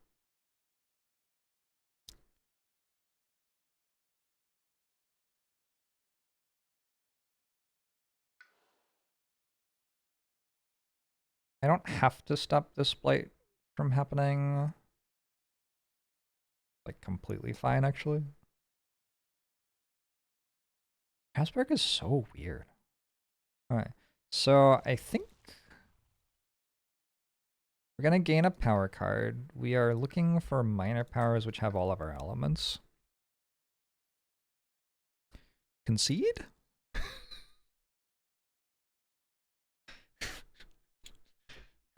GG?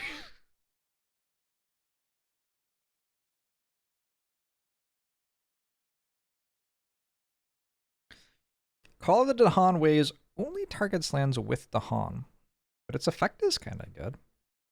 If you have 2 moon. Well, I sure don't. I sure don't have 2 moon.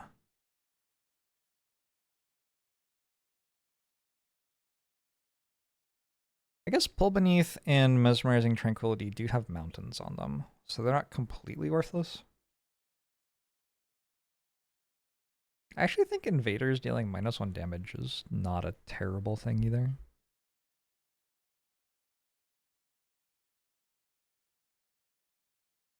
If land is a sands or wetlands, we deal 1 damage. If my presence is there, if my presence is present. I'm going to do this, because it seems like it can probably kill an explorer this turn. And I will continue to work my way toward 3 card plays per turn, I think.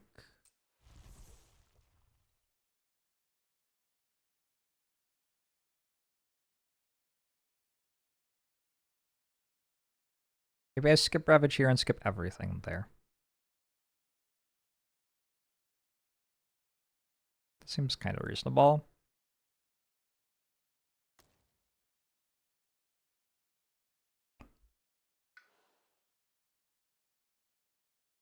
Okay, where do we want to go next?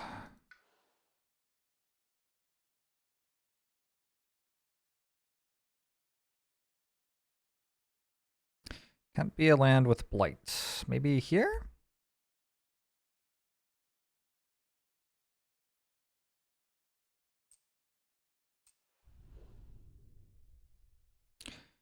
I think I keep looking for green and power cards. The shore seethes with hatred.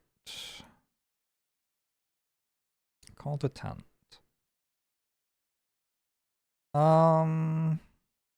Ooh, Entrancing Apparitions is probably real good here. How many builds can that stop?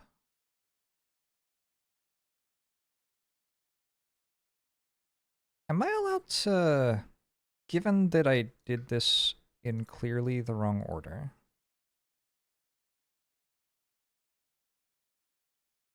I don't think I'm allowed to. I should have clicked this first. Seen that I had this card. And then I could have put something here and pulled these 2 into here to stop 2 villages from getting built. That would have been so much better. As is, I can still stop this from getting built, which is okay. Guess. Short Season Hatred sure looks like it has every element that my character has, doesn't it? Maybe we just take that.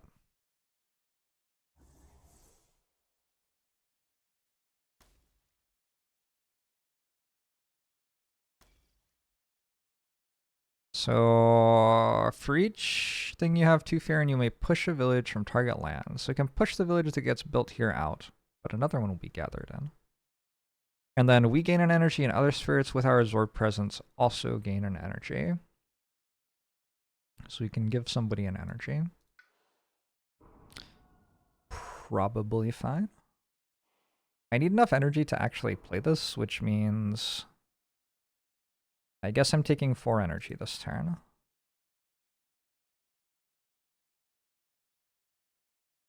That's 15 with 3 and 3, 2 more. I think I can kill all of those.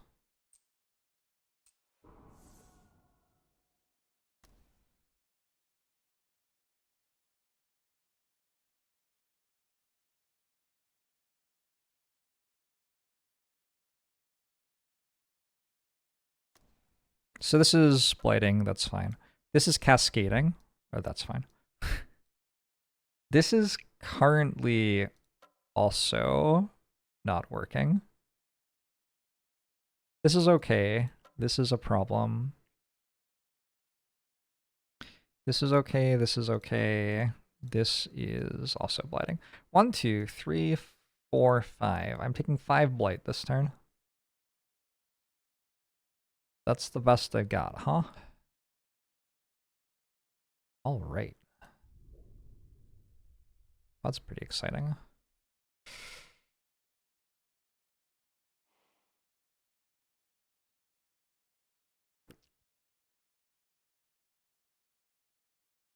I don't have to sure see this in Hatred.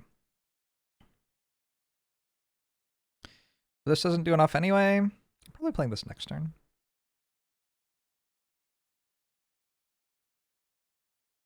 Yeah, I mean, I think I'm just kind of getting owned.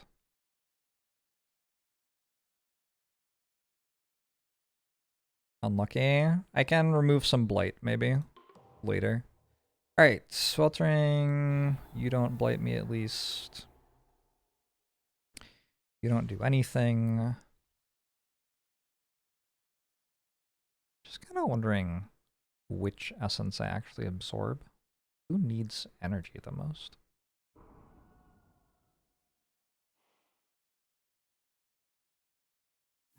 You're gonna reclaim. You're gonna reclaim. Maybe you need energy in order to play your stuff to double up.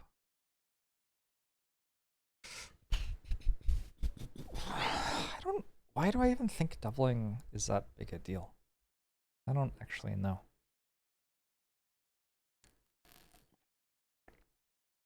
Five lands and invaders aren't invincible in Sweat Smile.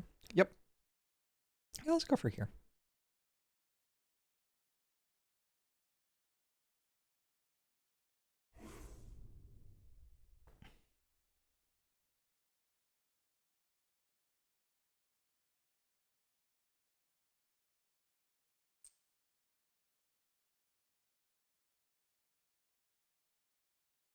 I get any element. That one. After advancing. Oh my god. Are we in stage 2? Oh my god. After advancing invader cards, perform a build step for one terrain not shown under any invader action. If there is no such terrain, nothing happens. Okay. Each beast deals 2 damage. Remove any token that destroys things. 2 damage. 2 damage. Ooh. Relevant.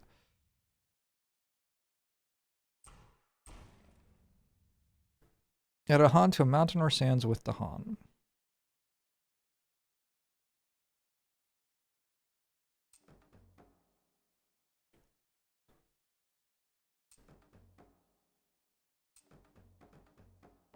Decent. We're gonna skip that Ravage. We're gonna skip everything here. That hurts. That hurts. That hurts. That hurts. I forgot. I've just lost all of my presence as Thunder Speaker because the Han died there. Alright. We are going to... We can't change things because we saw an event card.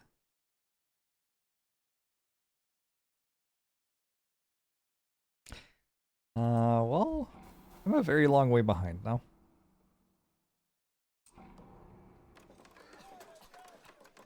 Probably already dead.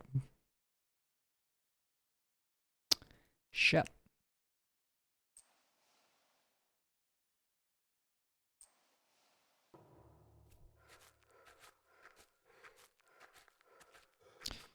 What happens, by the way? They get a build step?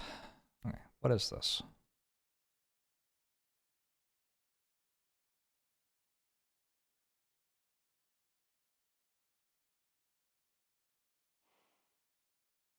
Click on land to add a village to it. I don't know what this is.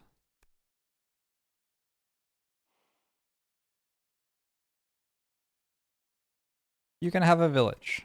I guess it's every board. Perform a build step for one terrain not shown under any invader action. I don't understand what I'm doing right now. Does anybody know what I'm doing?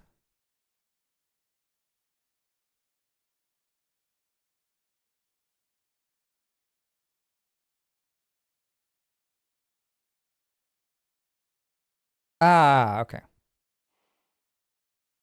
We add more stuff because we're already escalating. I honestly, it didn't occur to me that we could already be escalating. Why did they need to escalate? Aren't they already winning?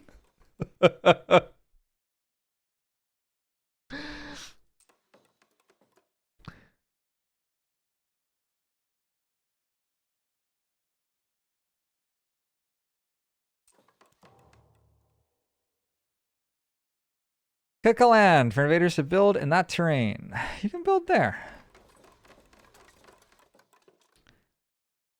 Chat. I feel like we're losing.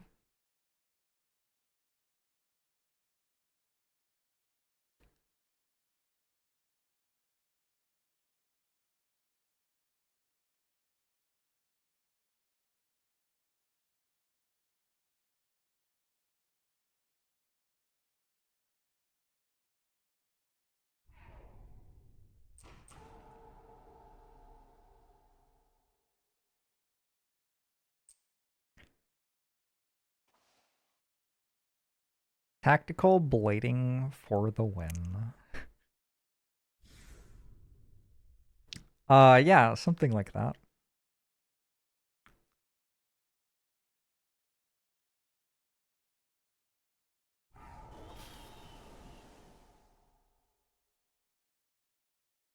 Let's scorch somebody with waves of heat.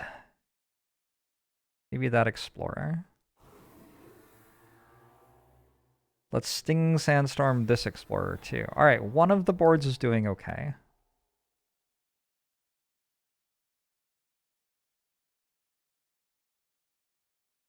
I think I end up...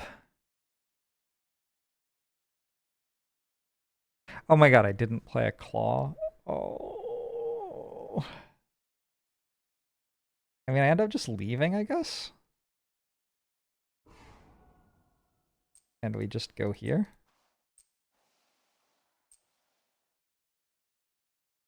Remember when I said I couldn't play Thunder Speaker at all? But that is all the ravages done on this board for next turn.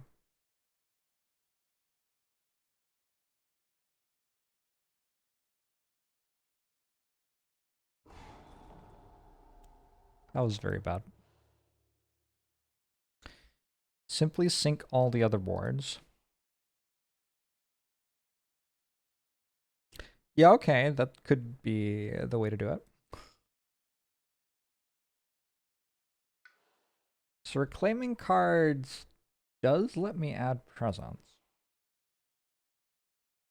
This is hitting for 9.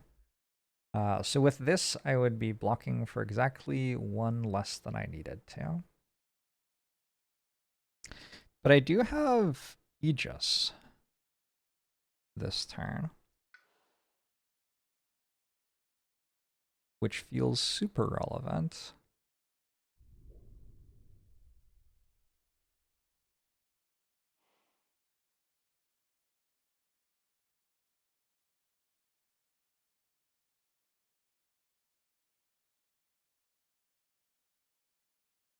This hits for 4, this hits for 7. This goes 1 from a sacred site.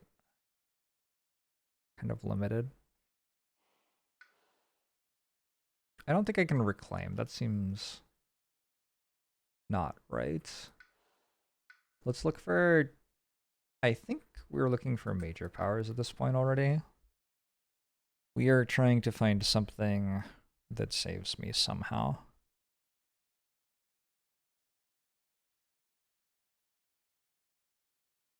I don't know why I don't have any of these elements, but I sure don't have any of these elements.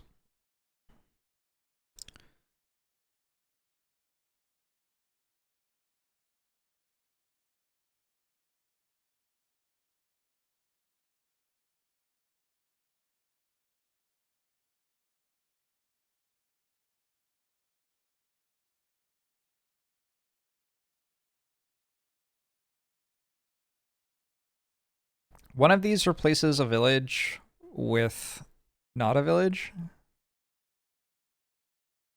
So maybe we take that. Game looks complex. Game's somewhat complex.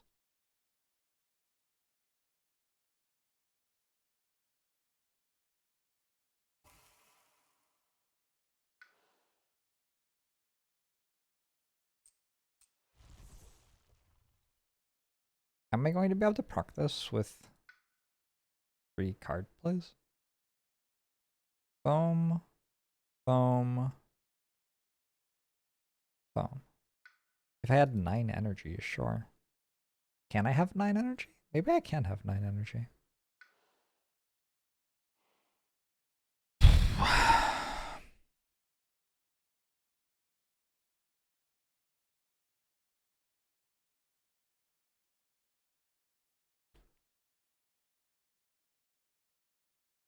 Maybe it's just normal for the board to look like this. They don't have the alternate win condition that France has. Maybe this is actually what we want the situation to look like. But probably not. But maybe.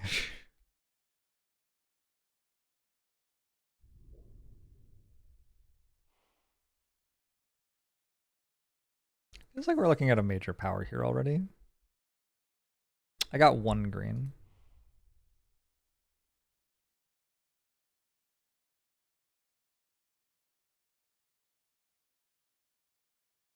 I have 4 energy this turn. It feels like it's a major power.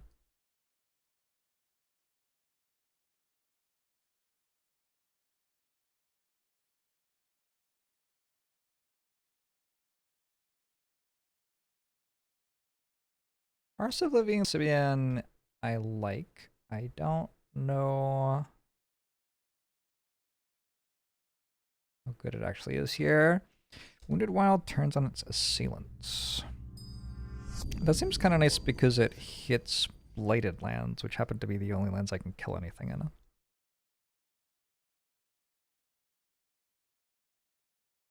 Remove a city, village, and explorer, then invaders in target land. Ravage. Karma Vox, thanks for the prime.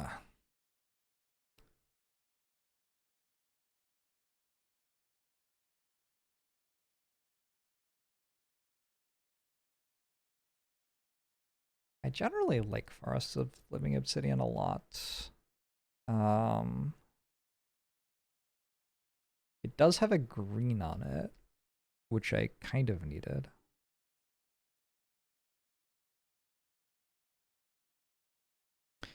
Why do I just go Accelerated Rot?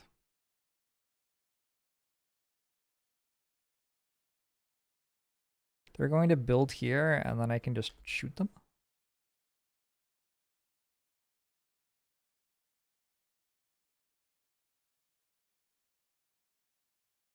I had 2 Badlands. Gather up to 2 beasts. 1. And then that's stealing 1, 2, 3. It's like not enough.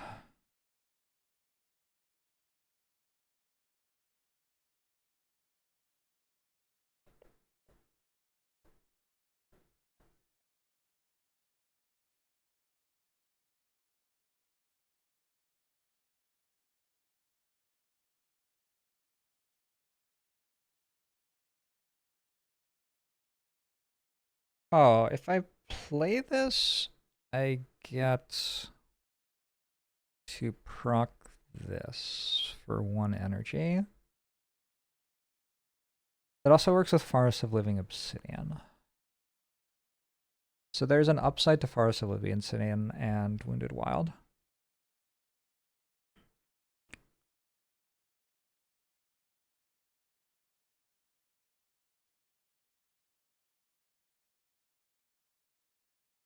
It's hitting for 5, right? Fuck.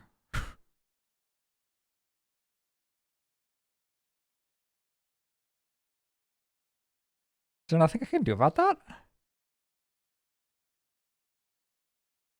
I could gain a fire and a blue. Or somebody else could gain a fire and a blue.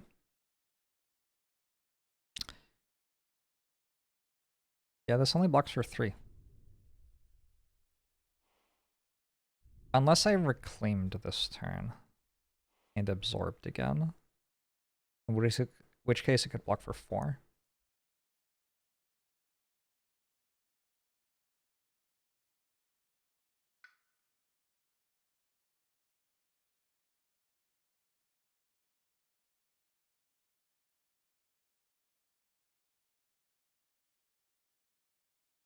If I absorbed this turn, you get any element. That's not enough, right?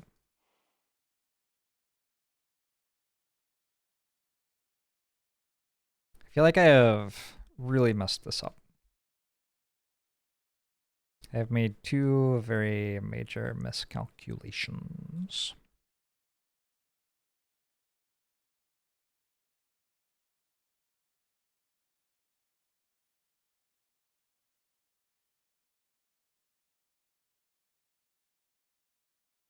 What does this do? Gain a major power without forgetting.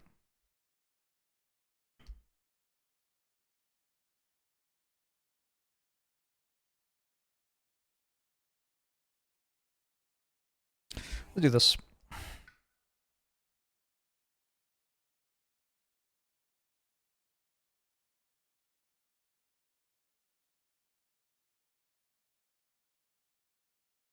Don't think I care about Twilight Fog anymore.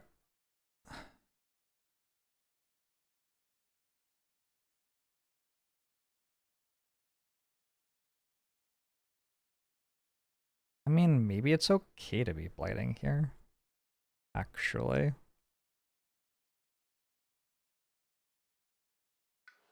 That's what I'm going to go with. Maybe it's okay to be blighting here, actually. That's the best I've got.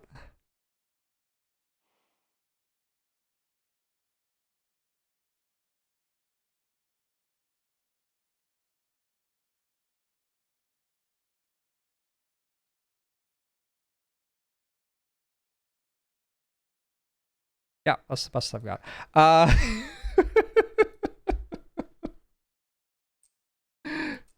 of miserable.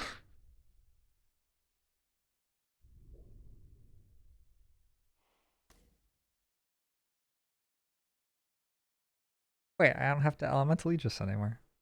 Perfect.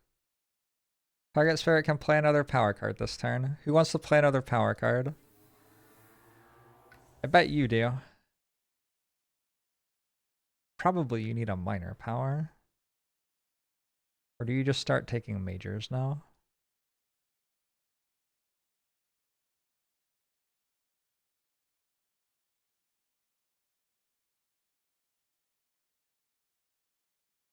Huh.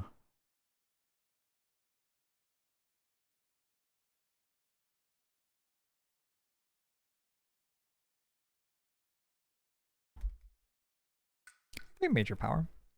Gain 4 energy. You may forget a power card to gain 4 more energy. Or, instruments of their own ruin. I think every time instruments of their own ruin is offered to me on a spirit that could kick it, I just take it.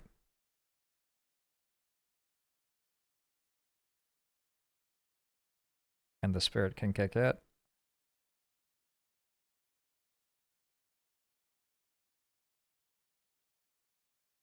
Pyroclastic Flow good. Destroy all things now. We just take Instruments of their own ruin. I have to forget something now. Let's forget call on herders. The herders are the Habsburg monarchy this campaign. Unlucky.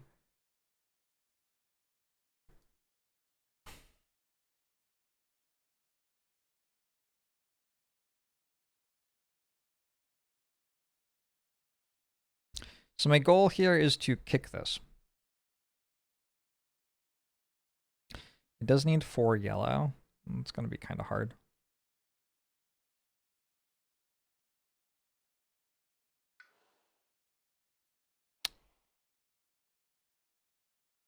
Somebody gets 2 energy. Let's skip a ravage. Best I got.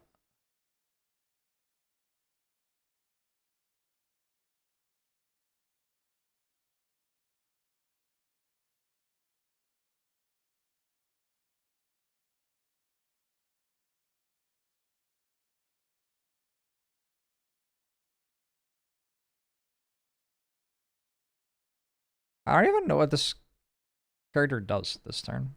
It feels like nothing. We just don't do anything.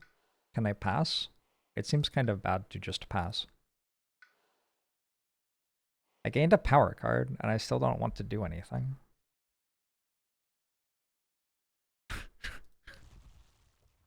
That seems terrible.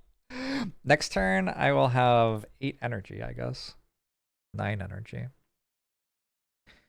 So I could probably do something next turn. Like I could double play Absorb Essence next turn. Which seems okay. Alright, let's try double playing Absorb Essence next turn. We'll just see what happens. We are looking for...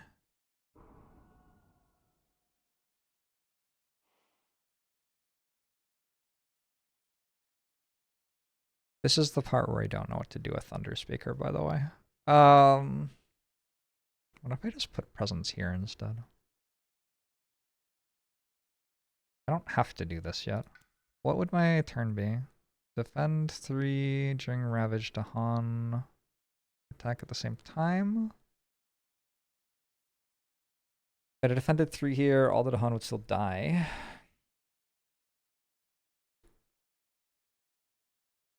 I have to add presents to lands with Dahan.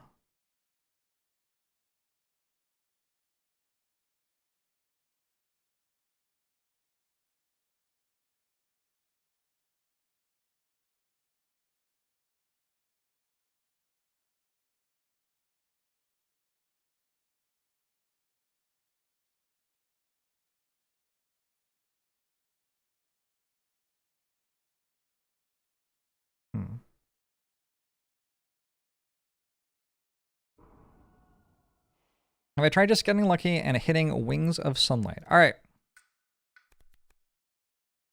Ooh, Infinite Vitality. That's probably decent.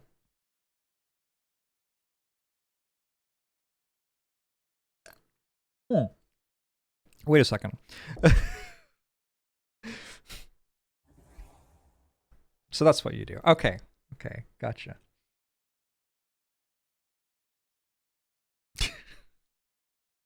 So that's how you do it, huh? Alright, okay. Okay. Okay, I gotcha. Understood. I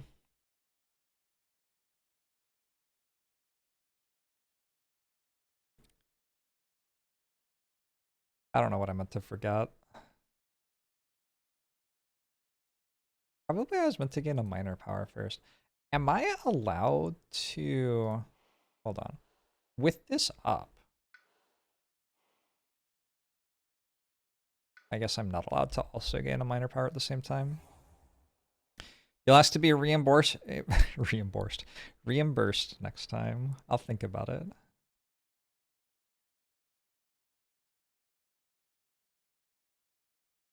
This is 9? It's only 9.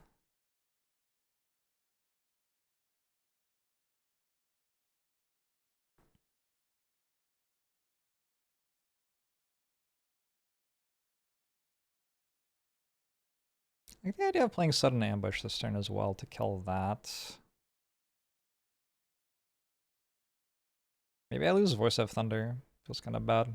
Maybe I lose Words of Warning. Well now, I don't know. Do I just go minor powers now? Or are there other majors I also care about? I guess there are other Dahan majors.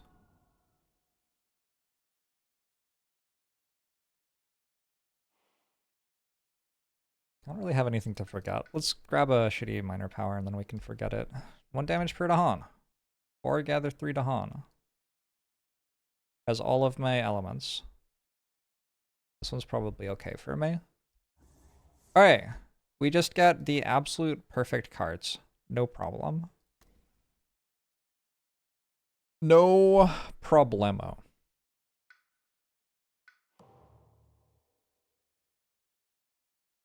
We set an ambush.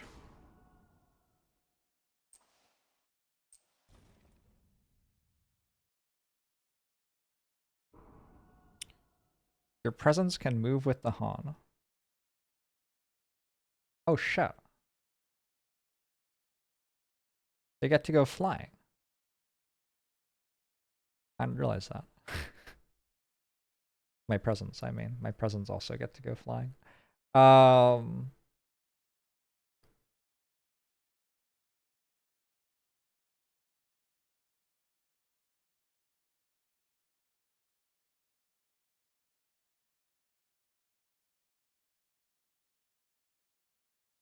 to Bloodshed. 1 damage for Dahan, or gather up to 3 Dahan.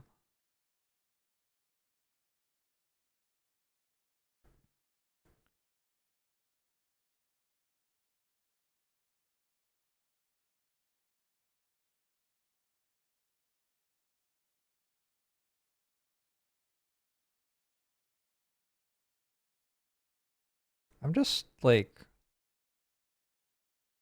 I'm having more and more ambitious thoughts about this.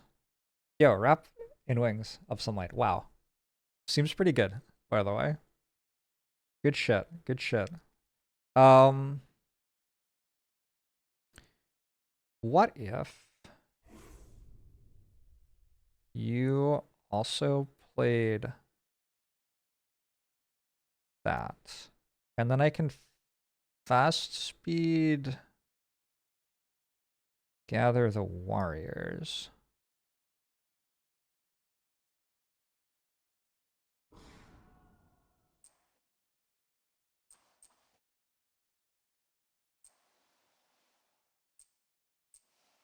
And then I can wrap in Wings?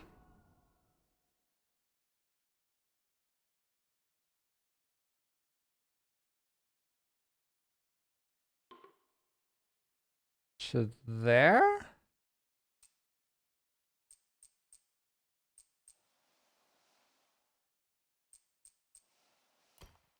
And then I can blow some stuff up? Was that good?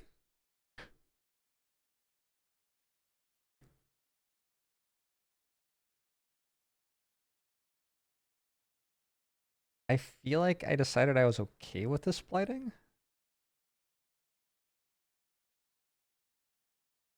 Not 100% on that, but I'm going to let it blight. Gift of Searing Heat. Somebody gets energy. Who gets energy? Do you get energy? You're gonna reclaim next turn.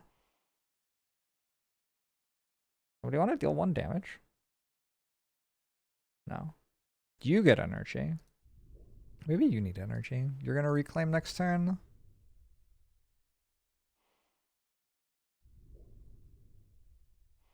You might need energy.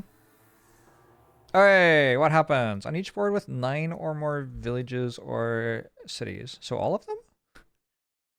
3, 4, 5, 6, 7, 8, 9. Build cards skip the highest numbered matching land. Oh, that's huge. This one doesn't have enough. 1, 2, 3, 4, 5, 6, 7, 8. Yep. Yes. Alright. Build cards skip the highest numbered matching land. Nice. 2 fear per board with 2 or more beasts. 0. An invader's ravage if the land has both Dahan and... Oh shit! That defended there.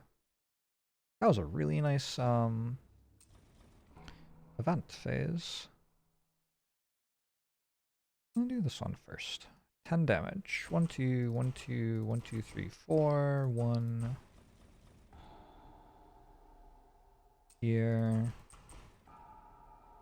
Skip that ravage. I just want to do the other ravages before the island becomes blighted. It's actually still healthy. What happens? Each player adds a blight from this card to a land adjacent to blight, which is good, right? I feel like that's good.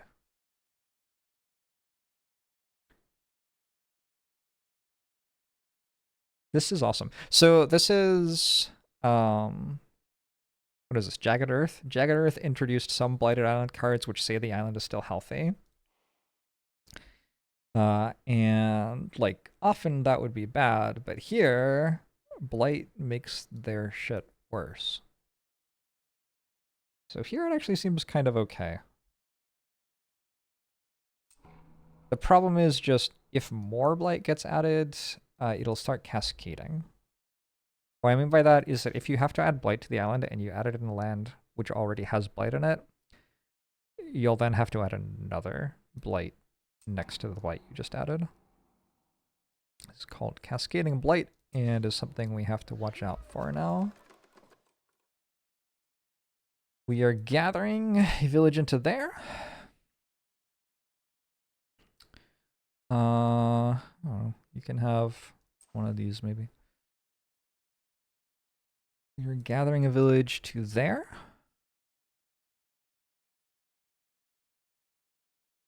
Sure. We're gathering a village to there. Sure. These are all hitting for 7. Doesn't feel great. Doesn't feel great. We're pretty close to the majority of lands being blighted on some boards, which is scary. Or is it actually good? Maybe it's actually a good thing.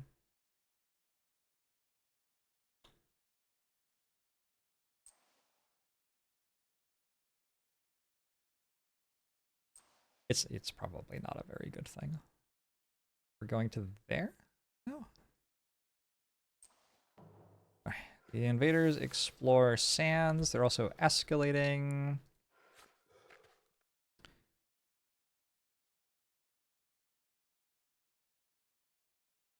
Okay. Serpent wakes in power. We gain an energy, as does Rock Friend. It's going to only target blighted lands. Fortunately, we have some of those now. We're going to gather beasts. We're going to deal damage per blight and beast.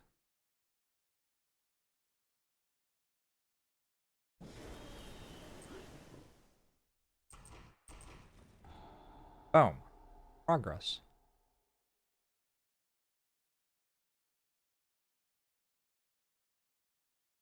So it's 2 damage to explorers only. Let's stop that from building, I guess. Voice of Thunder is pushing for Dahan somewhere. Perhaps here?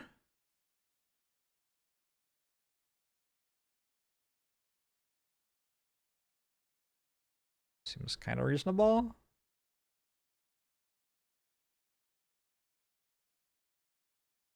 Or does it say push? Push.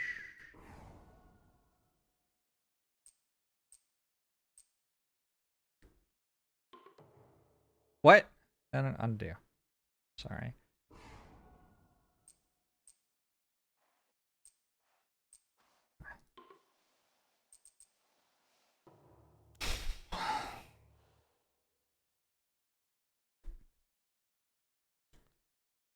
Now I think I can win.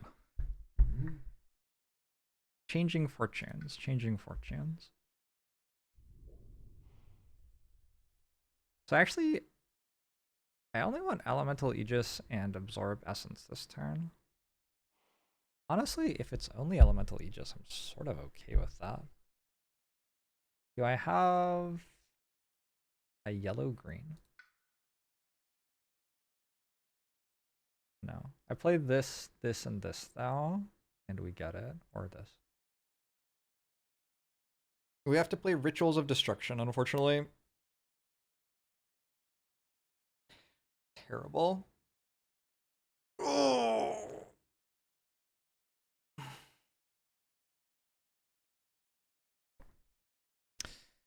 Terrible. Do I have to reclaim?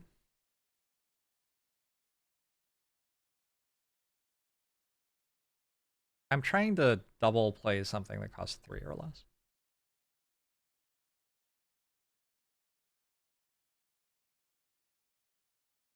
What if I just double played Elemental Aegis? I could just gain another power card. Power cards seem kind of sweet. I don't hate them. And Elemental Aegis is kind of sweet too.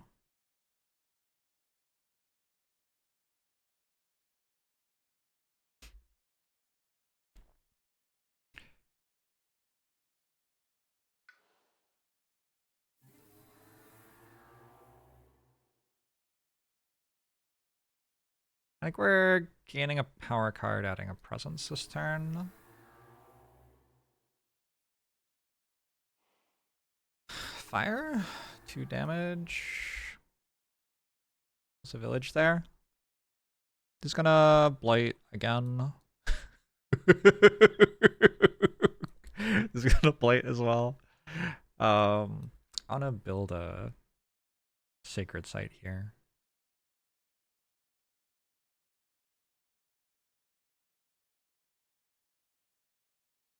I can remove blight in some places. I don't have to reclaim, I don't think.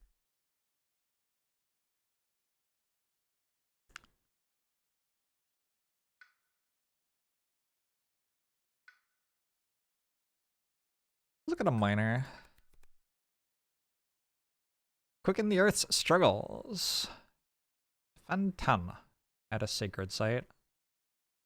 Admittedly, I don't have like tons of sacred sites, but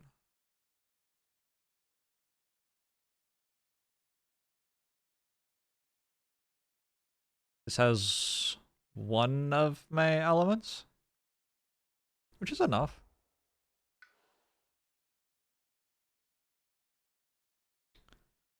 I almost get to play 4 cards per turn, which does not seem useful. I am currently struggling to convince myself it's good to play any of my cards.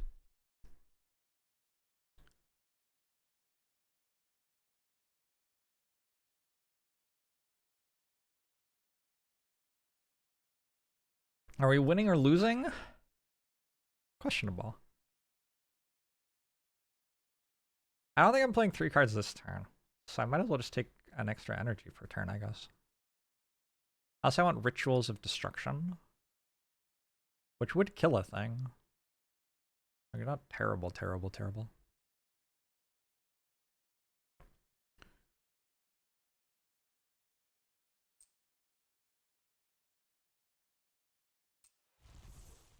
This doesn't actually work because I already have 3 defense there. It only works in places where I have a sacred site. I have to do that to block here. And then I guess we just play Rituals for the elements. So I can double play Elemental Aegis. Because that's my way of defending there. Which is... I mean, this is starting to get a little iffy, isn't it? I get 2 card plays per turn. I have 6 energy. I was going to absorb essence again. But now I'm thinking maybe I just gain a power card instead.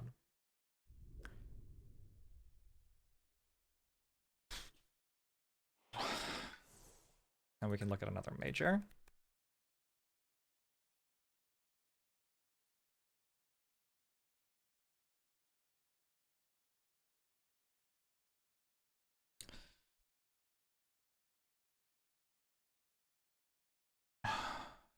are my elements? None of them are green. Mountain and blue is pretty good. Bargains of power and protection. Remove one of your presence on the island from the game. From now on, each Tahan within one of your presence provides defend one in this land, and you gain one of this energy per turn. So I have 3 yellow, 2 blue, and 2 mountains. And a set comes from my track. I'm not that far away from that.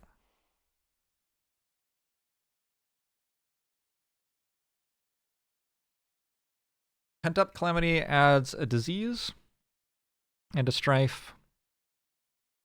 Or you remove any number of beasts, diseases, strifes, and wilds. Deal a bunch of damage. Doesn't seem incredible.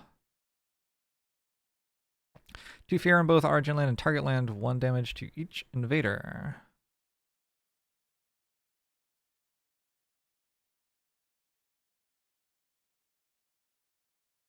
What is that for? What does that do? Why is that good? Why is it even a card? Why aren't these things a card?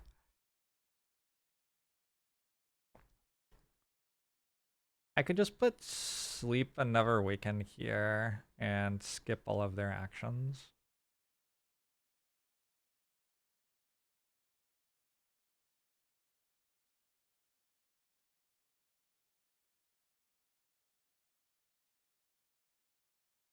That doesn't really work. I think I have to double play Elemental Aegis. And I'm not sure I want any of these cards. But this one at least has all of my elements. Maybe I want this card then. Add a disease and a strife. It is fast speed. So I can like block the build here and strife the village. It seems okay. Alright. Let's lose, I think, Gift of the Primordial Deeps. I don't hate it though.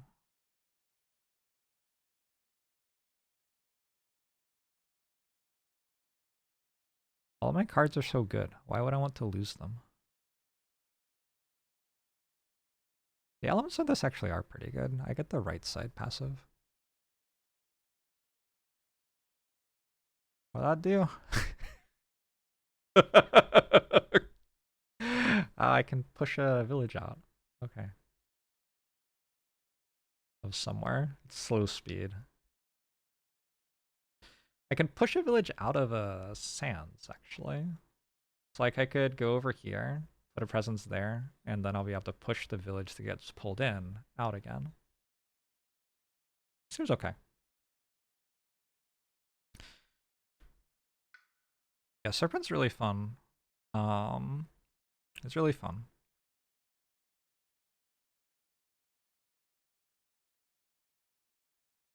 I don't think we're expecting to ever kick the right side. I think that's just not real. Somebody else will win with some sort of major power, right? I'm just like, if I'm trying to kick the right side, I should keep this probably, but that's fine. Add a presence to here. Elemental Aegis, Pent Up Calamity.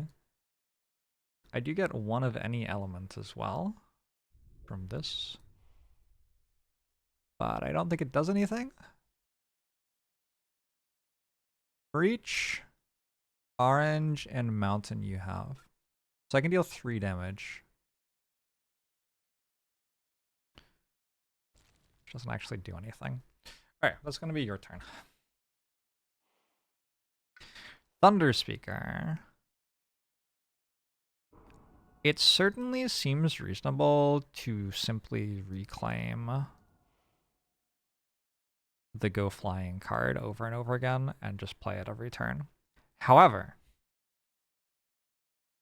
I think it's wrong. I think probably we play one turn that is only okay.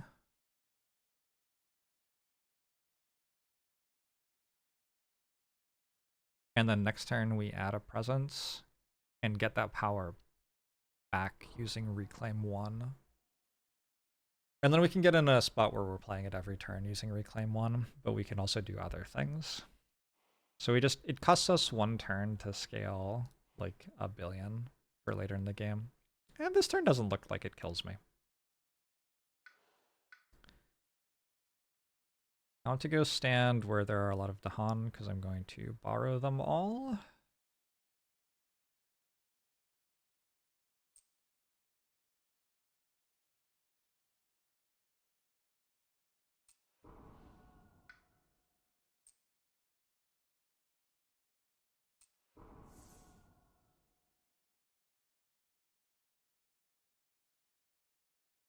We can play Manifestation of Power and Glory. Can also play Call to Bloodshed. Wait, does Call to Bloodshed just do it better? No.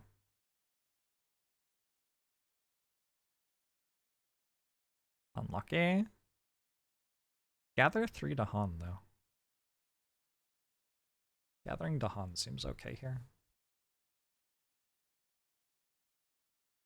Remember when the game started and this spirit was on this board? that was interesting. Sure isn't there anymore. I just realized if I play this and I absorb essence, I actually can double play absorb essence this turn.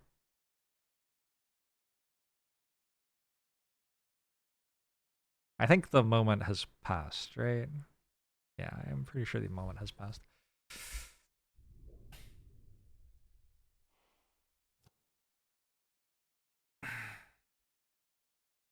Alright, I wonder if I play anything at all with Thunderspeaker.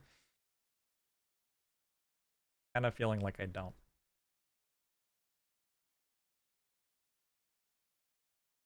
Wait, the Serpent's dealing 3 damage to this. And then... Oh, it's already taking 2 from the Dahan. Doesn't matter. Oh yeah, I think I actually don't do anything. If I did this, I could push a Dahan into here, and then I could deal 1 damage to something. Oh, I could push Dahan to somewhere where there's an Explorer. Yeah, that's worth it. Oh, wait. You.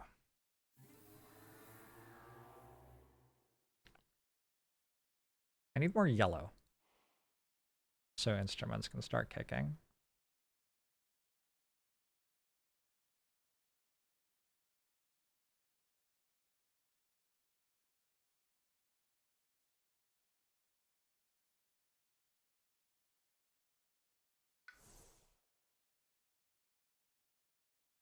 Let's look for another major.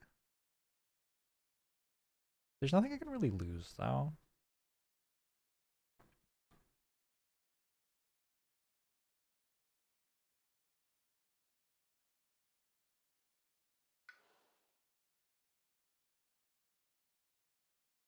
I don't know which of those I want to place yet. I need to look at the... Here, undo. I need to look at the power. I'm making 3 energy per turn. I can absorb as well. I think it's time for another major already. Blazing Renewal.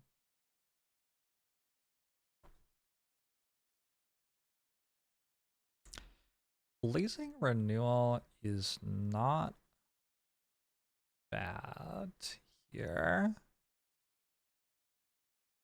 Great Spirit adds 2 of the destroyed presence. Of course, we need somebody who has destroyed presence. Thunderspeaker has destroyed presence. If any presence was added, 2 damage to each village or city. It's fast speed. So, like, I can use that to immediately clear this entire village spot.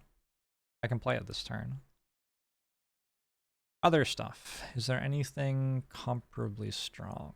It also has my elements on it. So if I play it and this and then... Yeah, I think I'd be able to... Unfortunately, it's not next to anything that I care about. This only targets from sacred sites, unfortunately. doesn't do that much. There are other things. We can go 1 away from us, defend 6, invaders in target land, skip the next build action. That's not bad. Remove an invader and an explorer or village, or remove all damaged invaders. Unkickable though. This one has yellow on it, which kind of matters.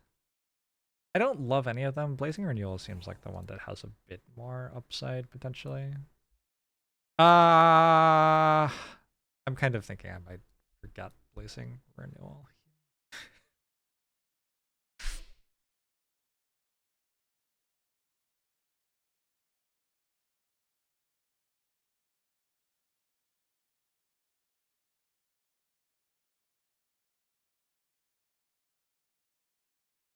Shot.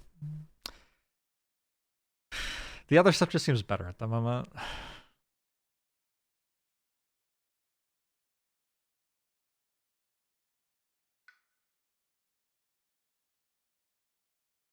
Maybe I should have just reclaimed.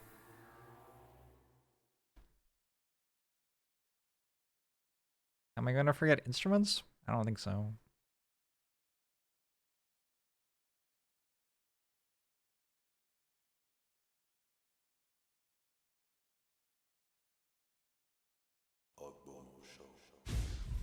Clearing this next turn could matter, I guess. Although I'll have a city in it. Unexpected final holdings for 47 months.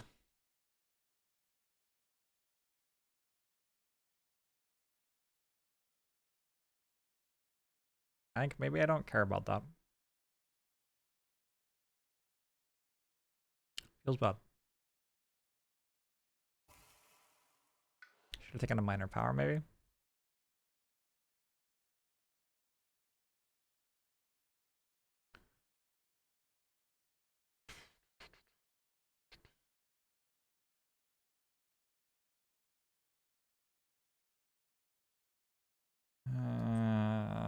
Yeah, I should have taken a minor power, because there's stuff that minor powers can do as well.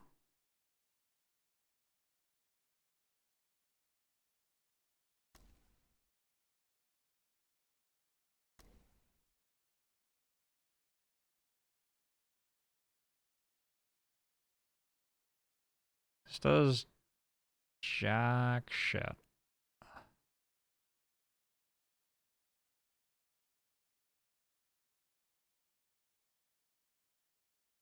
Man, I hate this. I keep on doing things I do not like. Okay, is there a different one here that I would want? Defense 6? This is hitting for 7. It targets a jungle.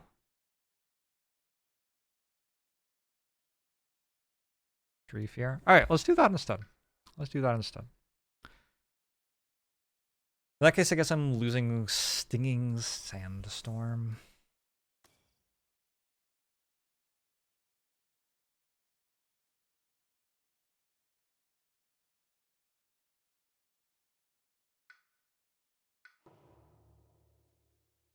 I don't know, chat.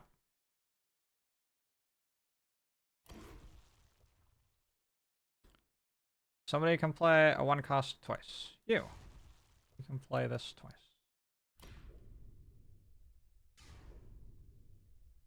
It does something. Whoa, whoa, whoa, whoa, whoa, whoa, whoa, whoa, whoa, whoa, whoa. I can kick that? Whoa, whoa, whoa, whoa, whoa, whoa. Oh, I didn't know that. If you have removed tokens, return up to 2 of them, otherwise add 2 strength.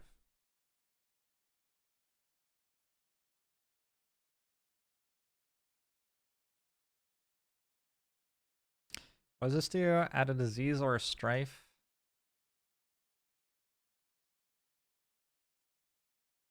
I can add 2 more strife. Okay. So this only targets 1 away from me, so that can only hit there.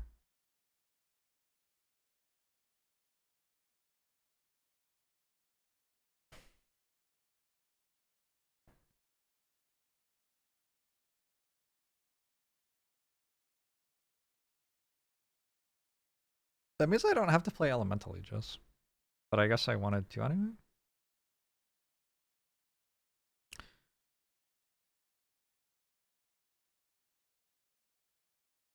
I can kind of obliterate a sand somewhere, I guess. And I can think about starting to push stuff into that sands.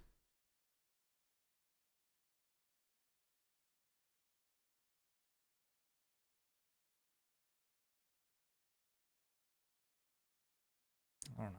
There aren't that many sands.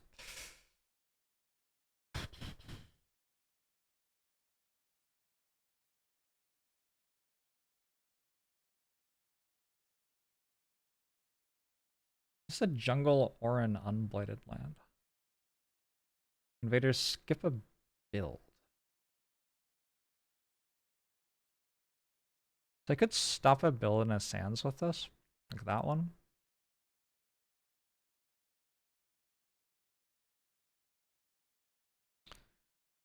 Because it really feels like this. It makes sense to do that, right? Holy shit! Oh. I mean, it doesn't matter. Does it? Not like it matters. But Instruments does like me having a lot of strife in a region. It doesn't actually do anything though, I don't think. Yeah, let's stop there being a build somewhere.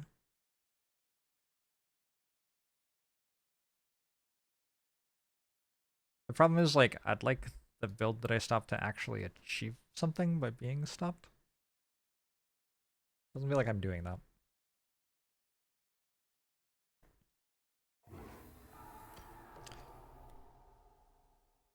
Add a village to coastal land adjacent to a coastal village.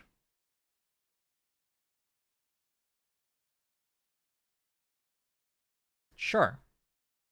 Why would I have a problem with them having lots of villages? Easy. Easy game. Not a problem. Why would that be a problem? Do I look afraid?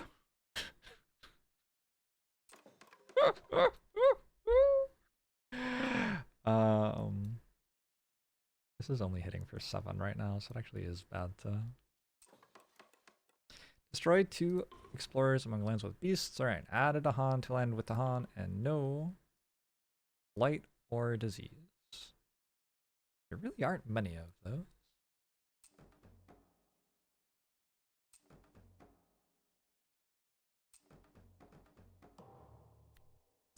Each player may push an explorer into a land with more village or cities than the land it came from. So I want to stop a sands build with this.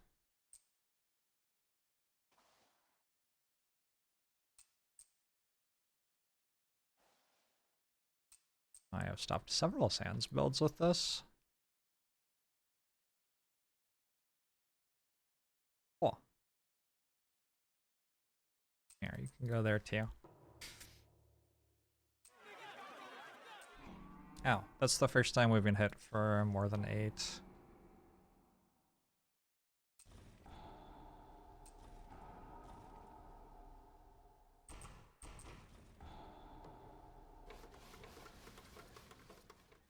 Okay, we are going to gather a village into here.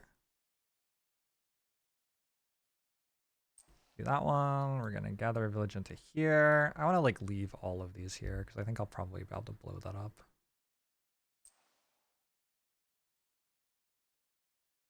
Gather a village into here.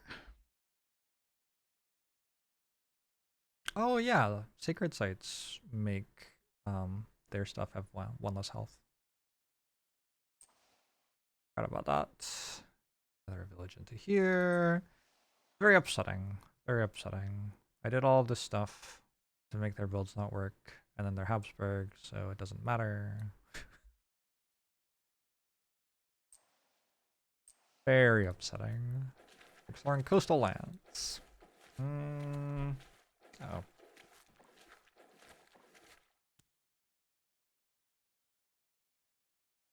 Wave of immigration. Click a board to add a city and a village. On each board, add a city to a coastline without a city. Well, they all have cities. Outplayed. Add one village to 3 inland lands with the fewest blight. There are no coastal lands to select. Get owned. I can choose? I don't know, one with the bad lands, I guess.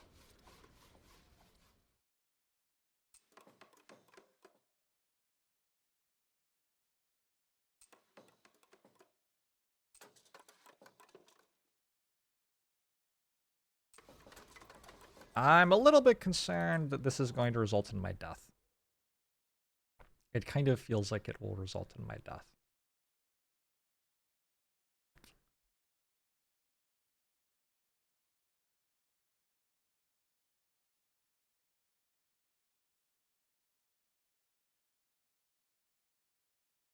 All the bloodshed.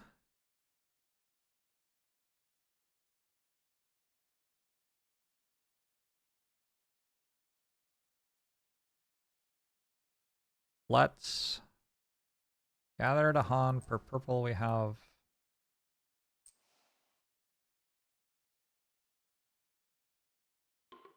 and let's gather 3 more to Han. Then let's Rituals of Destruction. It actually kicks.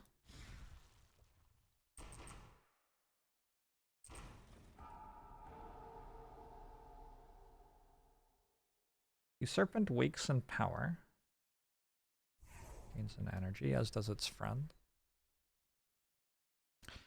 We can deal 3 damage to a village somewhere. This is the exact amount that doesn't kill a village. I'm also going to push a village out of a region. Pushing something out of a sands seems like would be good. Maybe we do that.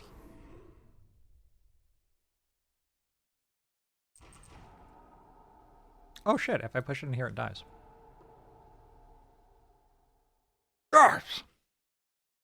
Small victories, small victories. Small victories shortly before colossal deaths. Because this turn, this Ravage needs dealing with, this Ravage needs dealing with, this Ravage needs dealing with, this Ravage needs dealing with, this Ravage needs dealing with, this Ravage needs dealing with, this Ravage, and this Ravage also need dealing with. So, I think that's going to be difficult. That's all I really have to say. I'm gonna run to the bathroom. I'll be right back.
I'm checking stockfish when I go to the bathroom. I'm peeing. Usually.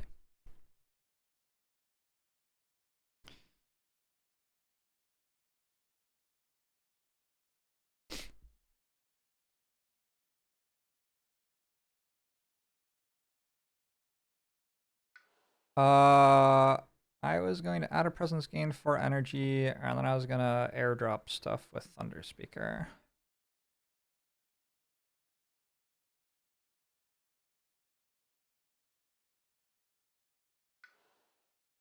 You just have to reclaim cards. Like, can you do something better than that? I don't know, maybe you can.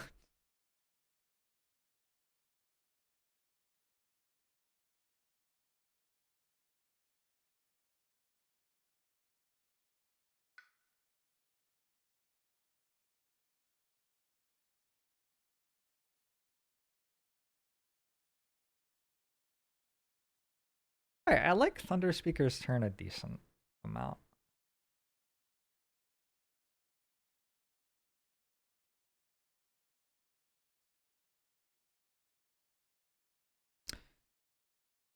Blighted Island incoming? That'll be fun. And doesn't mind reclaiming because it still gets present? Well, it minds reclaiming because its turn will be terrible. That's why it minds reclaiming.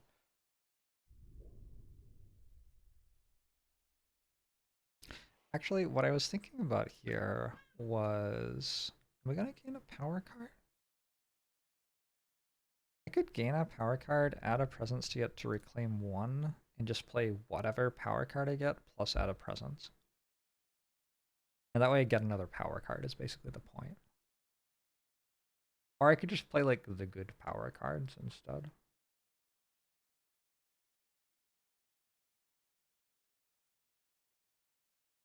They're not that good.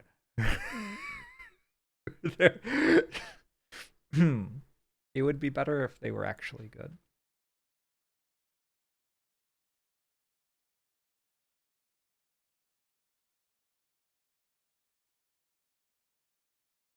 If I could kick instruments. Let's see if I can kick instruments this turn. It's possible. Actually, it just already works, right? No. I need my power to give me a claw or a yellow, I think.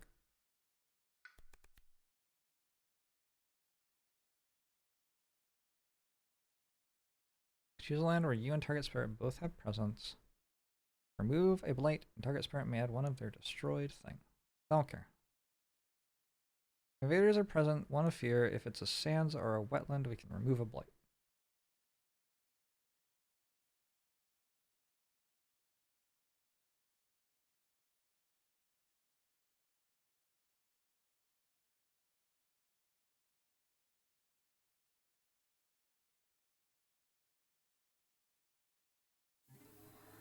I can only play 2 cards per turn.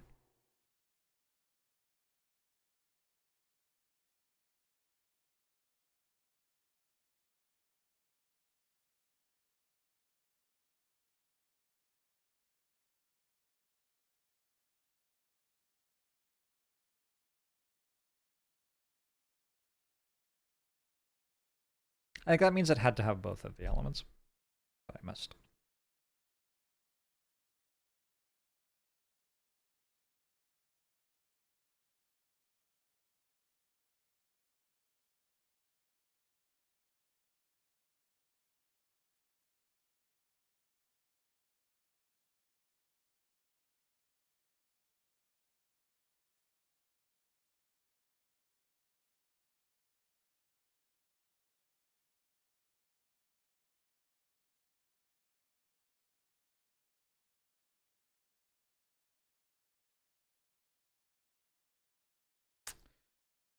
I'm still not dead yet.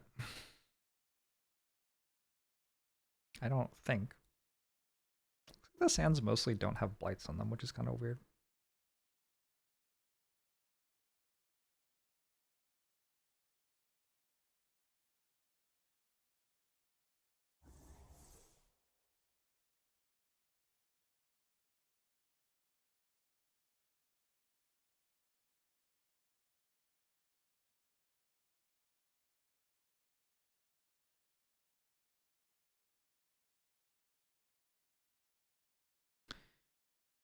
Okay.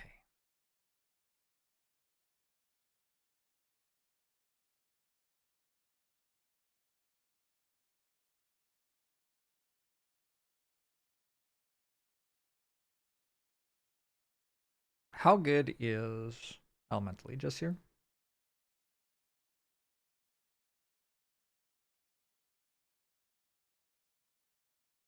Probably the best spot for it would be here. It only blocks for 3. It's not that good. I think I'm gaining a power card. It's Pent Up Calamity. Can I kick it again?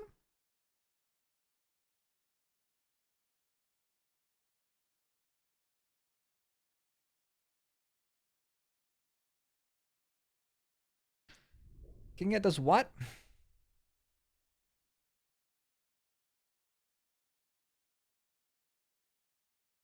Oh, hold on. Can I do this? With Pent Up Calamity, which hits 2 of them. Absorb Essence hits 2 of them. I need 7 total. I have Fire, Any, and Water. I can do this turn. I really wish that was good. Fuck.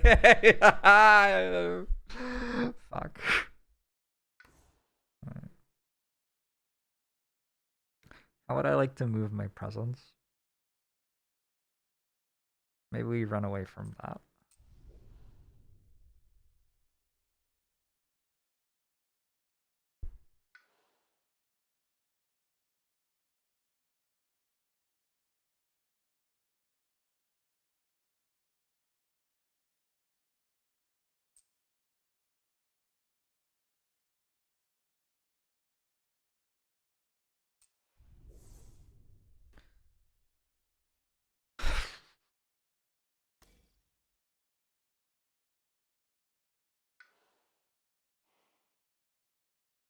Doesn't work?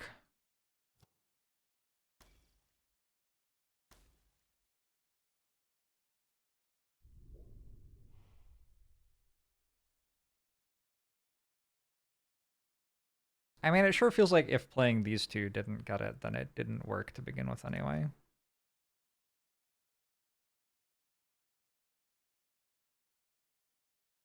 What did I do wrong?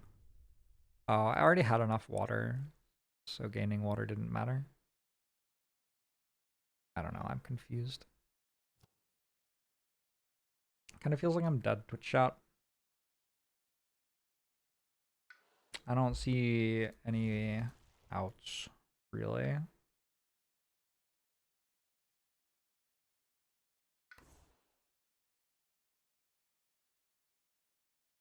I'll give it my best shot, though. Maybe we can find something here.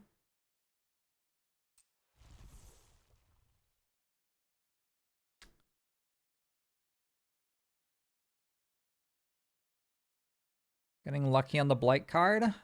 Well, that seems simple enough. Probably skip that.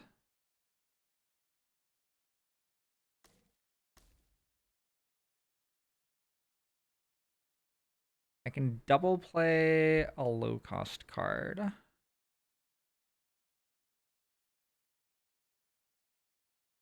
This hits for 4. It's for 11. Block for 8 there. This result in one of the Dahan striking back.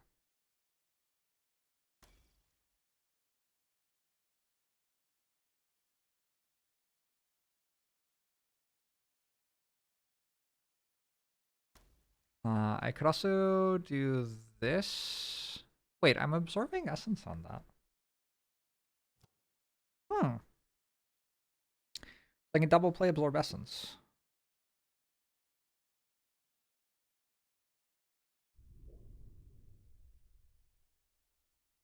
And that's good for some reason. Is it? Doesn't feel very good.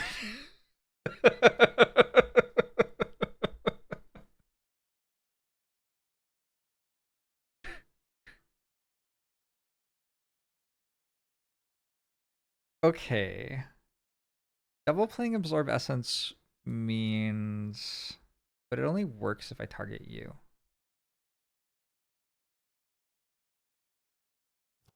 What is that? Doesn't work. I target you. Then I target you. Absorb Essence gives me another element of my choice.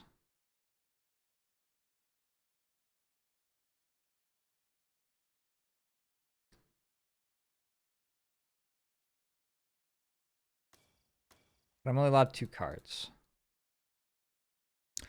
Fuck. Here, this is pretty straightforward, I think. I'm adding a presence. I have to decide where to airdrop things.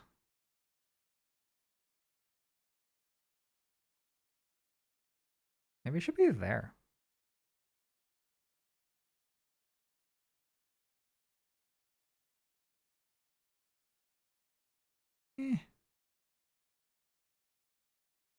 This one actually kind of matters a gross amount.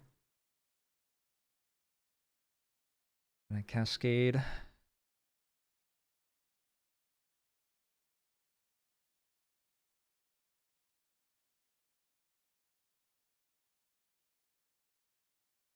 Maybe I drop stuff here. Since there are a bunch of other Dahan there already.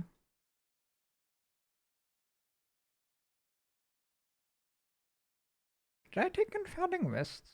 Did I get offered Confounding Mists?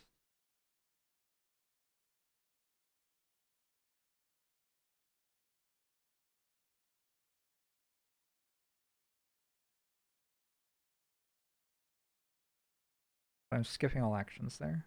Alright. I was thinking if I could push stuff into here, that would be pretty good. Instead of pushing stuff into here, I'm actually pulling stuff out of it. Because this builds a village and then pulls a village, and this is the only place I can pull from. But then I pull the village back again, I guess.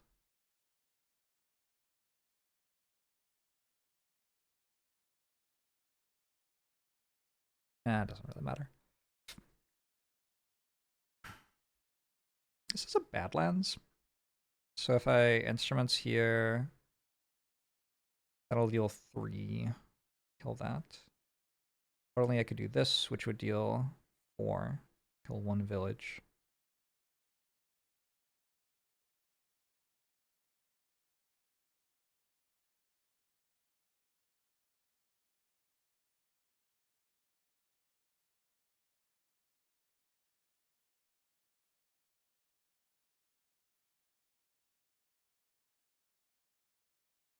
I'm probably...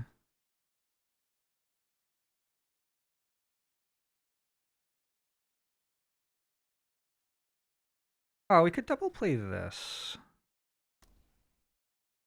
Here and here.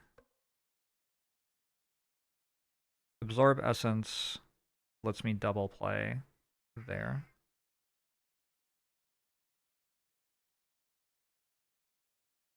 Then I need some way to deal with this. Because that's gonna cascade. And this, which is also going to cascade.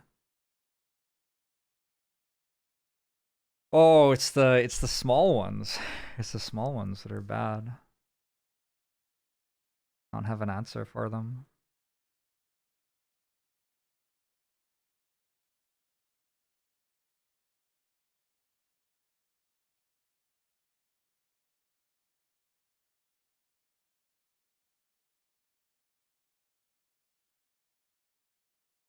I keep on getting stuck on this instruments.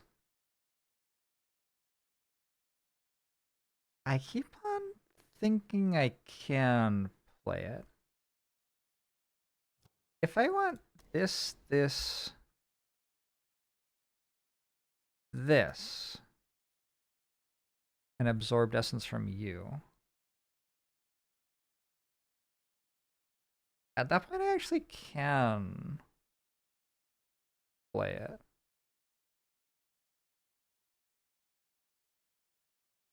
Unfortunately, I no longer get to double a thing. Oh, I absorb essence from you first, then I can double you. Then I absorb essence from you, which gives me the fourth sun. Alright, I have to start again.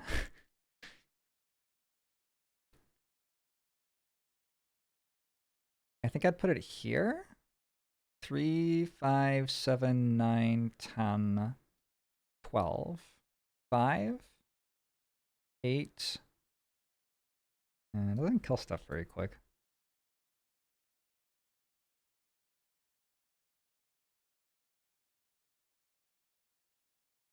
But then I don't have anything else dealt with, so then I have to work out what I'm doing with everything else. So I have instruments for that. This can hit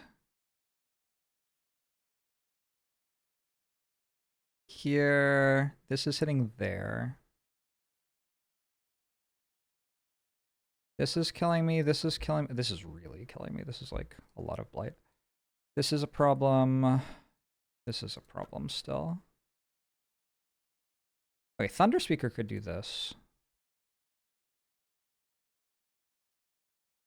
Maybe that's okay.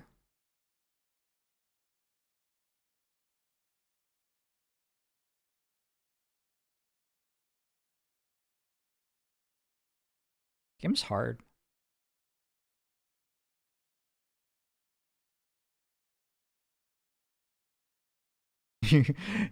A blight card could save me, but you don't know which one. That's funny. Been thinking about this turn for like 10 minutes, huh?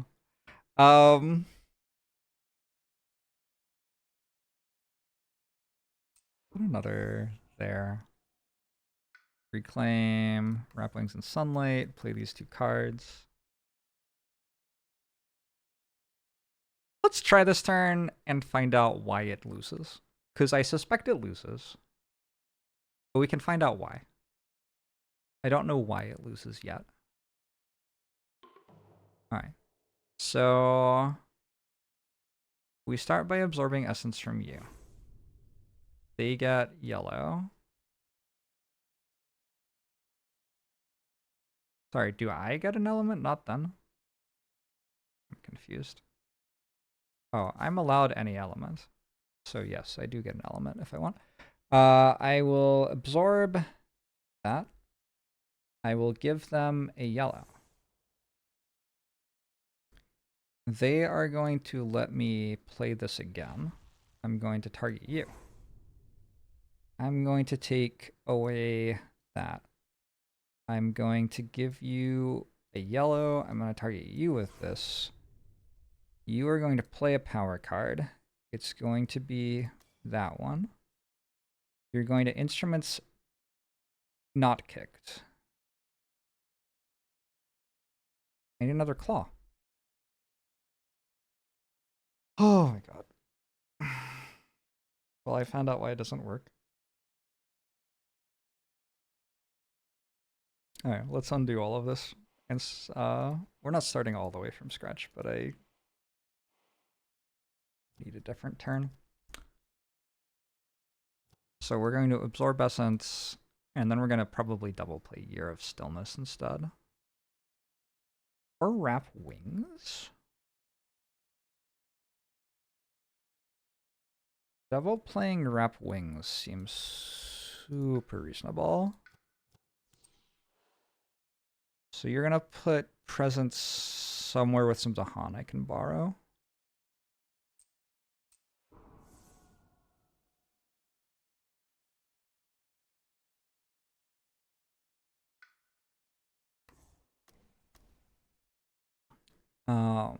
You're going to do that. You're going to double play Wrap Wings.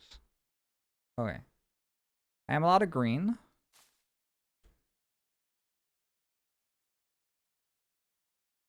And then I'm allowed some other card. Is there another card that would do something? I don't know. Probably Elemental Aegis. Elemental Aegis fixes that.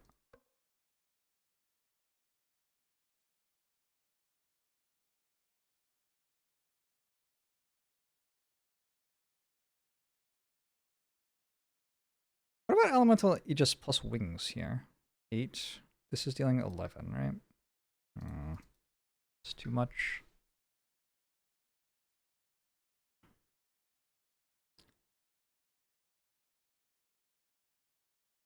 So your turn has to happen without kicking Instruments of Ruin. I think skipping a Ravage fixes that. Wings, wings, skip, skip.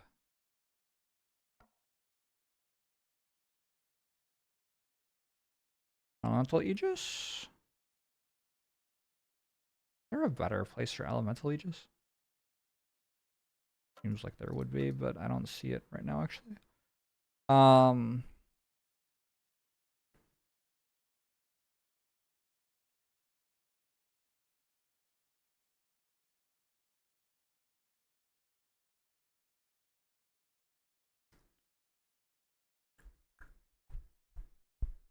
Maybe we just let that go?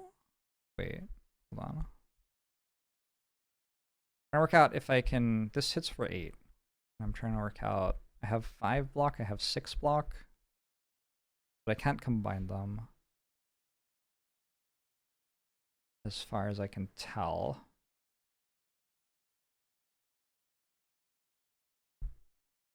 I mean, I can go instruments and wings, but that seems ludicrous. I think I'm just blighting there, probably.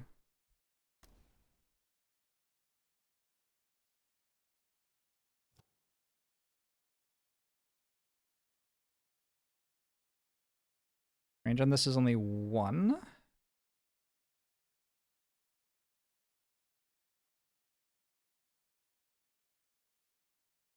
I used to target coastal sands with this, but they all deal too much damage. This game's fucking wild.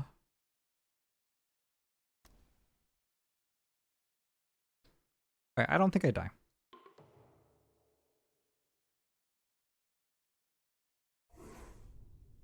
Yet.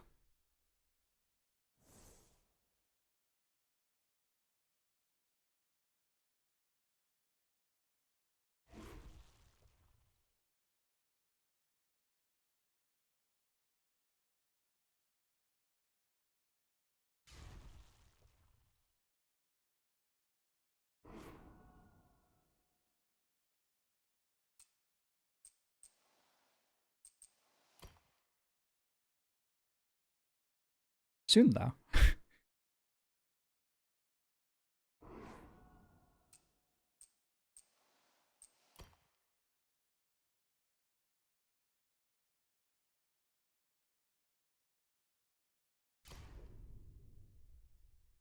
I don't have any fear cards? Where are my fear cards?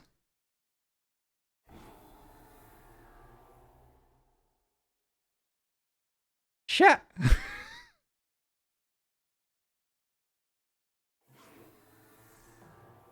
Alright. On each board, remove a strife. If you can, invaders do 1 more damage when ravaging.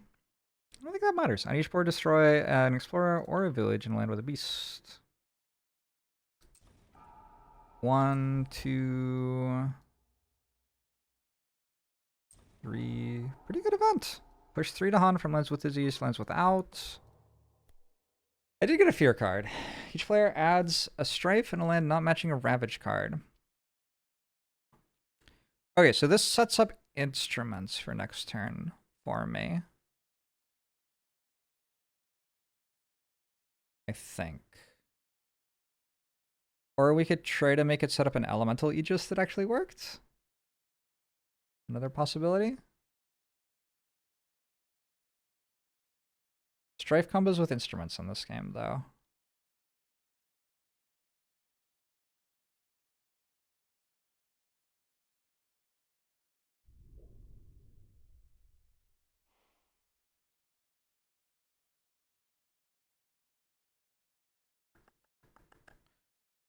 We have a very frightening 12 territories. This one will be empty, so that one's okay. But this is a problem, this is a problem, this is a problem, this is a problem, this is a problem. That's a problem. That's a problem. That's a problem. A lot of these are cascading. Problem, problem, problem. That's 11 territories that I need help with.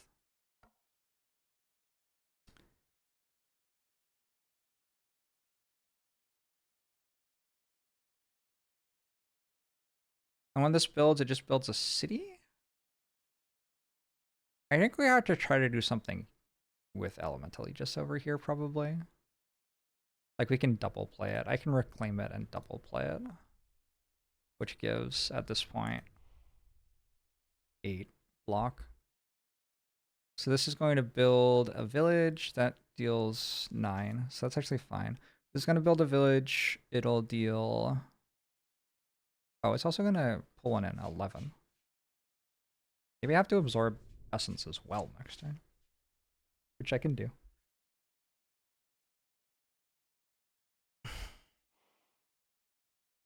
I guess I can do that. In which case it's 10. So this would have 7, 9, 11. Good. This would have 3, 5, 6, 7, 8, 9, 10, 11. Also good. Did I do the math right? 5, 7, 9, 11. Oh, and then it's adjacent 13. So I need a strife here. I would love to throw the whole board in the bathtub, and that's a problem. But Elemental Aegis deals with that next turn. And then I need to do something. I don't know. Next turn I get a 4 card plays, which is somehow still not enough. I think I add a presence and try to hit really good cards. But I can kick that. Probably.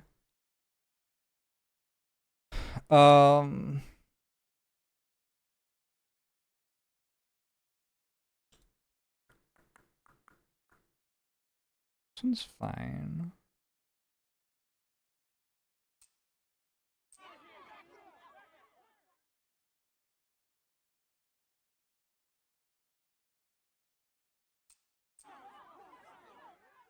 I don't know. I just kind of spread them out. Good. Good. Ow. That was not as good. This one was pretty bad too. Blight Around. Each spirit adds a presence to a land with their presence. On each board, add a Dahan to a land with Dahan. Add 2 cities to land with the fewest villages or cities. Get 3 blight per player. Alright, so we're adding a presence.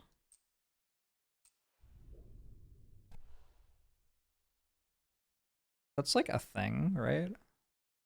Next turn I'm going to reclaim. Feels kind of mandatory. I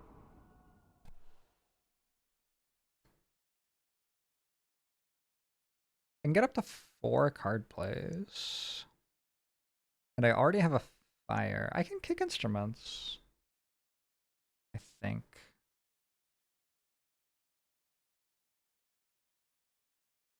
Unfortunately, there isn't really a good place to kick it that I can see.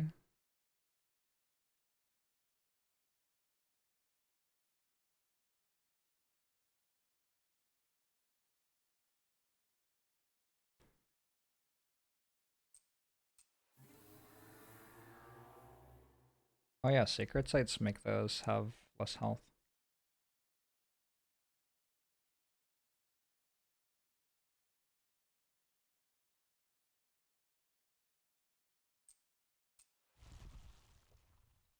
I've already to add Dahan and city here.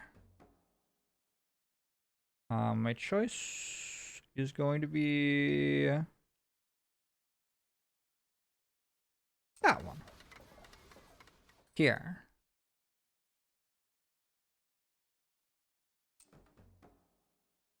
More shit, I guess there. We don't want it on the coast, that's for sure.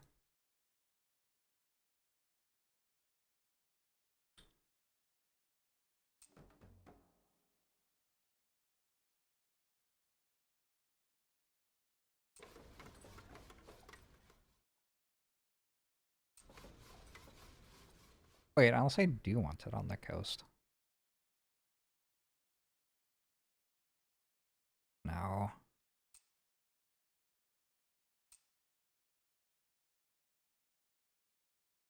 Ow, ow.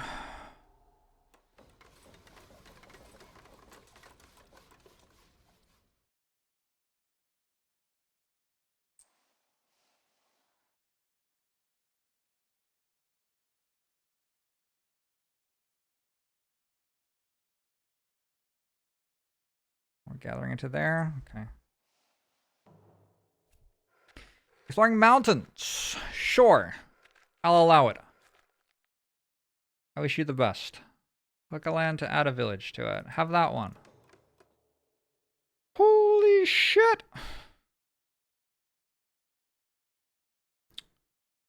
We get to do this now?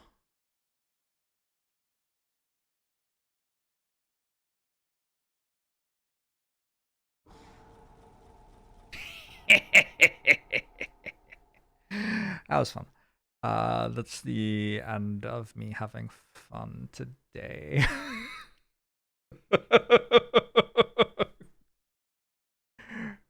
Hold on, hold on. I can gather.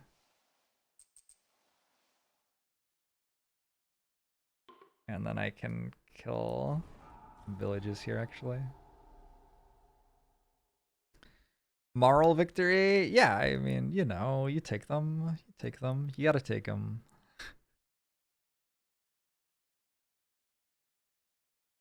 I can deal 2 damage to a city. Unfortunate.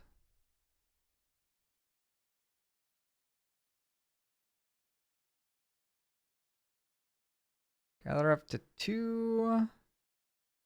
The Han. Another village here? There is. Hold up, hold up.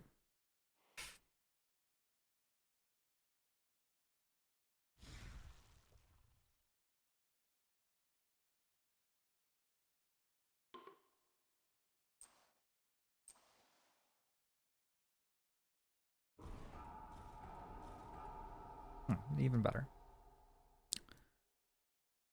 This only hits explorers.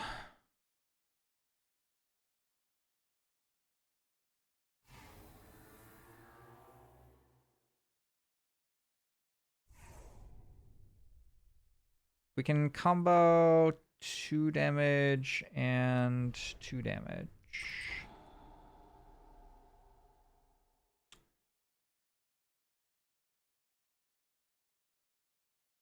It pushes a village? What? Oh, it does.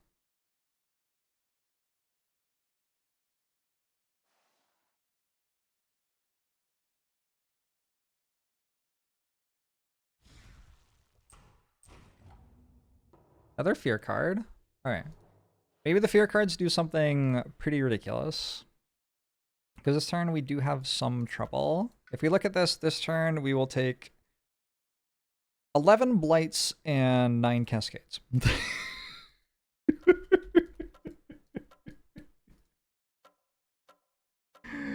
a great game. What a great game. This one's good though. That tile's good.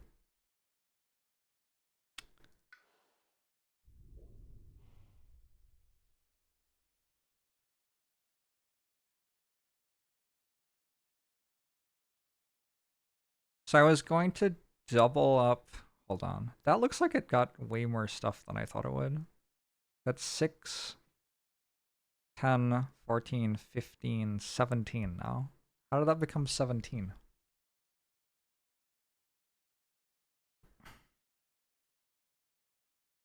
What happened there? Could I kick instruments yet? Let's find out if I kick instruments or not. I need to gain a power card and add a presence.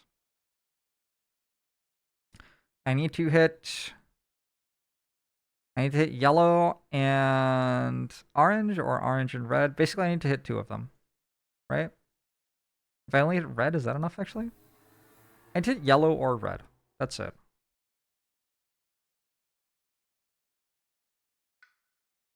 Yellow or red. Target spirit provides 2 defense in all of its lands.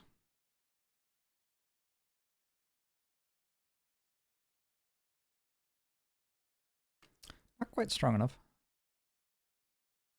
Well, actually, how much is this attacking for? 10? Is that true? 3 villages, a city, 2 explorers. Sounds like 11.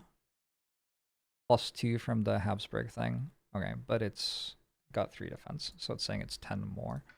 Okay, that probably means I do this in that region, which works okay. That one's actually dealt with.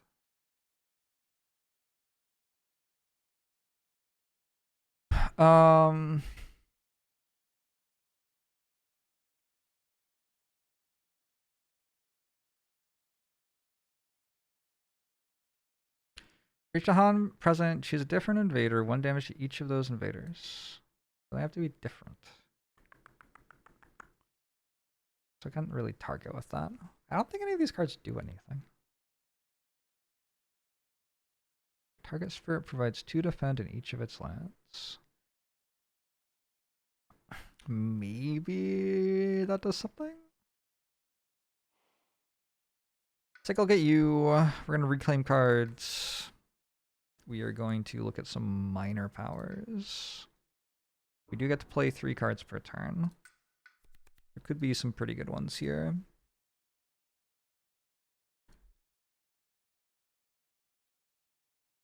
Targeting a land with beast, this power has 1 more range. Defend 3. That is also not enough. I feel like Gift of Constancy is probably strong enough to take, even though not expecting it to do much. 1 more minor power card. Oh yeah, that does jack shit. Okay.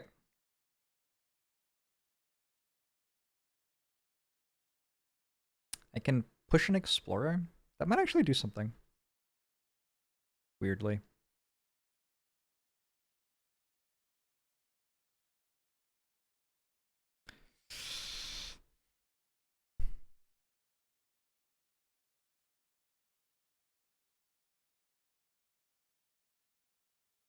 Yeah, I don't think those were great. Alright, what do you have?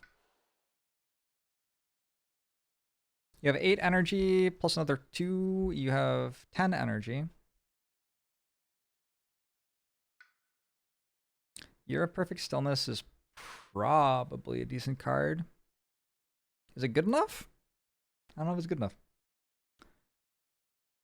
So maybe we look at another power card instead of reclaiming. Guard the Healing Land actually does something here.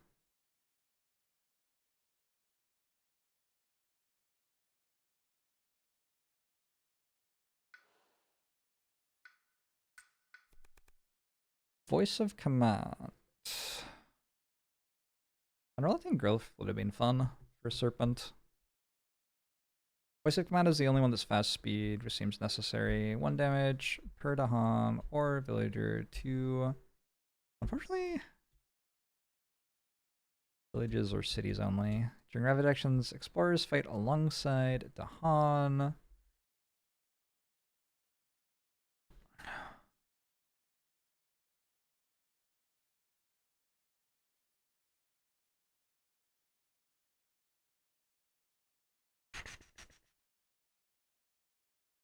It really feels like I should be able to use that for something, right?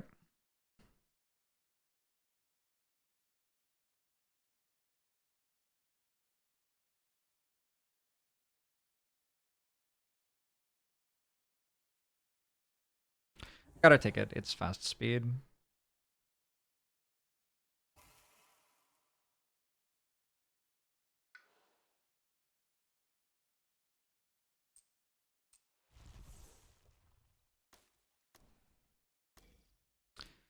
So we're okay here. I don't know what Voice of Command does yet, but it'll do something combined with Thunder Speaker, I assume. What's might having another fear card? Nope.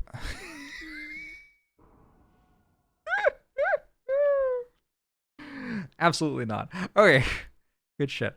I want 2 purples, I think, so that I can fast speed stuff.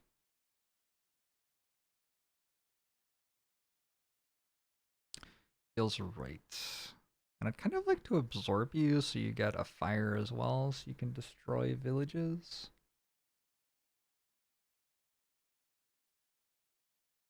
Just gonna kind of do as much as I can, and then I'll die. I still can't quite play a 4th card. I did not quite pull that all together.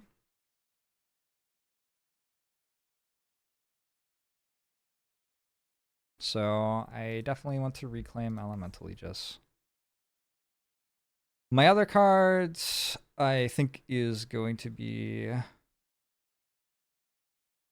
a YOLO Major Power. Seems like the only option.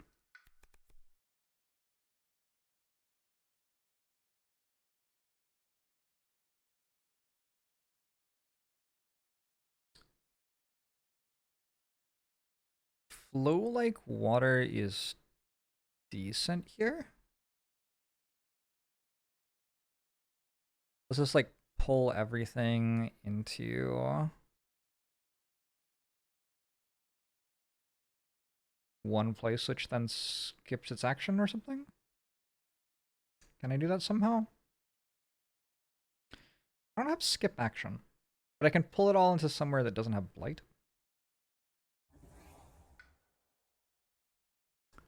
Wish me luck.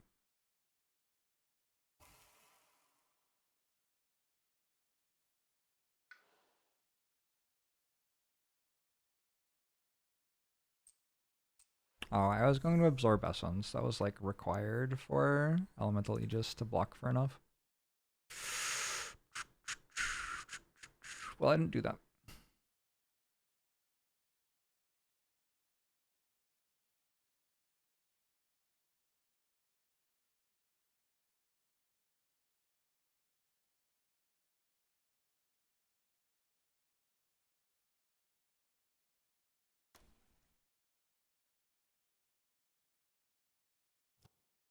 Yeah, I have to absorb Essence though.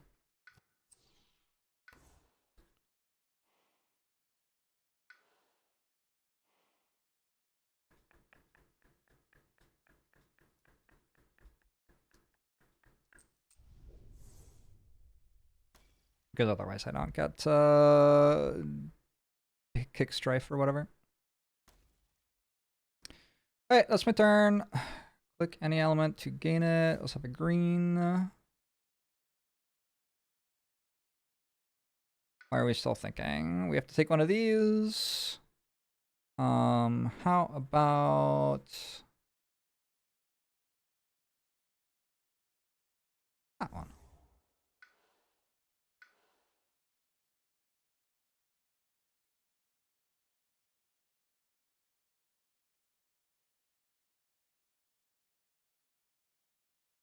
So close. Gosh, so close.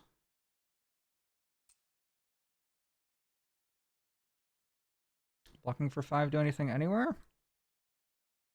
I think blocking for 5 does anything anywhere.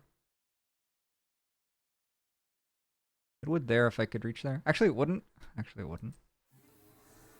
Hey, boom, boom. Boom, boom.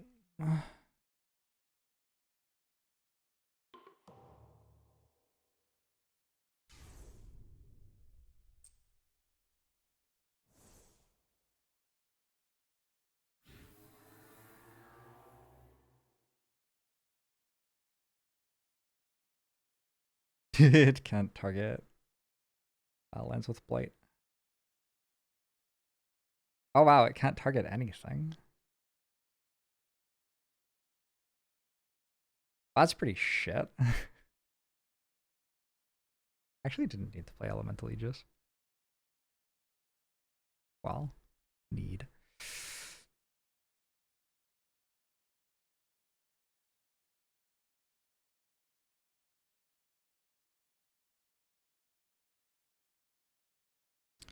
It can target a blighted jungle? Yes, it can target a blighted jungle.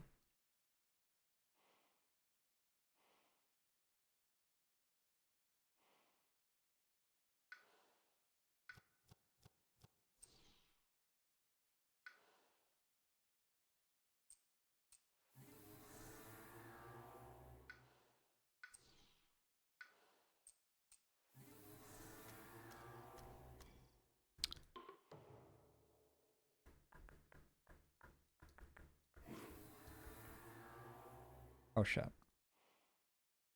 Absorb essence first.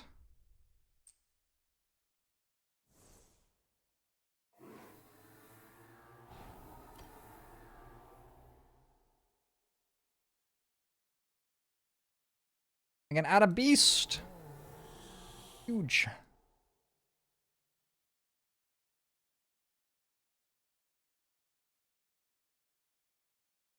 This is taking 16. This is taking 15. It's fine. It's fine, actually. I mean, it's kind of fine.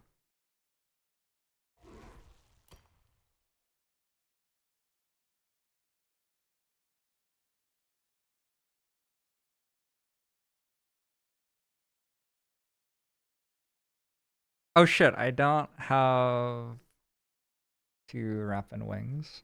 I also don't have double elemental aegis. Oh no! Probably fine.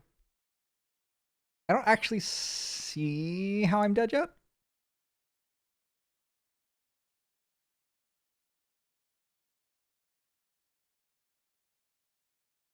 Like, I probably am, but I don't see how yet.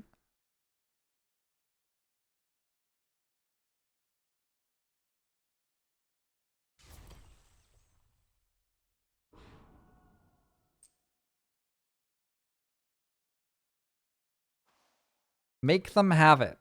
Exactly.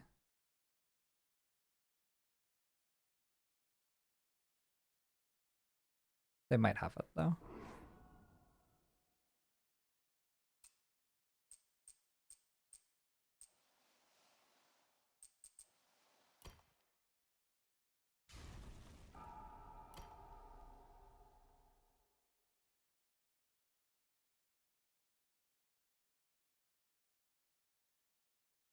Very plausible that they have it.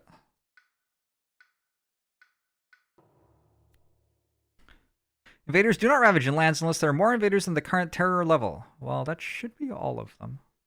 Ravage actions do +2 damage per land. Oh, that seems kind of awkward.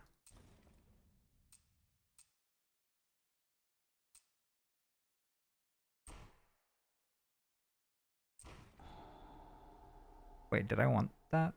I don't think I actually wanted that.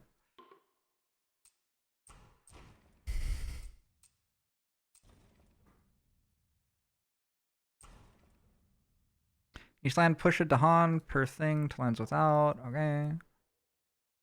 Each player choose a land with Dahan in each 1 damage. A different land.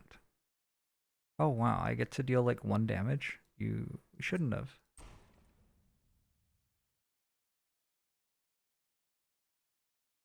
Awful lot of damage. Alright. I mean, this one goes okay. This one goes okay.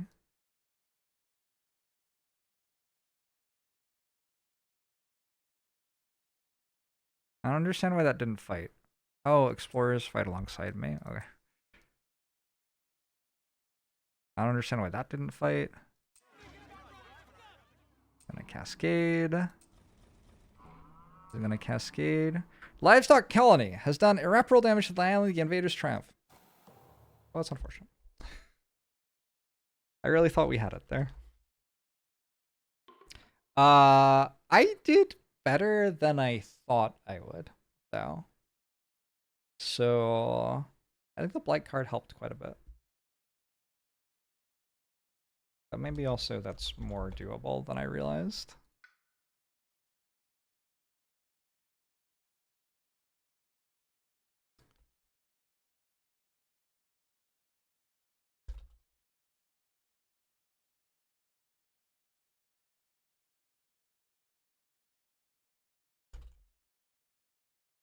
Oh, they didn't ravage, so I didn't get to kill them. The thing was working against me. Alright, I've been streaming for 10 hours. I'm gonna go. Thanks for hanging out.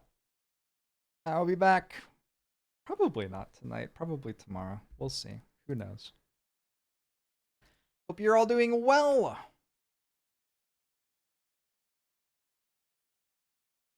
I will see you again in not so long, I'm sure.